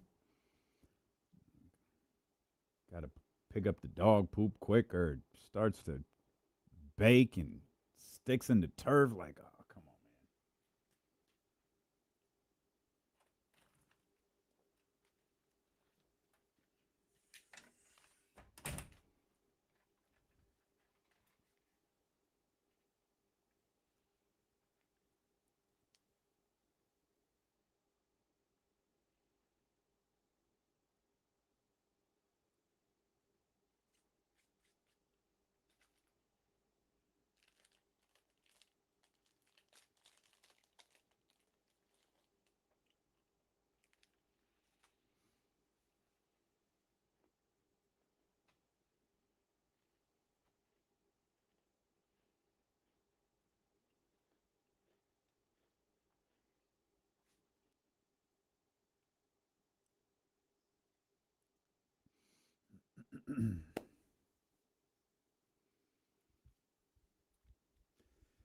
Major League Baseball trade deadline has came and went, but most of the discussion over the last couple of days has centered on the Dodgers. Not necessarily the Dodgers, just the moves that the Dodgers made and how this is such a strong sign of an impending lockout.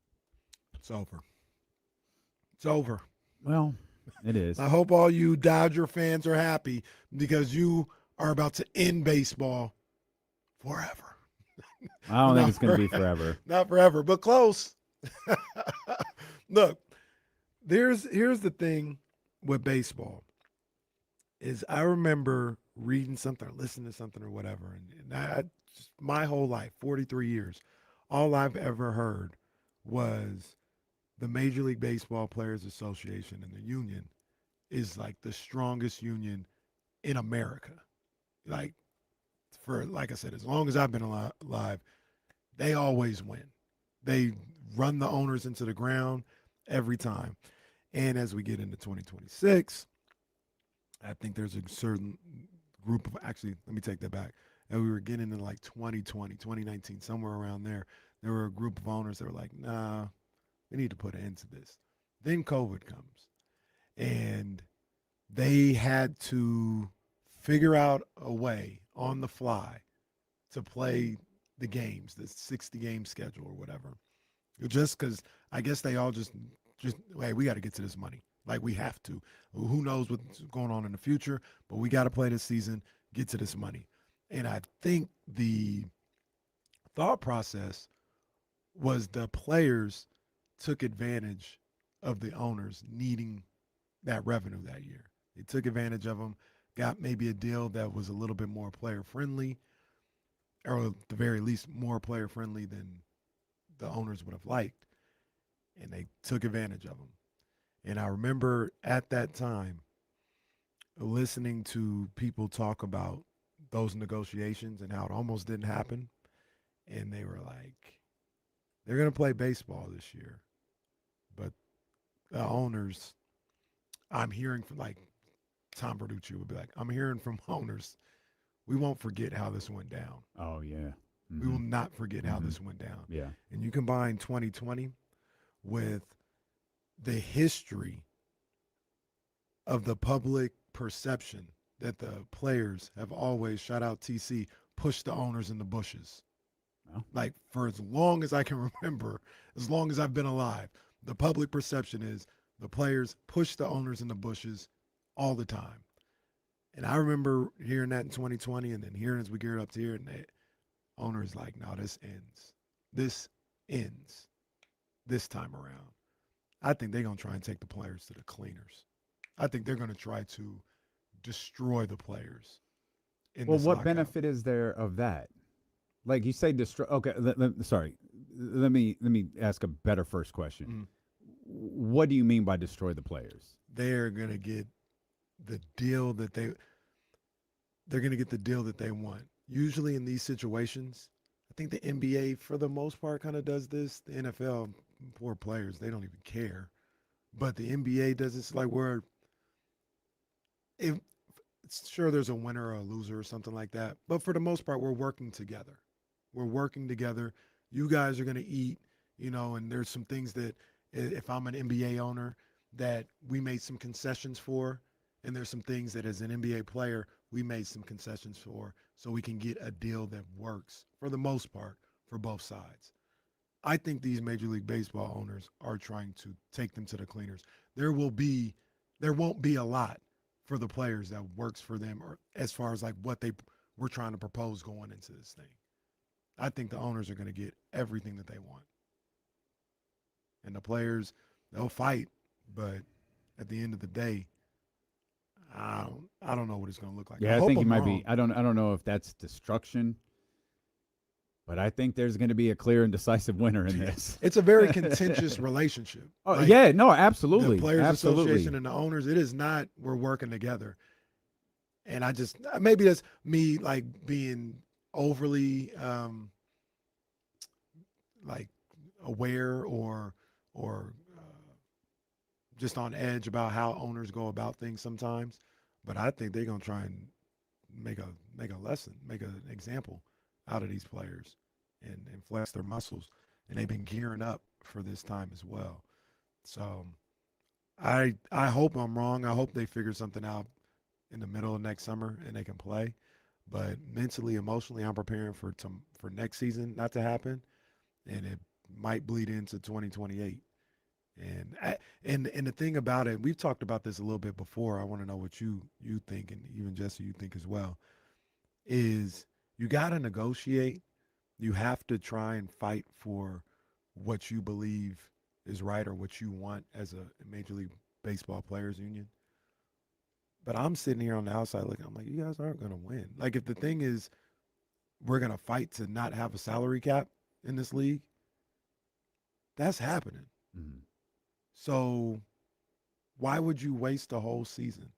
Why would you not play for a whole season for the outcome to eventually be what you were trying to make it not be anyway? Is there a part of the Players Association that should fight the good fight throughout this winter,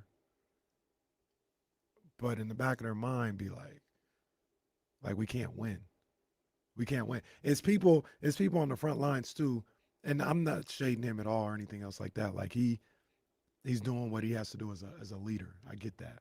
But it's guys on the front line like Bryce Harper, like, no, we ain't having no salary cap, and we're ready to ride this till the wheels fall off. Well, Bryce, you made $500 million in your career. Do you want to be known as a players union though? That got the salary cap. You don't have no choice. Well, yeah, that's my whole point. Yeah, But yeah, like as far as like fighting for it though, like you're talking about just like kind of laying down. You Like, can- all right, you guys won. But You like, can fight to a certain degree, but are you willing to fight to the point where you're not playing for a year to end up getting a salary cap that is inevitable anyway? an entire season, losing an entire season's tough. But I mean, you got to negotiate. So if you got to lose a chunk, you lose a chunk. But yeah, I don't think it's worth losing an entire season. I guess. And my whole thought with Bryce Harper is like, Bryce Harper, yeah, you can sit out 2 seasons, but what about?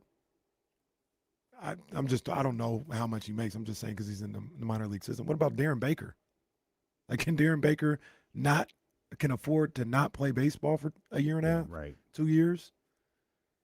So I just struggle with the salary cap though, because like a lot of these owners chose to stop spending like about a decade and a half ago. Like it wasn't just, oh yeah, we can't compete. Like these owners just decided to go with the Tampa Bay Rays route. Like, all right, we're just gonna keep our money in our pockets.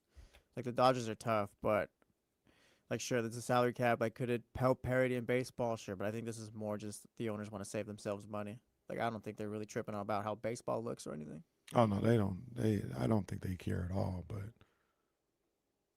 it's their league. It's their league. So I just, I wonder. Like I said, there is, just to your point, there is a fight that you put up as a players' association, but I wonder if internally there's a discussion about how far they want to go with this whole thing. Are you okay? Maybe they advised them 2-3 years. Maybe they advised them after what happened in 2020. Hey, you guys, save your money, because this next CB over the next 5 years or whatever, save your money because we're gonna ride this thing till the wheels fall off. Maybe they're prepared for it in that way. But I like I said, it's just gonna end up with what they're trying not to have happen anyway, and that's a salary cap. I think what everyone is the most curious about is how long does this go on? I think you brought something up interesting about that 2020 return to play thing. That was really bad. If you can take yourself back to that, the Major League Baseball was on track to be the first sport back after the COVID pandemic had shut all sports down. They were on track and everything. And it was I believe it was a 120 game season. And then it just became a fight.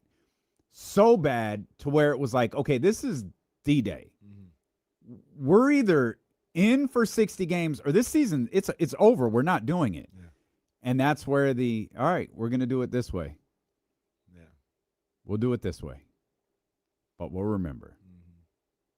And I remember thinking at the time, too, it was such an embarrassment for Major League Baseball because it was so public and so almost needed that it's like, all right, we're going to have something. There's going to be it's not going to be normal, but it'll be something.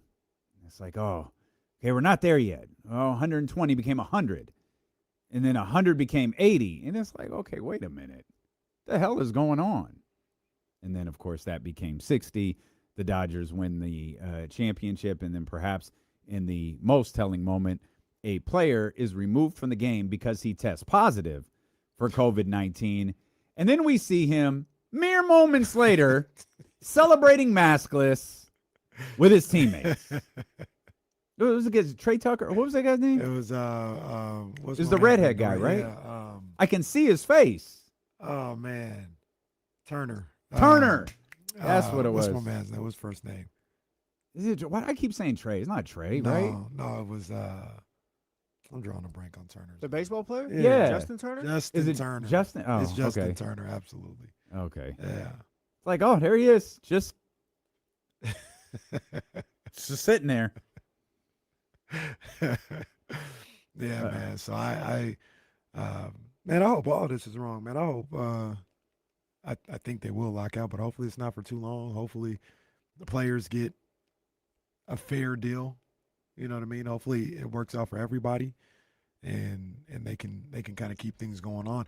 I mean, I don't think this will be the case. I really don't think this will be the case, but to a certain degree, I didn't think the WNBA season was going to happen on time, and they found a way to get it done.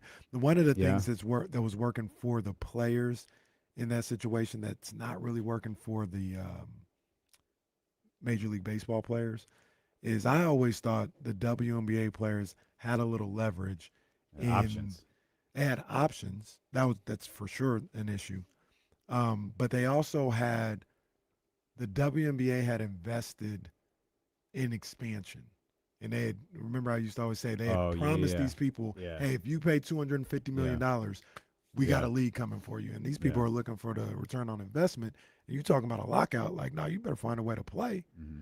And Major League Baseball owners, I'm not saying it's smart or anything else like that, they said, we're not dealing with expansion right now. Mm-mm. We're not dealing with relocation right now. Mm-hmm. We need to figure this out. So they're not beholden to anybody except their own pockets. And, man. Lockout is one of the big reasons the Kings didn't move the first time. Was it 12? What was I can't remember. Was it Anaheim? I can't remember what the first one was.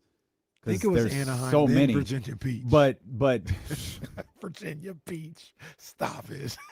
but I think it was Adam Silver the deputy at the time who was like, we can't do this now because we're in the midst of a labor dispute. Like we can't do this. Right. And I think David Stern mulled it over for a while, and he was right. That's not a distraction that we need right now. And that kept the Kings in Sacramento for another year, and then along came Virginia Beach. That's crazy. That's crazy. That's just that sentence is stupid. Virginia Beach. Like the Sacramento Kings, Virginia Beach? All right, man. I'm not even going to lie to you. I've been to the East Coast often, been in that DMV area often.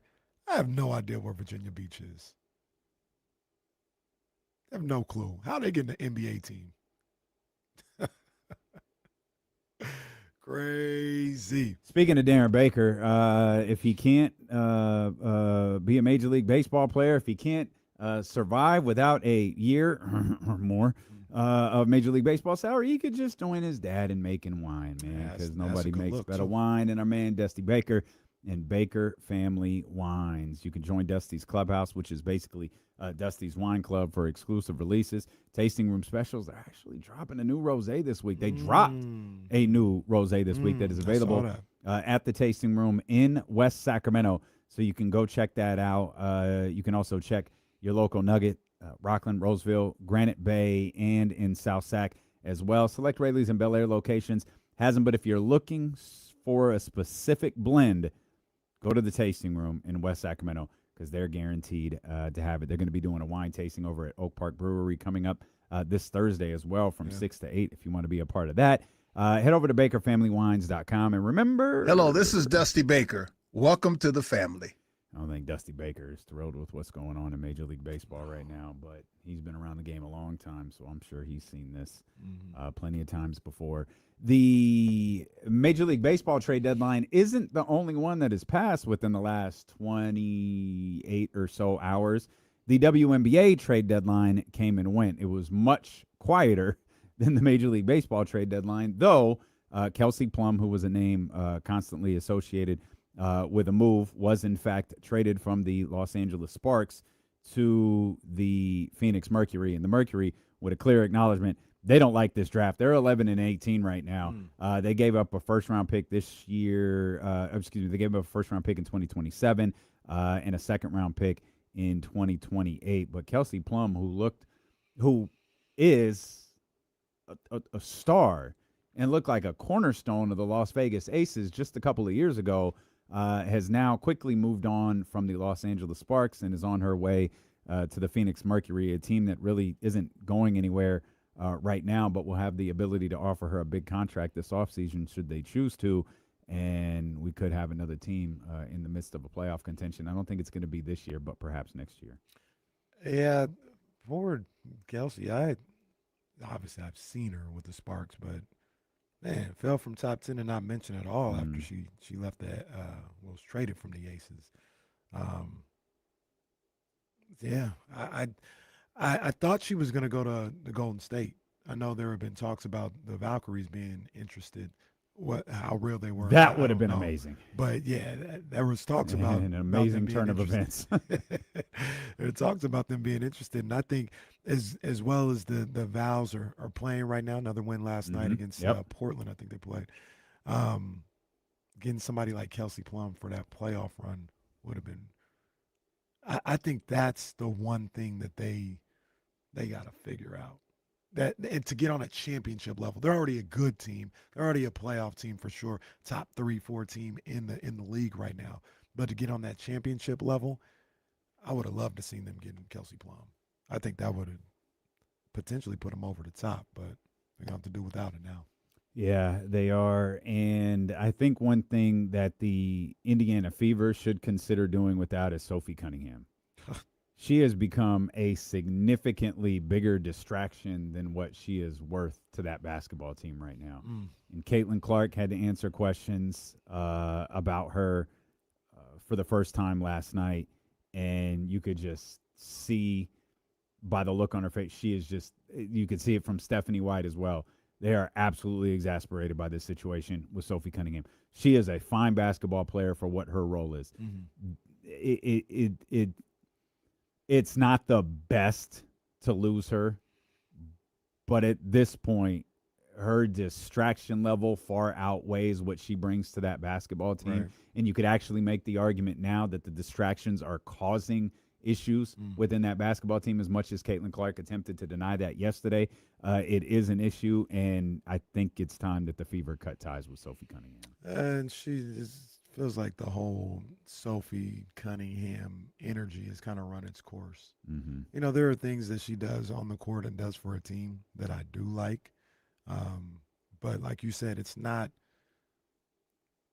like you can't find that somewhere else for less of a distraction, you know, and she made the decision to kind of make things about her, and now it's kind of affecting the team and it's weighing on the team. They're still a really good team, borderline championship contender, but now you feel like it's starting to weigh on them a little bit, that they have to deal with this stuff night in and night out, and they got to deal with protests at every arena that they end up showing up at. And yeah, she's a fine ball player. Like I don't, it's not like a bum or nothing like that. But No, she's far not from it. She's not somebody that's irreplaceable. Yeah, she's definitely not. The problem, this is a really competitive run for the W right now, especially in the position that the Fever are in. Like they're, a couple of good games outside of, being in the conversation with where the Valkyries are and the Aces are right now, and kind of the 9-loss spot. The Lynx are kind of in a class to themselves right now, but there's a lot of really good basketball teams in the W, and the Fever are one of those basketball teams. But it's a fine line where Caitlin has got stuck in the midst of this political crossfire. Sophie Cunningham has inserted herself into the midst of an entirely different political crossfire, and now their teammates have to deal with it. Stephanie White, their head coach, has to deal with it, all while this is a 19-11 team and can compete. Yeah, it's like you said earlier, it's just not even worth it. It's really not at this point. I was watching that game yesterday, though, between the Fever and the Lynx. Good game. And I had a thought. I want to run it by you and let me know what you think. Mm-hmm. Olivia Miles. Mm-hmm. AKA the truth. Sorry, Paul Pierce. Fantastic. He's incredible. Thought she was going for incredible. like 50 last night. Yeah. She only ended up with 28, but she had like 23. Well, the fact that half. she went for 28 and Courtney Williams went for like 26 or 27, like that is like that's and we're not even talking about Nafisa Collier yet. Like that's a nasty combo right there. Shout out to Kelsey Mitchell too. I had 37 or something like that last night in the loss. But I watched Olivia, and every time I see her play or I see some highlights from her or something like that, I said, this young lady, more than Caitlin, maybe even more than Juju, she can transform how the league is viewed by everybody. And what I mean by that is I watch Olivia Miles play, and she looks like something I haven't seen in that league before. She looks like a female version of Kyrie Irving out there with the way that she moves, the way that she handles, the way that she finishes. She can shoot the ball. She's got a flair. And I was just watching on Sunday, and I was like, Sunday night, actually. I had to record it because I was out all day.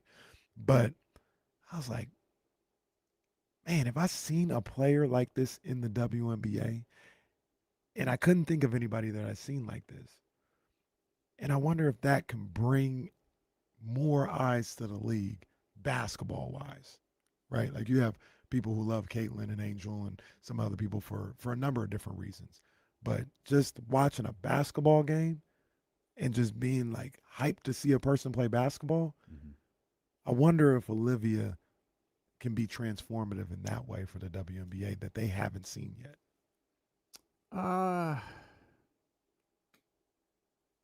It's a good question.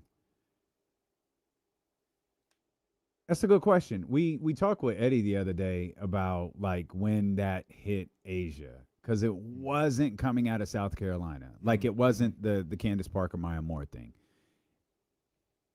But she grew into that.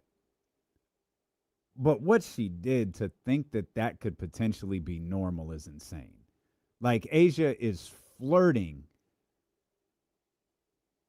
Yeah, Asia's legitimately flirting with greatest player of all time status, like at the age of 30. Yeah.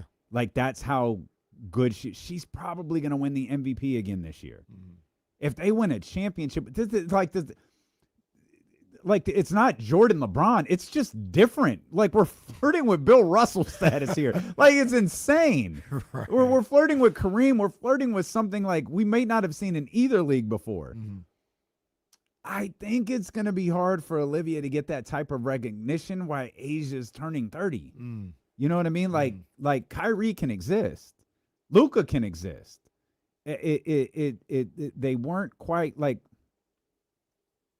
Is Luka as transformative as people thought he would be? Like he's really good. He's great. I'm sorry, he's great. But like the game didn't really change with him. No. And I wonder if that's what Olivia Miles is, despite the fact that Olivia Miles, like her game, it is. There isn't a comp to it. There isn't a WNBA. There isn't a legend She comp moves to different. it. Yeah, she moves different. And marketed like she's a valuable piece. She could be a valuable cornerstone for the league moving forward. I just think it's going to be tough with Caitlin because underneath all of this other stuff, Caitlin is having a phenomenal season. Absolutely. And Asia is still the best basketball player on the planet.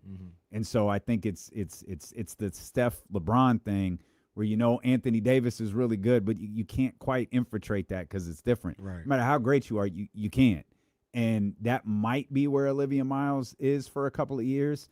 But she's going to be one of the game's most popular players for a really long time. But look, if she come out and get a championship rookie year, and Nafisha's a big part of that, but she hadn't been there. But yeah, she'll be looked at differently. And Minnesota is in a fantastic position, and you do it by beating the Aces too. Yeah, that's what you need. Yeah, you need a little bit of that too. You need that. Absolutely. Yeah, you kind of need that to go along with it. I have a question about Jaylen Brown. I've been reading a lot of things about LeBron in recent days. I have a question about Jaylen Brown and how much he influenced this decision by LeBron James. Plus, it sounds like we've really got to get comfortable with Zach LaVine playing big minutes for the Sacramento Kings, or at least playing for the Sacramento Kings. We'll talk about all that when D'Lo and Casey return here on Sacramento Sports Leader, ESPN 1320.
I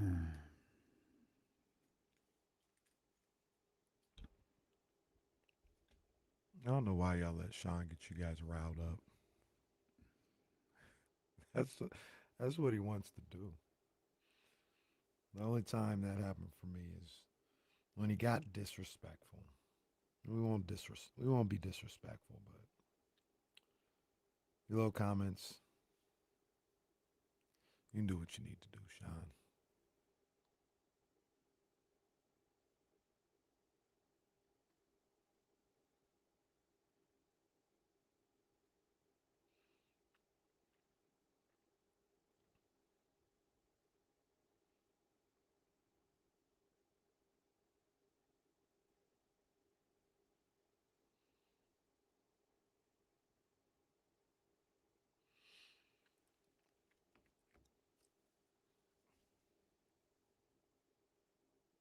I was gonna say I ain't gonna do that to Bob Brown though. I ain't gonna. I ain't gonna do that to Bob Brown. I was gonna say something. Hold on. I ain't gonna do that to him. Bot got a. Who's that guy? It's an Eric black guy driving. That's what that is.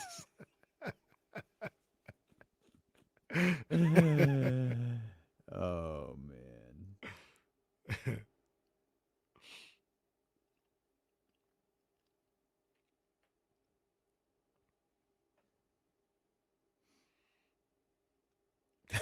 Isn't that Jameis Winston? Hey. Hey. Oh man. Bot out here cosplaying. That Jameis Jameis about to Winston go is get him a dub. hilarious. Eat up. Eat up.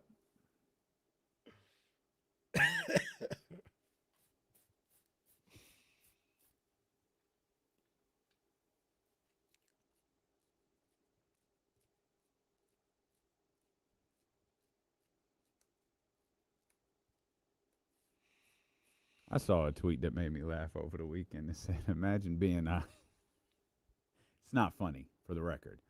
Imagine being in high school and Karl Malone come along and take your crush. Oh my gosh, bro. I don't even know what the context was. I was like, well, I'm all for some Karl Malone slander on a random Saturday afternoon. That's never a bad thing.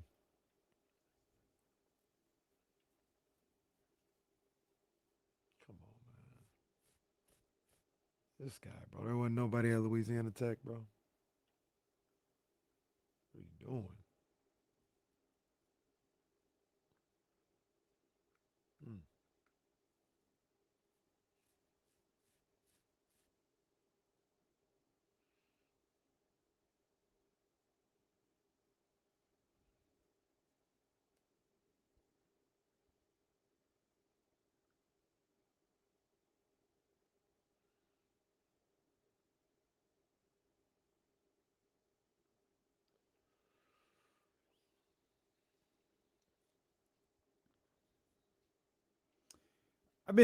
First of all, congrats to Donovan Mitchell.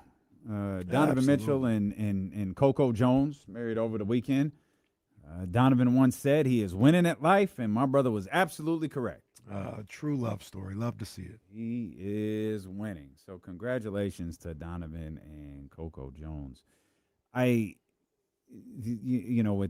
things like really slowing down in the league right now, I've read so many things about LeBron James, the decision to go to Philadelphia. So much has been tied to the Jaylen Brown thing, like Jaylen Brown signing being traded to the Philadelphia 76ers, and reading different things about Cleveland, and it feels like there were these, LeBron had this list of teams, but there were these buts with pretty much like every team out there. Mm-hmm. Yeah, but the Golden State Warriors aren't that good. Yeah, but playing with Steph Curry probably isn't worth the headache that season's going to cost. Or if you're a Warrior, yeah, but he can't get over the history.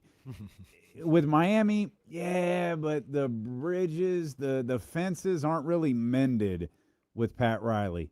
Yeah, maybe that team is still short a few things to be a true championship contender. There were some buts with Cleveland as well.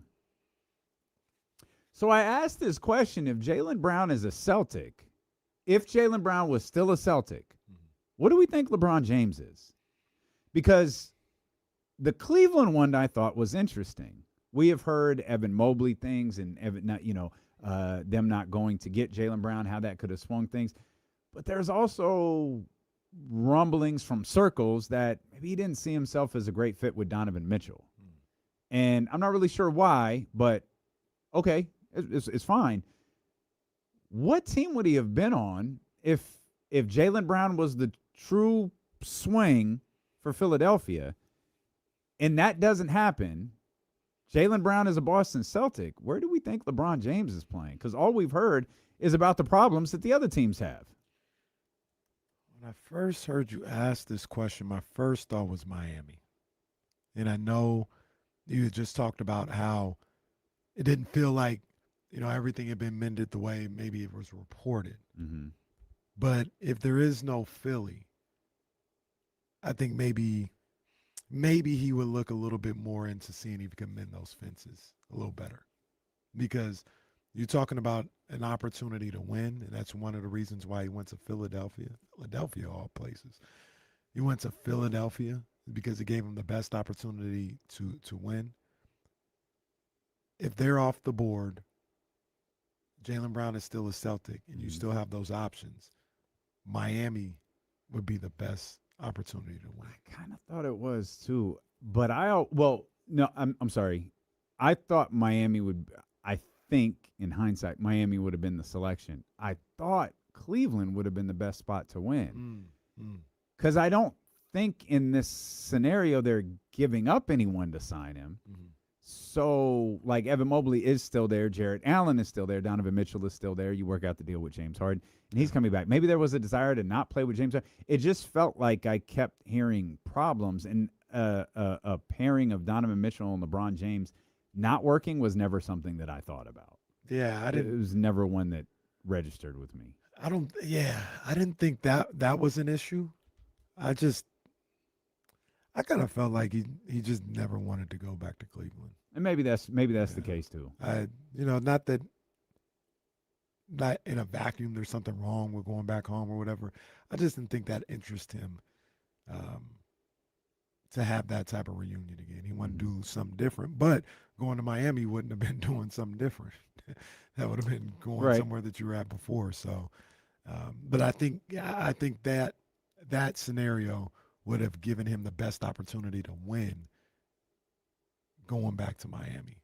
Cleveland would be there too. I don't have a reason to say Cleveland wouldn't have been a great opportunity to win either. It's just a feeling I get. I think Miami with LeBron is better than Cleveland with LeBron, combined with the fact that LeBron wouldn't want to be there all year.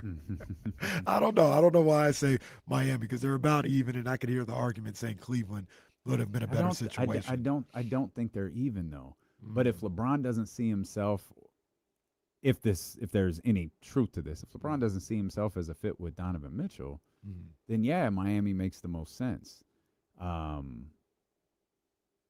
Just the interesting domino effect that the Boston Celtics put into play.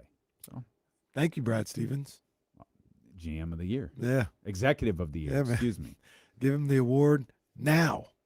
Matter of fact, give him last year's and this year's. Well, he does have last year's. Oh, he does. I think he is the reigning executive of the year. Oh man, it's almost over, bro. So he could win a second one. We literally broke this down. And we said it's pretty much coach of the year is way worse. Yeah, but this one is, well, Jesse, it's only a matter of time. I don't think Jesse's going to be sad. What was he thinking? We'll never know. We'll never know. This is Brad Stevens' second executive of the year. They really should give him the third. Boy, one of these things is not like the other. Brad Stevens, Sam Presti. Brad Stevens, Monty McNair. Oof. Again, one of these things is not like the other. Brad Stevens, 56-26. Sam Presti, 68-14. Brad Stevens, 64-18. Monty McNair, 48-34. Damn, bro. Damn. Hey, man, come on. King's graded on a curve. Come on. Man. Come on. Man. Ain't no lie. Ain't no lie. Yeah, well. It's my guy, too, by the way, Monty McNair. It is your guy. Yeah. You hanging out with him in Vegas. Y'all go to the Korean barbecue spot together? No. He was busy. Saw y'all talking, man, spending some time together. He's like, hey, greeted each other like old friends. I just kept walking. I'm gonna go see. Davion over here. Good luck, Monty. Good luck. Was he with the Clippers? Yeah. Oh yeah. Good luck, Monty. Monty, you might be running that team pretty soon. Who knows? What the everybody ramifications are? Yeah, everybody. Didn't Pablo do another podcast? He did. I think so. I think he did another one last week. Yeah. Because Daniel Tice and some. That's what it was. Yeah. That's what it was. What happened with that? It had something to do with Rhode Island. They got housing in Rhode Island, the Rhode Island FC. Yeah, they got ownership in some soccer team out in Rhode Island, I think. So yeah, So is this an issue with the Clippers again, or yes. Oh, okay. And so I think Kawhi was a big was like a owner for the Rhode Island FC, but they never told anyone. And Pablo was like, "Wait a minute, we found them celebrating Daniel Theis being one of their people, who I believe also was a Los Angeles Clipper at the time." And so I don't know that he actually unearthed anything as much as he unearthed something. Like, oh, that's interesting. That is interesting. That's interesting. I don't know that it means anything. I'm about to say I don't know what it means, but that's interesting. But I don't know how you're going to hype up Daniel Theis and not Kawhi Leonard. Kawhi Leonard. Man. Admittedly, I get that Uncle stuff. Dennis is an investor too, by the way. If you're curious. That was crazy. Yeah, right Uncle Dennis. That's crazy. Uncle Dennis. But once again, an investor could be anything. It could be $500,000. Shaq was a owner, investor of the Kings. Shaq was an owner. And he's not anymore because of something, but I can't remember what. Wasn't it simply because, was it Mastroff wasn't involved? No, this was after Vivek. Like he whatever he had, this little fake ownership. He took on a gambling business deal. There it is. I thought it was something with gambling, but I wasn't sure. So yeah, he had to give back his stake in the Sacramento Kings, which was almost certainly not a real thing. Well, I mean, the good news is nowadays you can play in the NBA and still be invested in gambling. Well, what do they call it again? Prediction markets? Yeah, the poly market, the prediction, the Giannis thing. No problem there. No, that's insane. No conflict of interest at all there. That is absolute. Also, what is the difference between a prediction market and a betting market? I don't know. I don't know because I ain't even gonna say much more because they don't need to be coming after me. Yeah, this is not. I was on a prediction market this past weekend. Were you? Yeah. Okay. Win.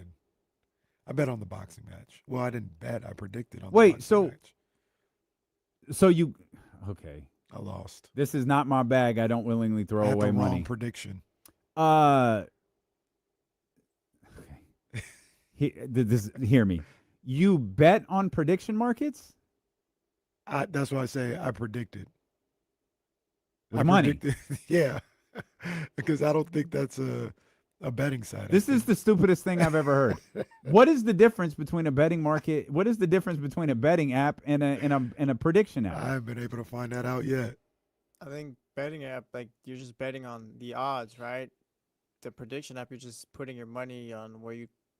I don't know. No, I don't do because you predict on the odds too. Well, no, because you don't predict on the odds though, because like the prediction the percentages on the prediction markets are essentially just what everyone's putting their money towards, isn't it? Like what everyone's predicting. Well, Like okay, they differ primarily in their market structure, pricing mechanisms, and regulatory oversight. I take that back a little bit because something like Prize Picks is not prediction market. That's daily. Is it daily fantasy? I don't think that's a prediction market. No, but it's not betting. It's daily fantasy. Yeah, daily. It's daily fantasy. Daily. Yeah. I don't know, dude. This is not my. Again, this is why I don't do it unless I clearly understand the difference between all of these.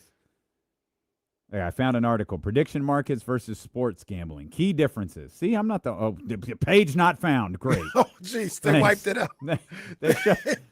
They shut it Not down. informing anyone here. They wiped it out. Can predict where Zach LaVine's next team will be. Portland leads that. I wonder if Portland still leads that. Yeah, that was a weird thing. Where that just like all of a sudden it was like 80% or something. That put like, wait, what did you? Who put the money down on that?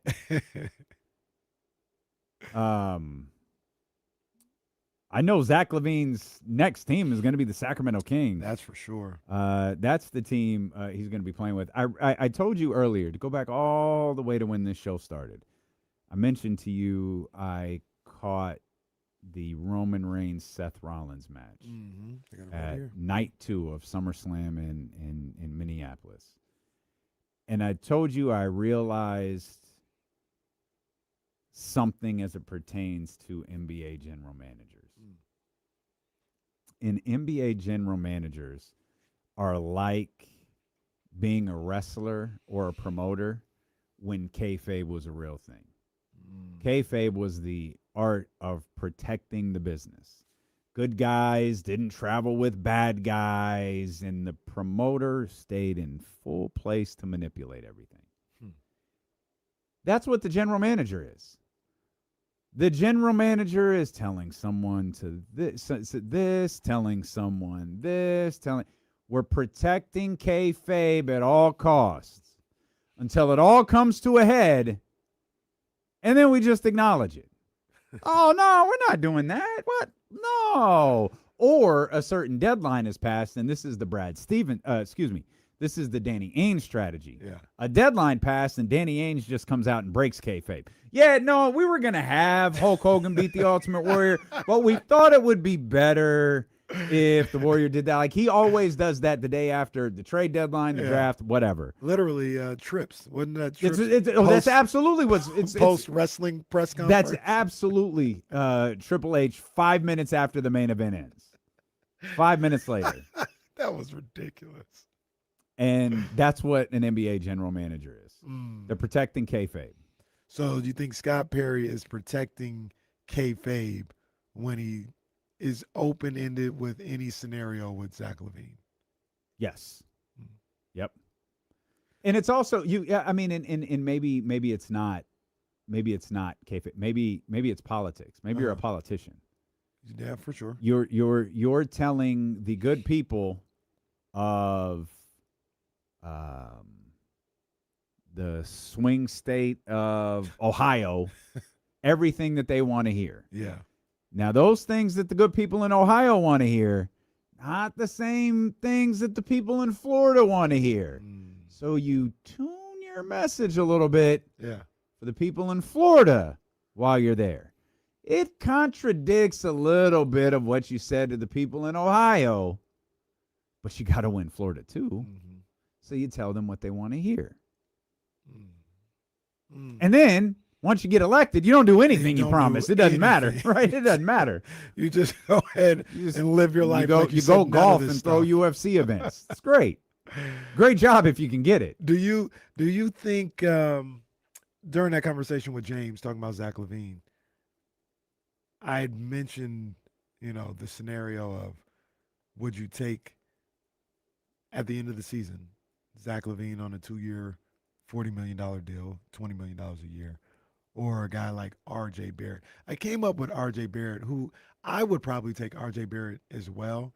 But I was thinking, like, the guy I was thinking about, and I couldn't really find an NBA equivalent, was like Aaron Aflalo.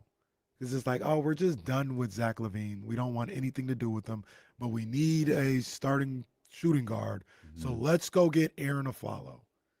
Like, would you, in 4 years, $100 million is a little bit more for him, but would you take an Aaron Aflalo guy over Zach LaVine 2 years, $40 million? A guy that he's not going to be. So I just want to be clear. I just want to explain this to me like I'm 5.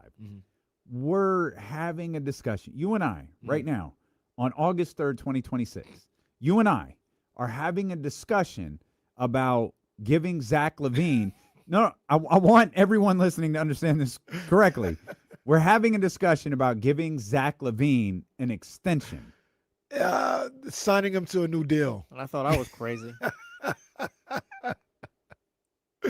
The whole point would be, do you just want Zach LaVine gone just to have him gone? And I think the answer is yes. That's what I think the answer is. Yeah. From the collective.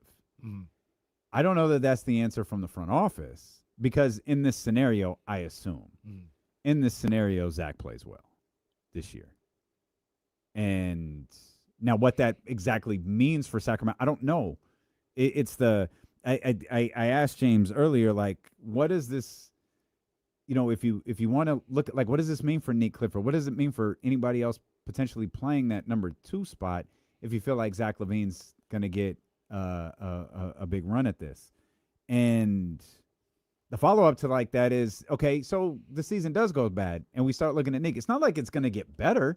So how are we judging Nick? It's the same questions we asked last year, and the same questions that I'm faced with right now is, I don't know what to say about Maxine Reno.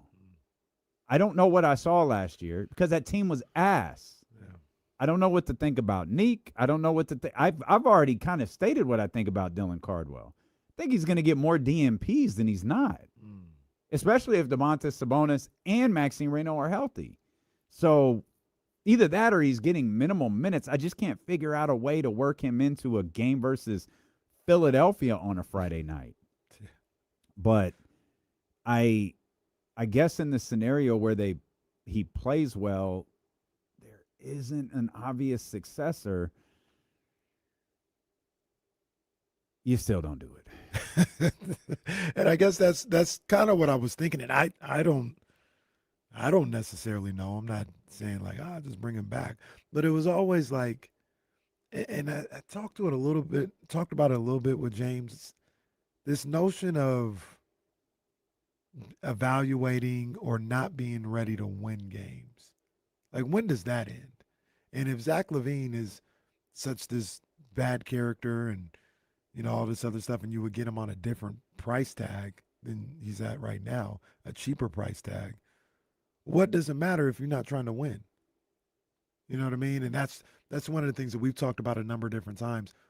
What is their actual goal going into this season? And what would it be next year? Like, after they get through this season, they're like, all right, we're trying to turn the corner and win 35 games this year and set us up for a potential run at that last play-in. Like, when do we start to try to win? Yeah. Because it feels like this year, nobody's talking about winning. They're conceding that they're going to be this bad team. And it's like, well, we'll get people in there just to see what we got. It doesn't matter if they're good enough to play or if it's going to lead to wins or anything. And I'm not saying that that's the wrong way to go about it. I'm just saying that seems to be the thought. Let's just get these guys. You got to see what you got. All right, well, what about when are we going to start seeing what we got in the win column? Yeah. I don't know when that is. It might not be till you feel like you have a roster full of guys who could do that for you. And we're not remember, James said it, we're not even at the start of this thing yet. Jeez. James didn't pull 2027 out of thin air. Yeah. And we might not even be at the moment yet where Scott goes, all right, here we go. He might have just been like, all right, we got Darius. Okay. All right. We're just here. We're just seeing how things play out. Just see what's next. Right. To Scott's, I guess in Scott's defense, really not much anything else he can do. Like, you can explore. You could talk. You could field phone calls. You can explore the market. Yeah. You are still, I don't want to say handcuffed, but you are still kind of, well, you are. You salary cap wise, you are handcuffed based on what happened prior to you getting here. And that's the Zach LaVine thing again, where what if he plays well? Does this happen? Does this happen? Nope. Because if you're Scott Perry, you have to rid this basketball team. You know what I mean by this? You have to rid this basketball team of Vivek Ranadive. 100%. He's still the owner, but you can't have the DeMar DeRozan, the Zach LaVine, the Vivek Ranadive players on the squad anymore. Yeah, and that's just – I know that's where they're at right now, and I guess I'm just trying to look for the time when they get to a point where, you have a guy like Zach LaVine who's talented and could make you a more competitive team on a night in, night out basis. And you embrace that and you play him. You know what I mean? As opposed to right now where it's like, let's just get through it and move on from this guy. And like I said, getting on and moving on from that guy might be getting a guy like Aaron Aflalo.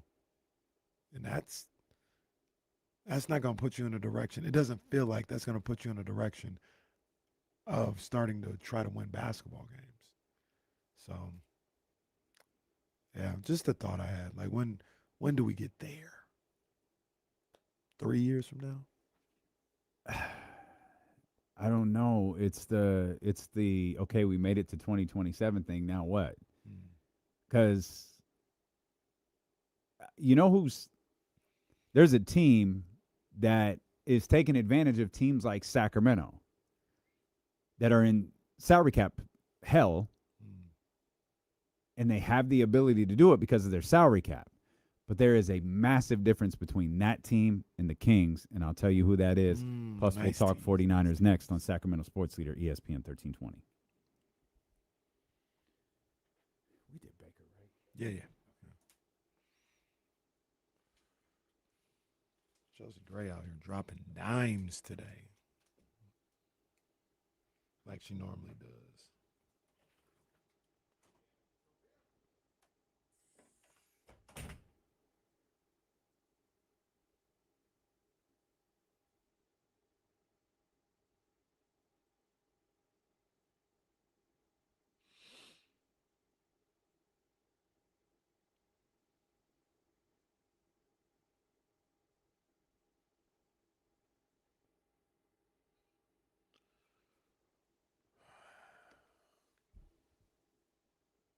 Oh, well, Scout, yeah, got to start somewhere. Giants are on ESPN today.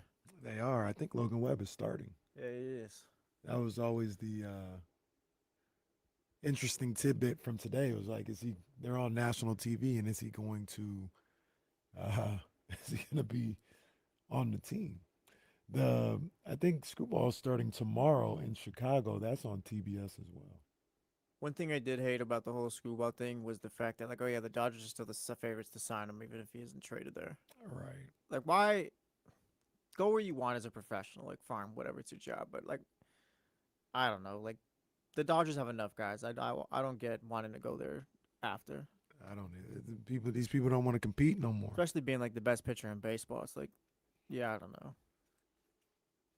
I would have thought about going to the Yankees. Like, I'm all about the legacy. That's where Paul Skeens gonna end up. I put money. He's a Yankee at some point. It didn't really work for Garrett Cole.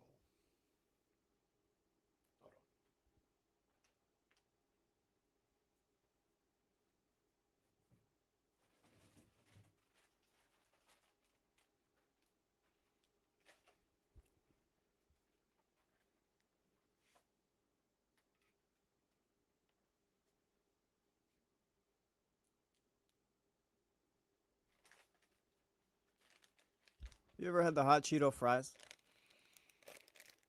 I don't think so. No. Those are tough. Oh, like the Yeah, the Chester bag. Cheetah. Yeah. Nah, I don't like hot Cheeto fries, but the wife gets them. Carlos, I got you. Because my boys handle business on Saturday, boy. They smack. Where them boys come? From Jacksonville? Smack them boys up. I didn't even watch the second half. I ain't going to lie to you. It was 4-0 at the half. 4-0 at the half.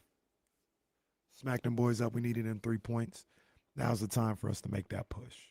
Now's the time for us to make that push. We got a lot of home games coming up in August and September. And, yeah, it's time. It's time. And that was a good way to start it. Jacksonville, sorry. So they needed to do that.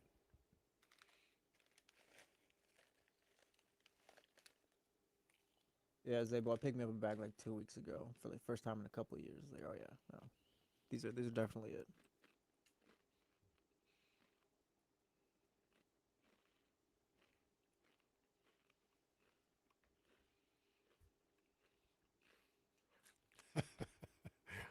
No problem, Carlos.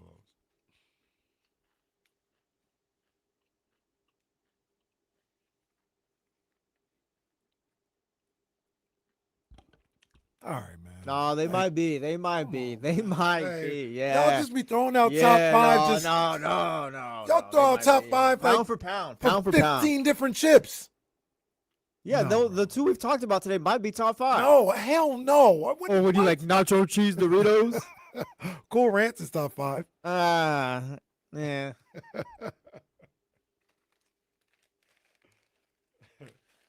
Wait. Sorry, man. I'm sorry to bring this to the radio. Are hot fry? Is he talking about hot fries like hot French fries, or is that a chip? No, like the hot Cheeto. It's yeah. hot Cheeto. It's hot Cheeto. It's hot Cheeto fries. I guess that's what they're Yeah. called. It's regular Oh. chips. It's It's a regular chip, chips. yeah. Yeah. Oh, It's Not a fan. Alright. It's Not my bag. I don't know, cooked, baked, however they make chips a different way. Yeah, not my bag, bro. Top 5. wait, you say it's top 5? And they might be doing a little much, but No, it they, is. They threw it, It in the chat, yeah. absolutely They is. might I don't do- even think I don't know. It's really good. It's not They're even really top good. 20. No, don't do that. Don't do that. Don't do that. You said we got TC on the line, 916-909-1320. Let's see what TC talking about. Terrence, what's up, baby? Man, what's up with my two brothers? Hey, y'all got me? We got Yes, you, sir. brother. We Yes, got sir. you. What's up, TC? Listen, man, it's the top of the week. They got Debo back, so we're gonna see what's going on from there and Okay. see if him and Mike Evans and Stribley can open it up. That's enough on the Niner talk. As far as listen, LeBron James, we talking about heck of much, man, and we don't even really need to be. Listen, Miami could have been a move, but Giannis is too much of an alpha. So I understand it. LeBron's supposed to be an alpha, but Giannis is a different alpha. That could have been a move. Them two, and Bam could have been unstoppable.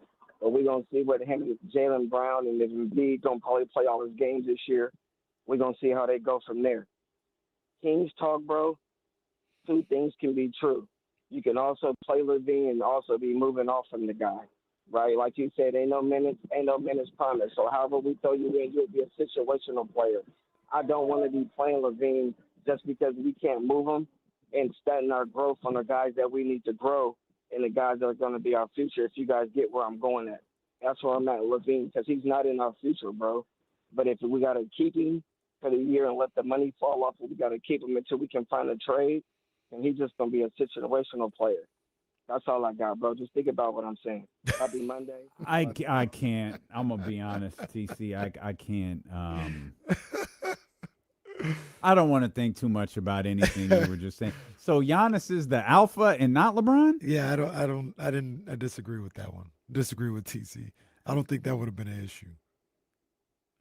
By the way, I went and listened to TC's altercation last week. How did that go? Yeah, how did that go? I didn't hear that. Hey, TC is our guy. TC is our guy. He always repping. That's my dog right there. But there wasn't nothing said that warranted that. There was nothing going on that warranted TC getting hot under the collar. Remind me, was it Dave or was it the other guy? It was Whitey. It was Whitey. Oh, it wasn't Dave. Okay. No, okay. Whitey had just said, like, once again, it all went back to, like, I don't even know why this was a talking point, because that wasn't even said, like, about being bought out and all this other stuff. Like, that wasn't even said. And Whitey was just, he was perfectly fine with, like, he didn't say anything crazy. He just like, yeah, that's not gonna happen, or whatever he said at the time. It's not gonna happen. They're not buying him out or whatever. And he didn't dispute nothing. TC came in and was like, hey man, I'm tired of y'all always.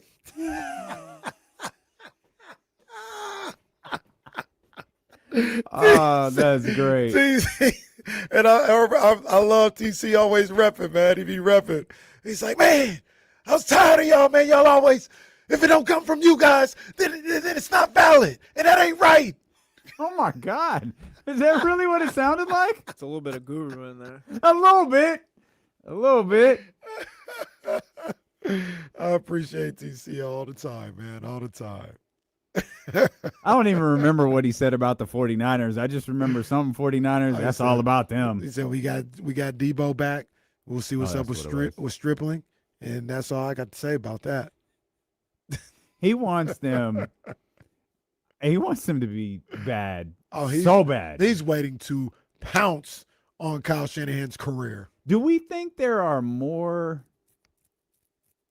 fans like TC or like you, I guess? Like of a not necessarily the 49ers, just of a particular team, like TC is so like TC does not sound like a 49er fan at all. Like at all. And it's all because of his kind of weird hate for Kyle Shanahan. But it sometimes feels like he's like the guy in Major League. Like, oh, they'll blow it in the playoffs. Like, he's that guy. And I wonder, like, is that just fandom now? Like, it's a perpetually negative tone to your team because of all of the information you're able to receive rather than just sitting down and watching a game? I think that in our fishbowl of sports radio, podcast, and Twitter, yes. But we talk about this. We talked about it a lot last year. When you go to a game, it's not nearly as negative as what we go through every day. Absolutely. Like there's people who just want to see the Kings win. Yeah. And this is a fun time. And I want to see the arena was not sad that the team went, 3-3 or whatever they did during that stretch. No. So I'm answering the question saying there's probably more people like me as opposed to TC. Mm-hmm. But the TCs, like this is their outlet, the sports radios, the podcasts, the Twitters, to voice how they see it. And it's cool too. There's a place for that as well. I mean, fan how you want to fan. Just TC's thing with the 49ers is always funny because he really is a 49er fan. He is. He just hates them. I have not seen TC happy about the 49ers in like 4 years. He won't be happy until Adam Schefter tweets that Kyle Shanahan and the 49ers are separating ways. What did he say last year? He said the defense or the team, the 49ers team. I think we needed a man like Rex Ryan. I remember that. Oh, they did mention Rex Ryan. But he said leader of men. The vibes were up because Salah was back. And they ain't really listening to Kyle, but they listening to Salah. Yeah. I'm telling you, now that I think about it, I don't ever think I've seen TC excited about the 49ers. I don't think I've me either. This team has gone to the Super Bowl. They've gone to multiple NFC championship games, won a big playoff game wildcard weekend last year against the Eagles. I've never seen him hyped up for the 49ers. Never. Never at all. TC's in the chat talking about, I'm just seeing the 49ers difference. I used to be super giddy over Kyle, and I'm over that. All right. That's fine. That's fine. Love you, TC. Love you, love you, love you. I mentioned there was a team in basketball. Yes. As we switched to the Kings. Did he bring up the Kings there at the end? He brought up the 49ers. He didn't want Zach playing. Zach, that's what it was. Taking time away from development. That's what it was. Development. What a developing franchise this has been, too. That's all you have to do is play the guys, and they'll be good. You know what team has been able to use their cap space to, work with a team like Sacramento? It was Atlanta. Atlanta, took back that Devin Carter contract. They took they helped someone. Was it OKC? Yeah. They helped Oklahoma City. I mean, helped themselves, too, in the process, but OKC. And I always ask the question, all right, 2027, there's $70 million available. What are you going to do with it? Well, that might be it. And it's like, okay, You just and I point this out for a specific reason. You asked when do the wins come? When is the focus winning basketball games? It's not then. Right. Because in that regard, if you're taking back the draft selection that didn't work out, you're absorbing it into your cap, they're still giving you something in return, and that's the draft pick. The draft pick that you're probably taking at a later year. Now, some would say, oh, you could use that and package it to go get. Great. Go get who, though? Right. And that's it's basically you're just putting yourself in position to hope that there's something you can go do. And now, it's better to be in position than to not. But it's also like, okay, the calendar hits 2027. Let's go playoffs. That's not the thing. Right. Right. And like you said, I understand that, being ready, for to pounce on whatever deal may come your way or opportunity may come your way. But I don't know if I feel like you can still be trying to win while doing that. Atlanta is kind of doing that, right? Atlanta's got good young ball players. They made a move here or there. They're going to be a playoff team. They're looking to push to get into the playoffs. But they still have the cap room to go get Jaylen Brown if he's available. And I guess that's the next level to wins mattering. Like Atlanta is playing to win games, but they're not playing to win a championship right now. They know they need another piece to win a championship. So they're out of the spot where the Kings are, where the Kings don't even seem like wins and losses matter right now. It's just, like I said, development and seeing what you got. I'll be happy when they get to the point. I think everybody will be happy when they get to the point that Atlanta's at, where you're a competent team. You can play to win games. Yeah. Even though you're not playing to win a championship yet. And that's the tough part. That was the difficulty. And thank you for bringing us back to that. That was the difficulty about making that comp, is they had put themselves in position already to compete. So they're in both the position to absorb bad contracts, not massive ones, not Zach LaVine level contracts, but players that teams want to move off of, get some second rounders in return and whatever, but having zero negative impact to your basketball team. Right. The Kings are in a position to where, like, you might be able to make a move like that, but it doesn't have a negative or a positive impact on your basketball team. And at worst, Devin Carter is indifferent for the Atlanta Hawks. At best, change of scenery turns him into a little something, and we finally get to see what he is as a basketball player, and he's able to see that in Atlanta, and Atlanta landed it for nothing. Right. Great. Either way, like it's a situation where it's a situation for Atlanta where it's not a loss. Right. You either win or it's indifferent. Right. But you probably don't lose in that scenario. Yeah. And it's because of what they built leading into that. And unfortunately, you really need this Darius thing to work out, because that can be the start of your build to where you're able to have, we got a couple of really cool young guys. Yeah, we took this player from the Clippers. It didn't work out. It didn't matter, but we got, a second-round pick out of it, or 2 second-round picks out of it, or whatever. And to your point, that's kind of like where Atlanta is with a guy like Jalen Johnson, right? He worked out. So now we were able to free up the cap space with Trae Young. We have space. We got some other good young assets. Dyson Daniels, if you like him.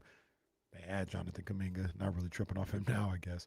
But they have the young guys in place, and that's what you would hope the Kings, like you just mentioned, would be able to have with a Darius Acuff. Like, you found that guy. We got Sabonis. We got LaVine.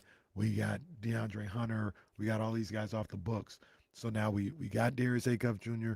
We got maybe Keegan is really good, and one other draft pick, and we're pushing for, a play-in at this point.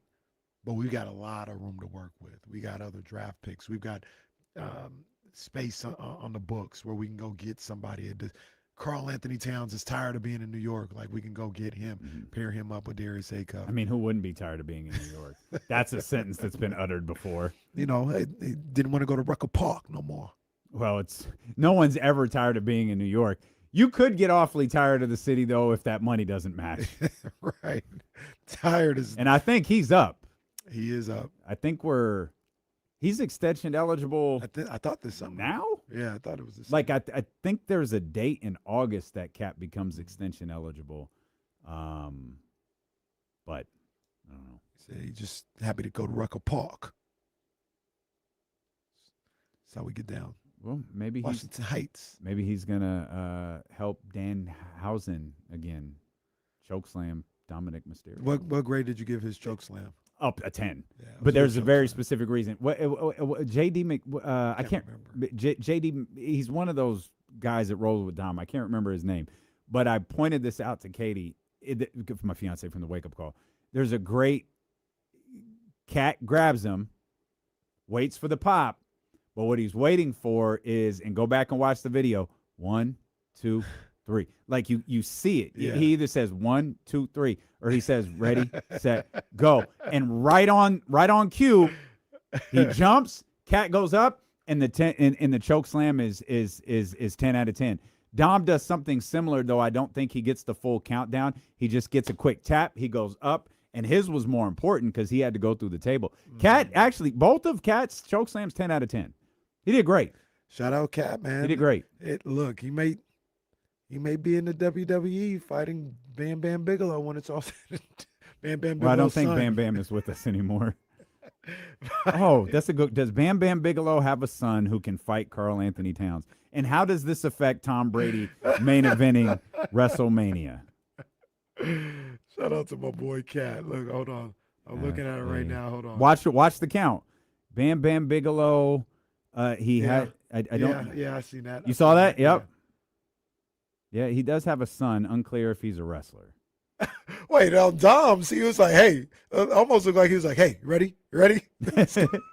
Oh, was it Cat that said that or Dom that said Cat. that? It looked like Dom said it.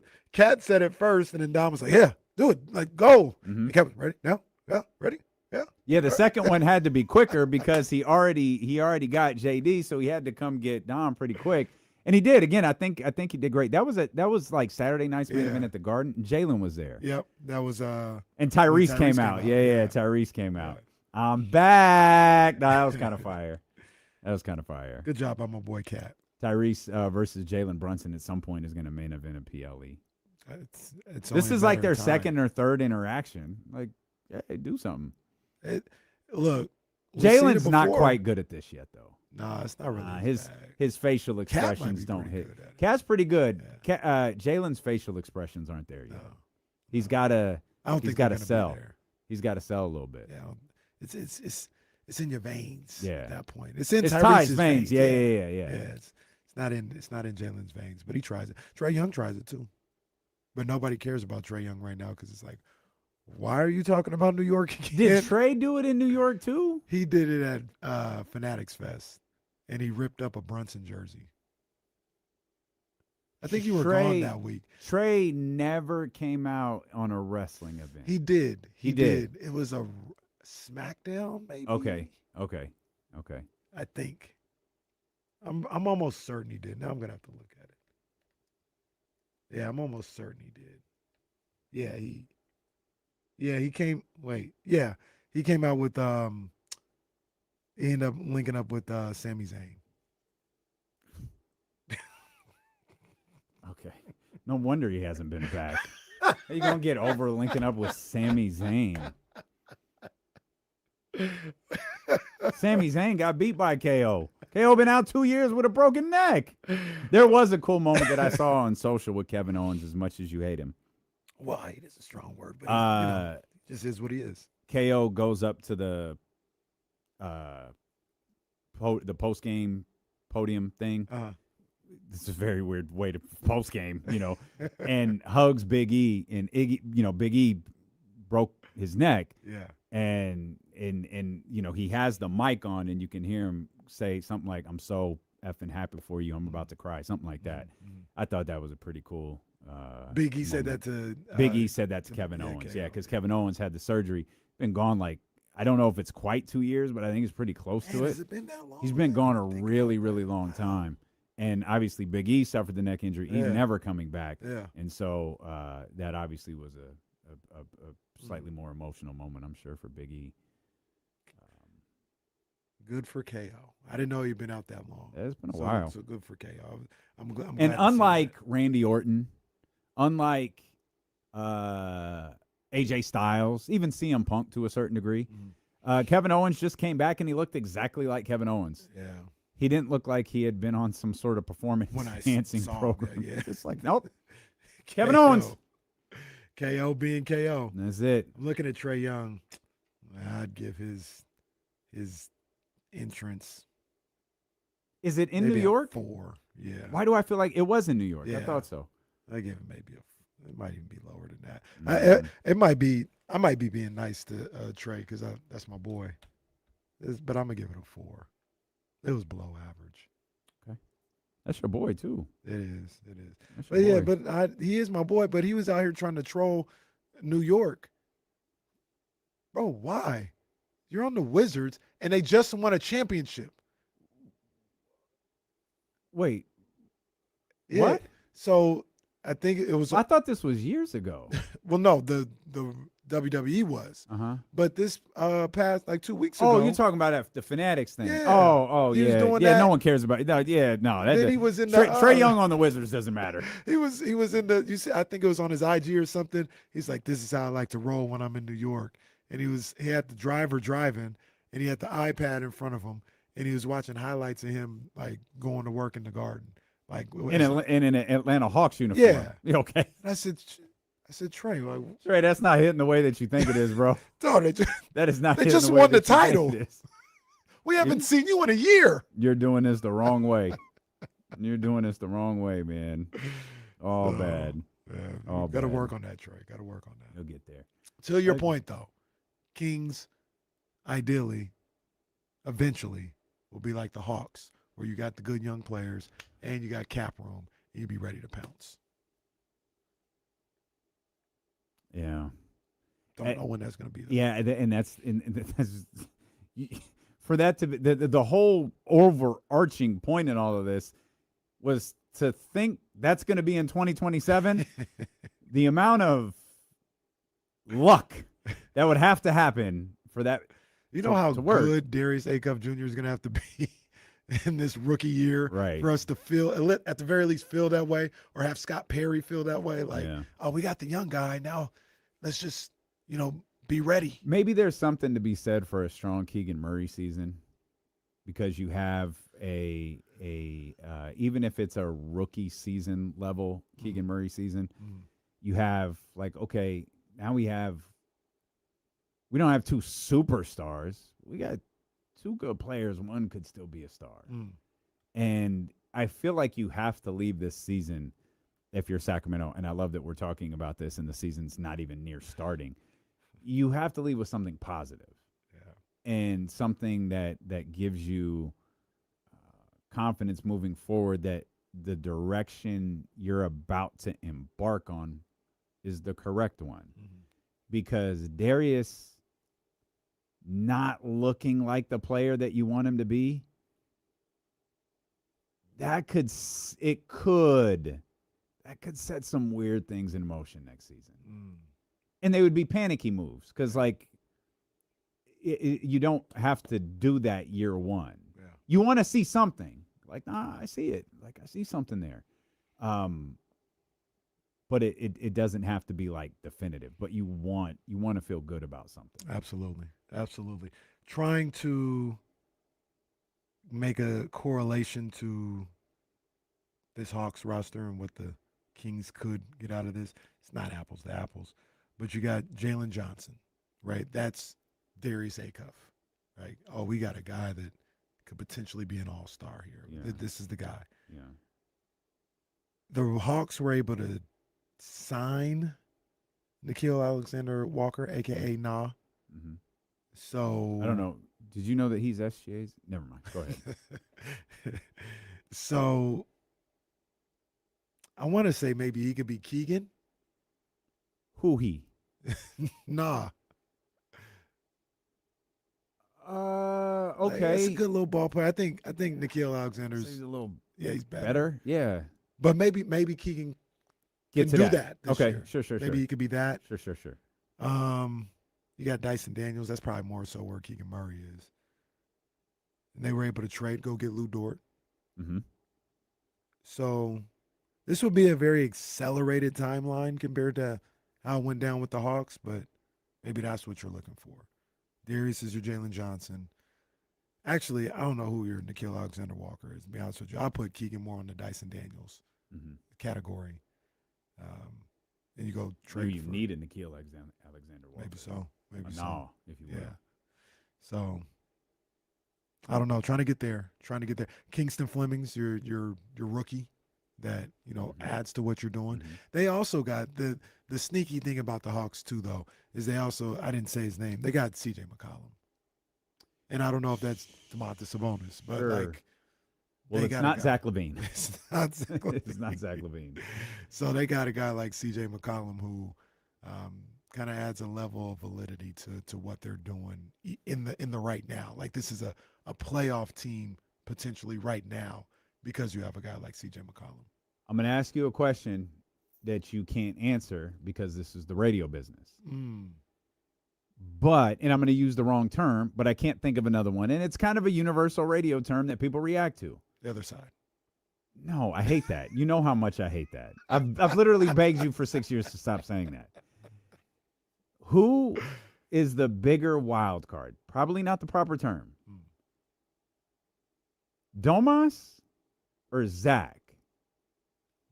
And because we're radio professionals, we'll answer that when D'Lo and Casey return on Sacramento Sports Leader, ESPN 1320. That's the second one, right? I think that is, yeah. I'll do it when we get back. I didn't realize we had two of them.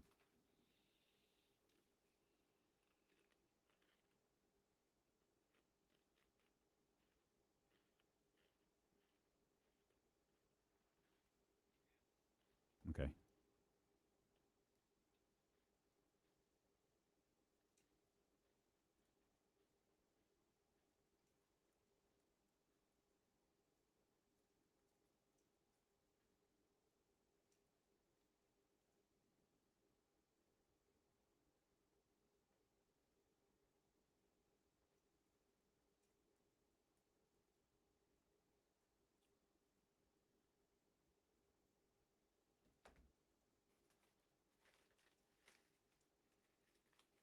You're a Hawks, huh?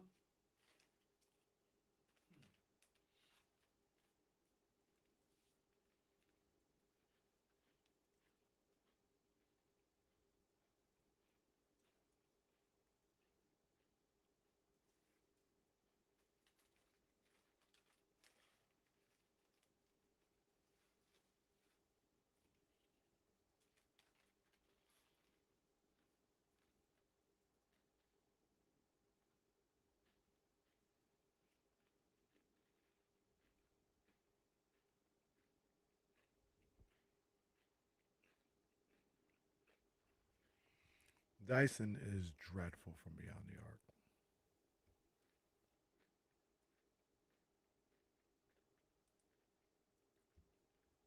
Oh my gosh.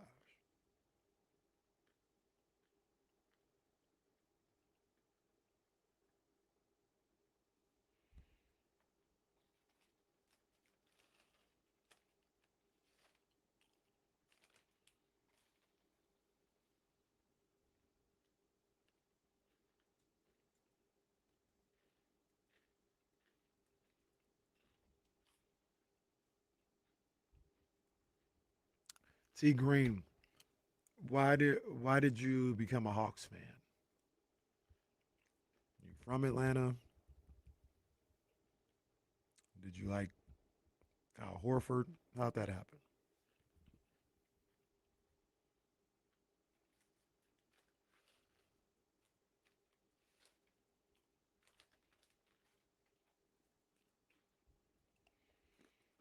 I don't know, Stevie B, and unless I missed something, I think the deal will happen, but I don't know.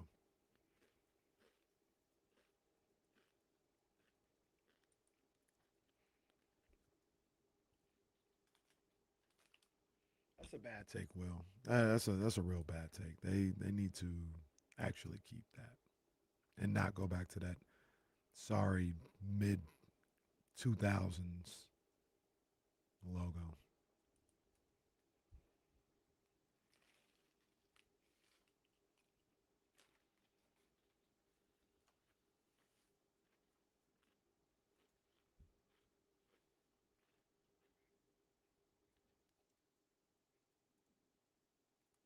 So I asked you before we went to break because we were laying out a scenario with like how the Atlanta Hawks have made some smart like moves this past offseason with their cap space. Again, I don't know that they had a stellar offseason, but they were able to accumulate some assets and things that you want your team to do if you have the available cap space and maybe you're not making a big splash in free agency or anything like that. A bunch of low risk type stuff. Mm-hmm.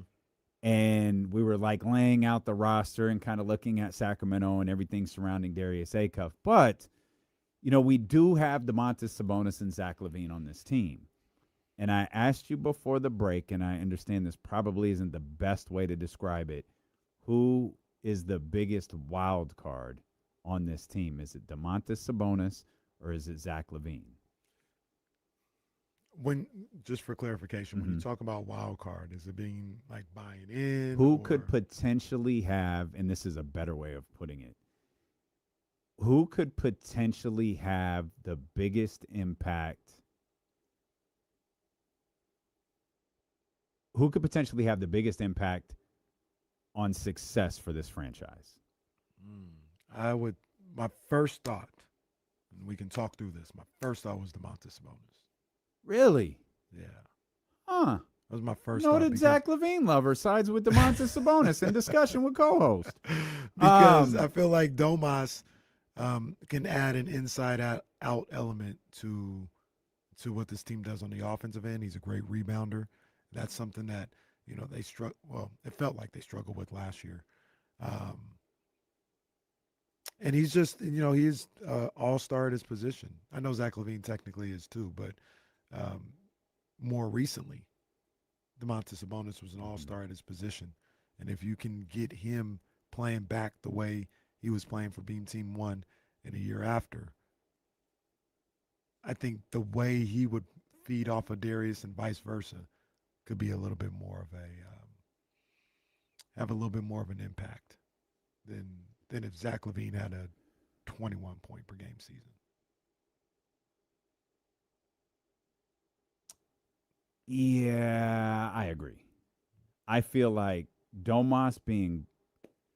Let me think through this. I feel like Domas being good, is this crazy? Affects everyone more than Zach LaVine being good.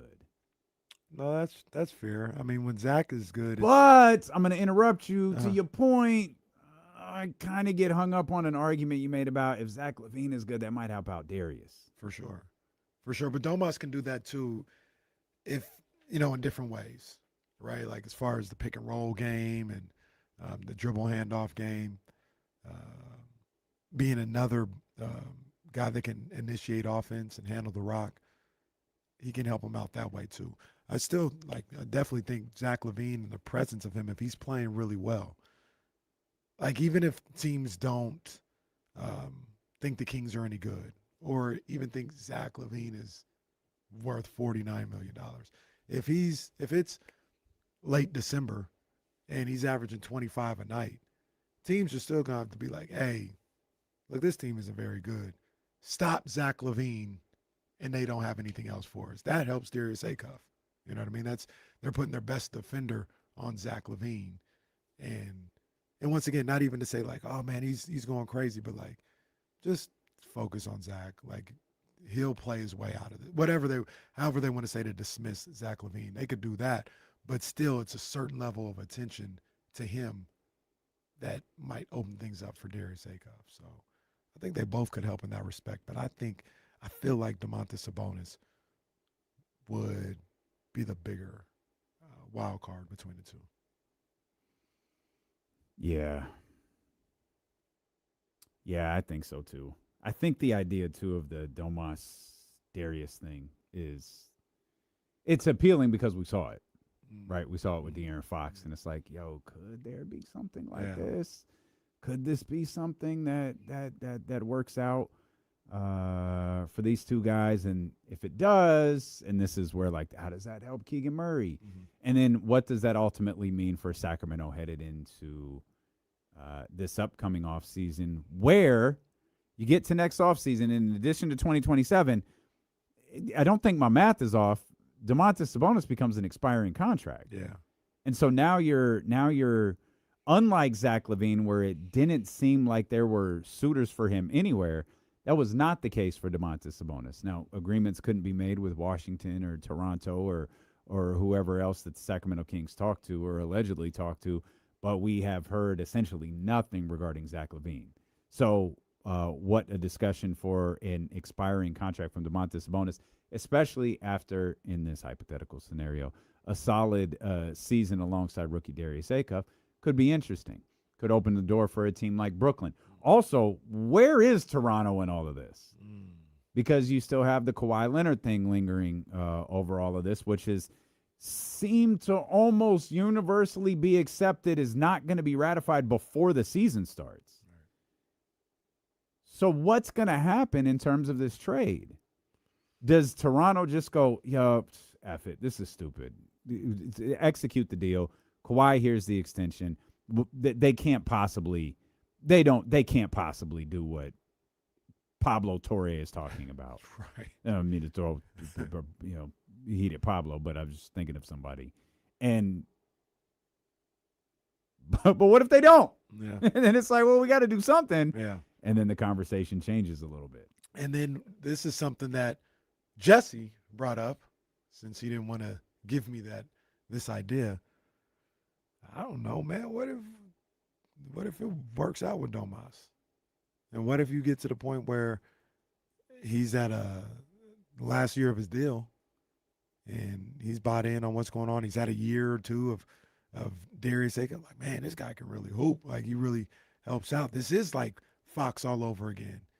And he wants to do the contract extension and stay here beyond that at maybe a different rate. Maybe he's just, and we don't talk about this enough, not me and you, but just in general, everybody. What if Domas buys into the point that you're keeping him here in Sacramento and you're moving forward with him as one of your pillars, and he's a volunteer and not a hostage? I think that's on the table. I do. I want to be in the room if that happens. I want to be there when they're signing the contract. That was my idea. And again, that's kind of the Michael Scott golden ticket. I don't even really like it, but if it's going to benefit, then I want all the golden credit. ticket. I want all the credit and none of the blame. Oh, man, come on, bro. The golden ticket's crazy. See, when you do that, like, it makes me look It's bad. really too. upsetting Yeah, it makes us too. look bad. Like it's not cute. It's very disingenuous. The golden ticket. That's the one where Pam was with what's his name? Not Bradford, but Tom Packer. Tom Packer was part of the Are you golden saying ticket. Tom or Todd? Yeah, Tom. Tom yeah. Packer. Yeah, Tom Packer. So the character's name in The Office is Tom Packer. Who's Bradford? Yeah, that's a great question. Who in your world is Bradford? I think there's anyone close to that name in that show. Look, I'm gonna tell you right now. I'm dead serious too. It's August 3rd. Tomorrow's August 4th. It's a Tuesday. We're 2 days away from the Hall of Fame game. Bro, I'm watching 2 episodes tonight. Okay. And Aces about to finish up smacking up the Dream. So I won't have to watch that game tonight. Giants with Logan Webb on the mound look like they're about to beat the Rangers. There'll be nothing there. I'm watching 2 episodes of The Office. There needs to be consequences to these promises. Because, like, he's like, yeah, I'm watching an episode. I'm not. Like, he just comes back the next day on the show like, oh, yeah, I don't know. Like, 12 o'clock hit, and I just hit so fast. I went to sleep. What can you do? Nighttime, am I right? And it's like, all right, dude. I went down this rabbit hole. I was watching the 2001 Philadelphia 76ers. Ghost Hunters again. YouTube be getting me, man. YouTube be getting me. I ain't gonna lie to you. But now I'm watching 2 episodes tonight, man. I'm on season 2. I think like episode 5. I'm watching 2 episodes. Let me see for sure. I can find out exactly. Definitely on season 2, but look, we'll talk about it tomorrow. We'll talk about see. it tomorrow. Can't wait. Yeah. I can't wait. Todd Packer. Let's talk about the 49ers here, because I know you'll watch the 49ers. Todd Packer, by the way, not Tom. And there is no character named Bradford or anything remotely close to Bradford. Yeah, that's got to be a different show. DMAC 916 over on That's like a YouTube. Young and the Restless mix-up or something. DMAC 916 says prediction market says Casey will not watch The Office. Look, y'all gonna owe me, man. Y'all gonna owe me. You guys are gonna owe me. I'm telling you. We opened this show several hours ago talking about the San Francisco 49ers and their just seeming inability to stay healthy. Tough. Right now, it's frustrating because the number one thing you want to do as someone who covers a sports franchise, covers particularly a football team, or is a fan of a football team, it's universal agreement. Let's just get through training camp healthy. The 49ers barely made it through a practice being healthy.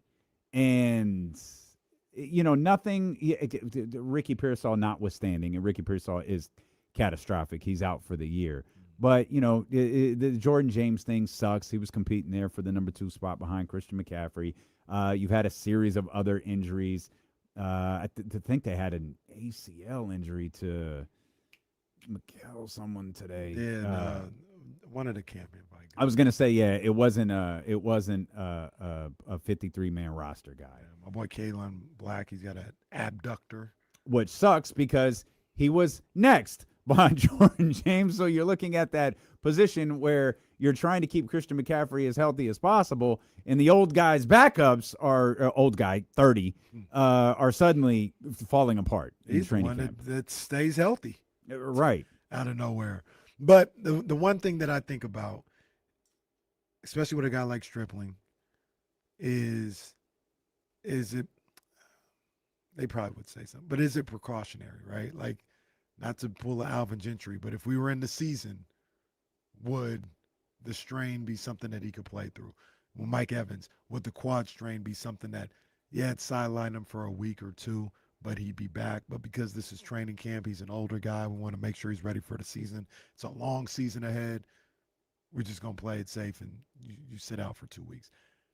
That's something that we don't necessarily know how the Niners coaching staff and medical staff are going about some of these injuries, trying to make sure they don't have a repeat of last year where it felt like they lost everybody. I feel like Mike Evans, you can do that, but with Stribling, that probably wouldn't be the best course of action, because you do want him on the field as much as he can be if he is healthy enough, right? Yeah, and the last I heard of Stribling or the injury was it's day-to-day. So to be honest, I feel you 100% on that, Jesse. But maybe it's PTSD from all the injuries they always have. I'm not playing him at all this week, even if he feels better tomorrow. I need to make sure you're all the way feeling well, because we can't have what happened last year happen to this 49ers team, where people were just dropping like flies all throughout the season, and you had a situation where you were down to a third-string running back, or not running back, but a third-string wide receiver, a third-string quarterback, third-string linebacker, getting guys off the street to play linebacker. We got to try to avoid that as much as possible in this training camp. So, err on the side of caution. So this almost seems impossible with the 49ers, just given the way so many of their Super Bowl caliber seasons have gone, their Super Bowl potential seasons have gone. Outside of injuries, outside of health, what is the key to the 49ers' success this season? For me, it's about finding weapons for Brock Purdy against a defense like Seattle and what looks like to be the Rams defense as well. You've got to find playmakers, whether that's Stripling being that, Mike Evans being that, even at this point in his career. Debo coming back and give you some of that. It was too station to station, and the Seahawks just ate that alive last year every time he played them. They had no game breakers. They had no guys that could win one-on-one coverage. They had nobody that could win against man and get open. Like Juwan Jennings would win against man, but it was like trust Juwan. He's covered, but trust him. They got to have some playmakers pop out of this training camp and into the regular season at the wide receiver position, because I think that's twofold. Because if you have that, Brock Purdy's going to find them when they're open. So that's kind of the direction I was going. I was about to make the same argument as you, but I was going to start with Brock Purdy rather than the wide receivers. Does Brock Purdy need to have some sort of statistical breakout season? Like when you talk about like I think the team is a little bit different, but you are still in the same division as the defending Super Bowl champions who had just a nasty defense. You are in the same division as the Los Angeles Rams, who got stronger this offseason by acquiring Myles Garrett.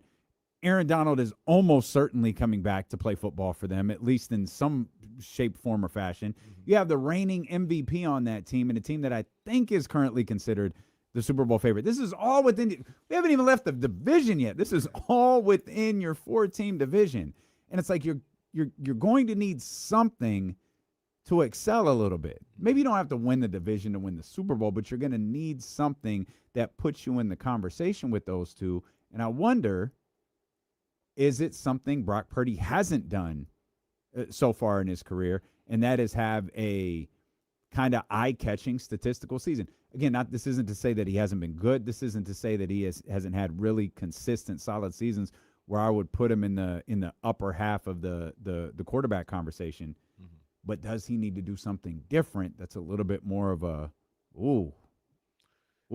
I see him. And for me, the reason why I start with the wide receivers in this conversation, because like you said, we are kind of saying the same thing, is it's going to be really difficult for him to do that if he's throwing to somebody who's covered every time. You know what I mean? Like, he's really good. He's a good quarterback, but I mean, that's just a tough way to live. He's got to find somebody, preferably two people, but at least one person that gets open time and time again and can beat man coverage. If he can do that, because I have no doubt in my mind, if they have a guy or two guys that can get open, that can beat man coverage, Brock's going to find them and hit them. Like, I got no doubt about that. That Seahawks game in the divisional round, I mean, it was just a beat down all the way around, and the same with the last game of the season. But a lot of that had to do with the fact that there was nobody to throw it to. There was just nobody there, nobody open. They show the all 22 or, the end zone cam, and people are just stuck to the wide receivers like they know the routes. And I would like for Brock to be, hey, step up your game, pick up your game, or elevate these guys or something. But if there's nothing there every time against man coverage, that's just a tough way to live. So I need, and we talked about this as soon as that season was over, they needed some playmakers. They needed some playmakers on that offense to match up with Seattle. And now obviously the Rams stepped their defense and their secondary up as well. You're going to need that from them. But Seattle was the bar. That was how you had to plan this offseason, was how do we compete with what Seattle's doing on the defensive end. And they needed more playmakers. So they drafted some guys. They brought some guys in. Some guys that were already there getting a little healthier. Jacob Cowan, guys like that. You got to step up. Got to step up. You've kind of been consistent with that dating back to the draft in terms of how to attack the rest of the division, how to attack, and we specifically use the Seahawks defense as an example.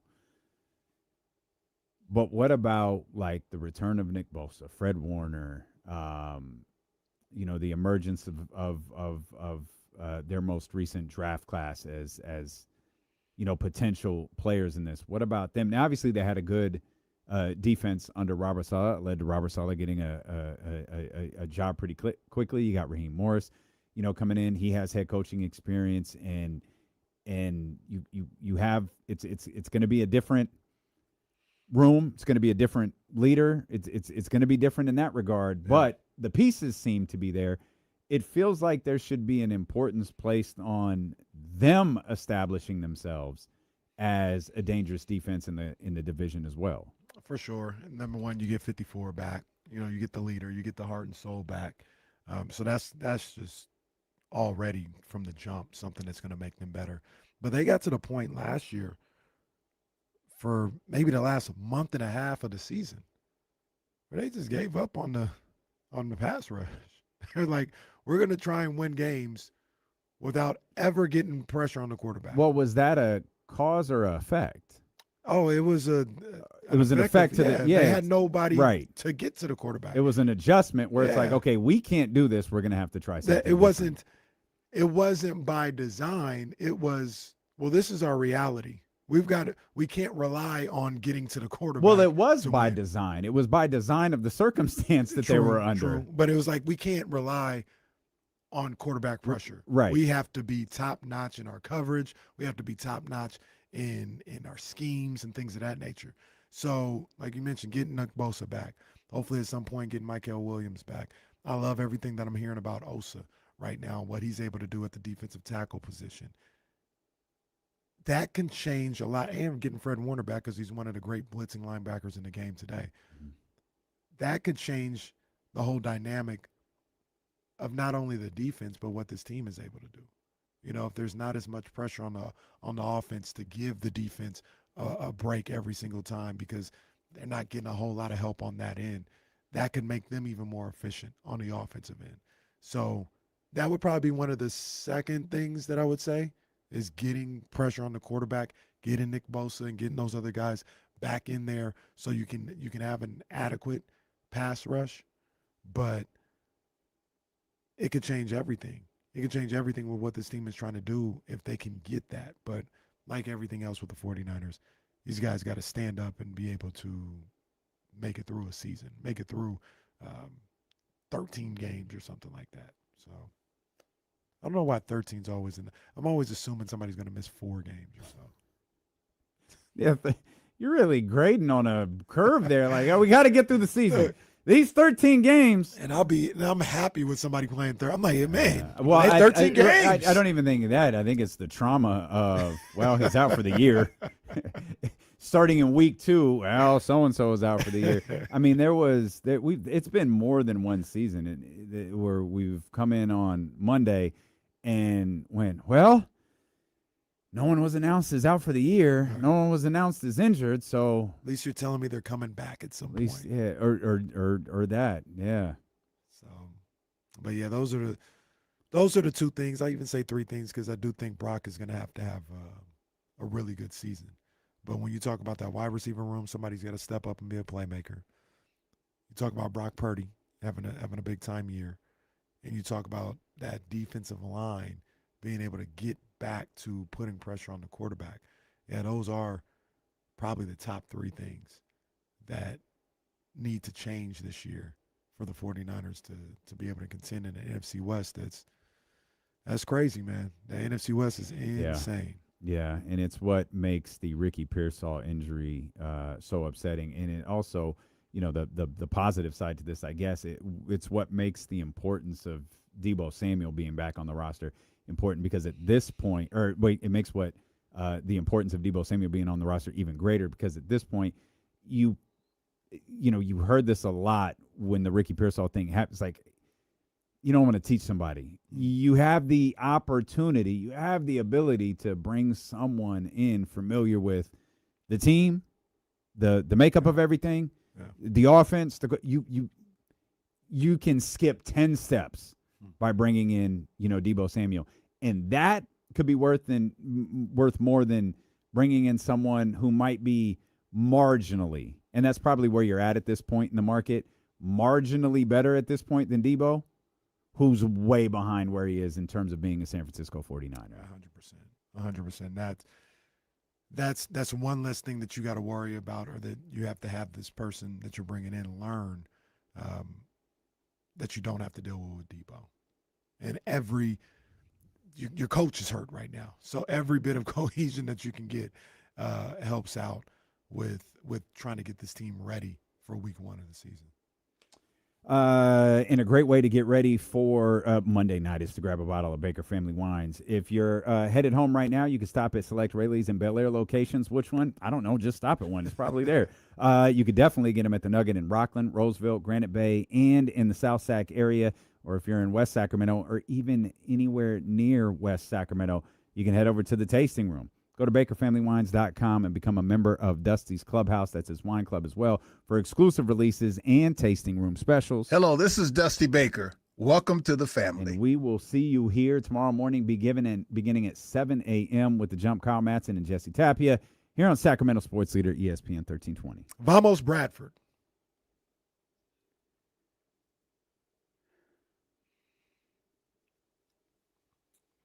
I think it was Cass and I'm watching. My girls is handling business. The Dream trying to make a little run right now, but it ain't nothing. I like the Dream too, because they got my girl Angel. I like my girl Ryan Howard too. But yeah, it's aces all day, and we handling business.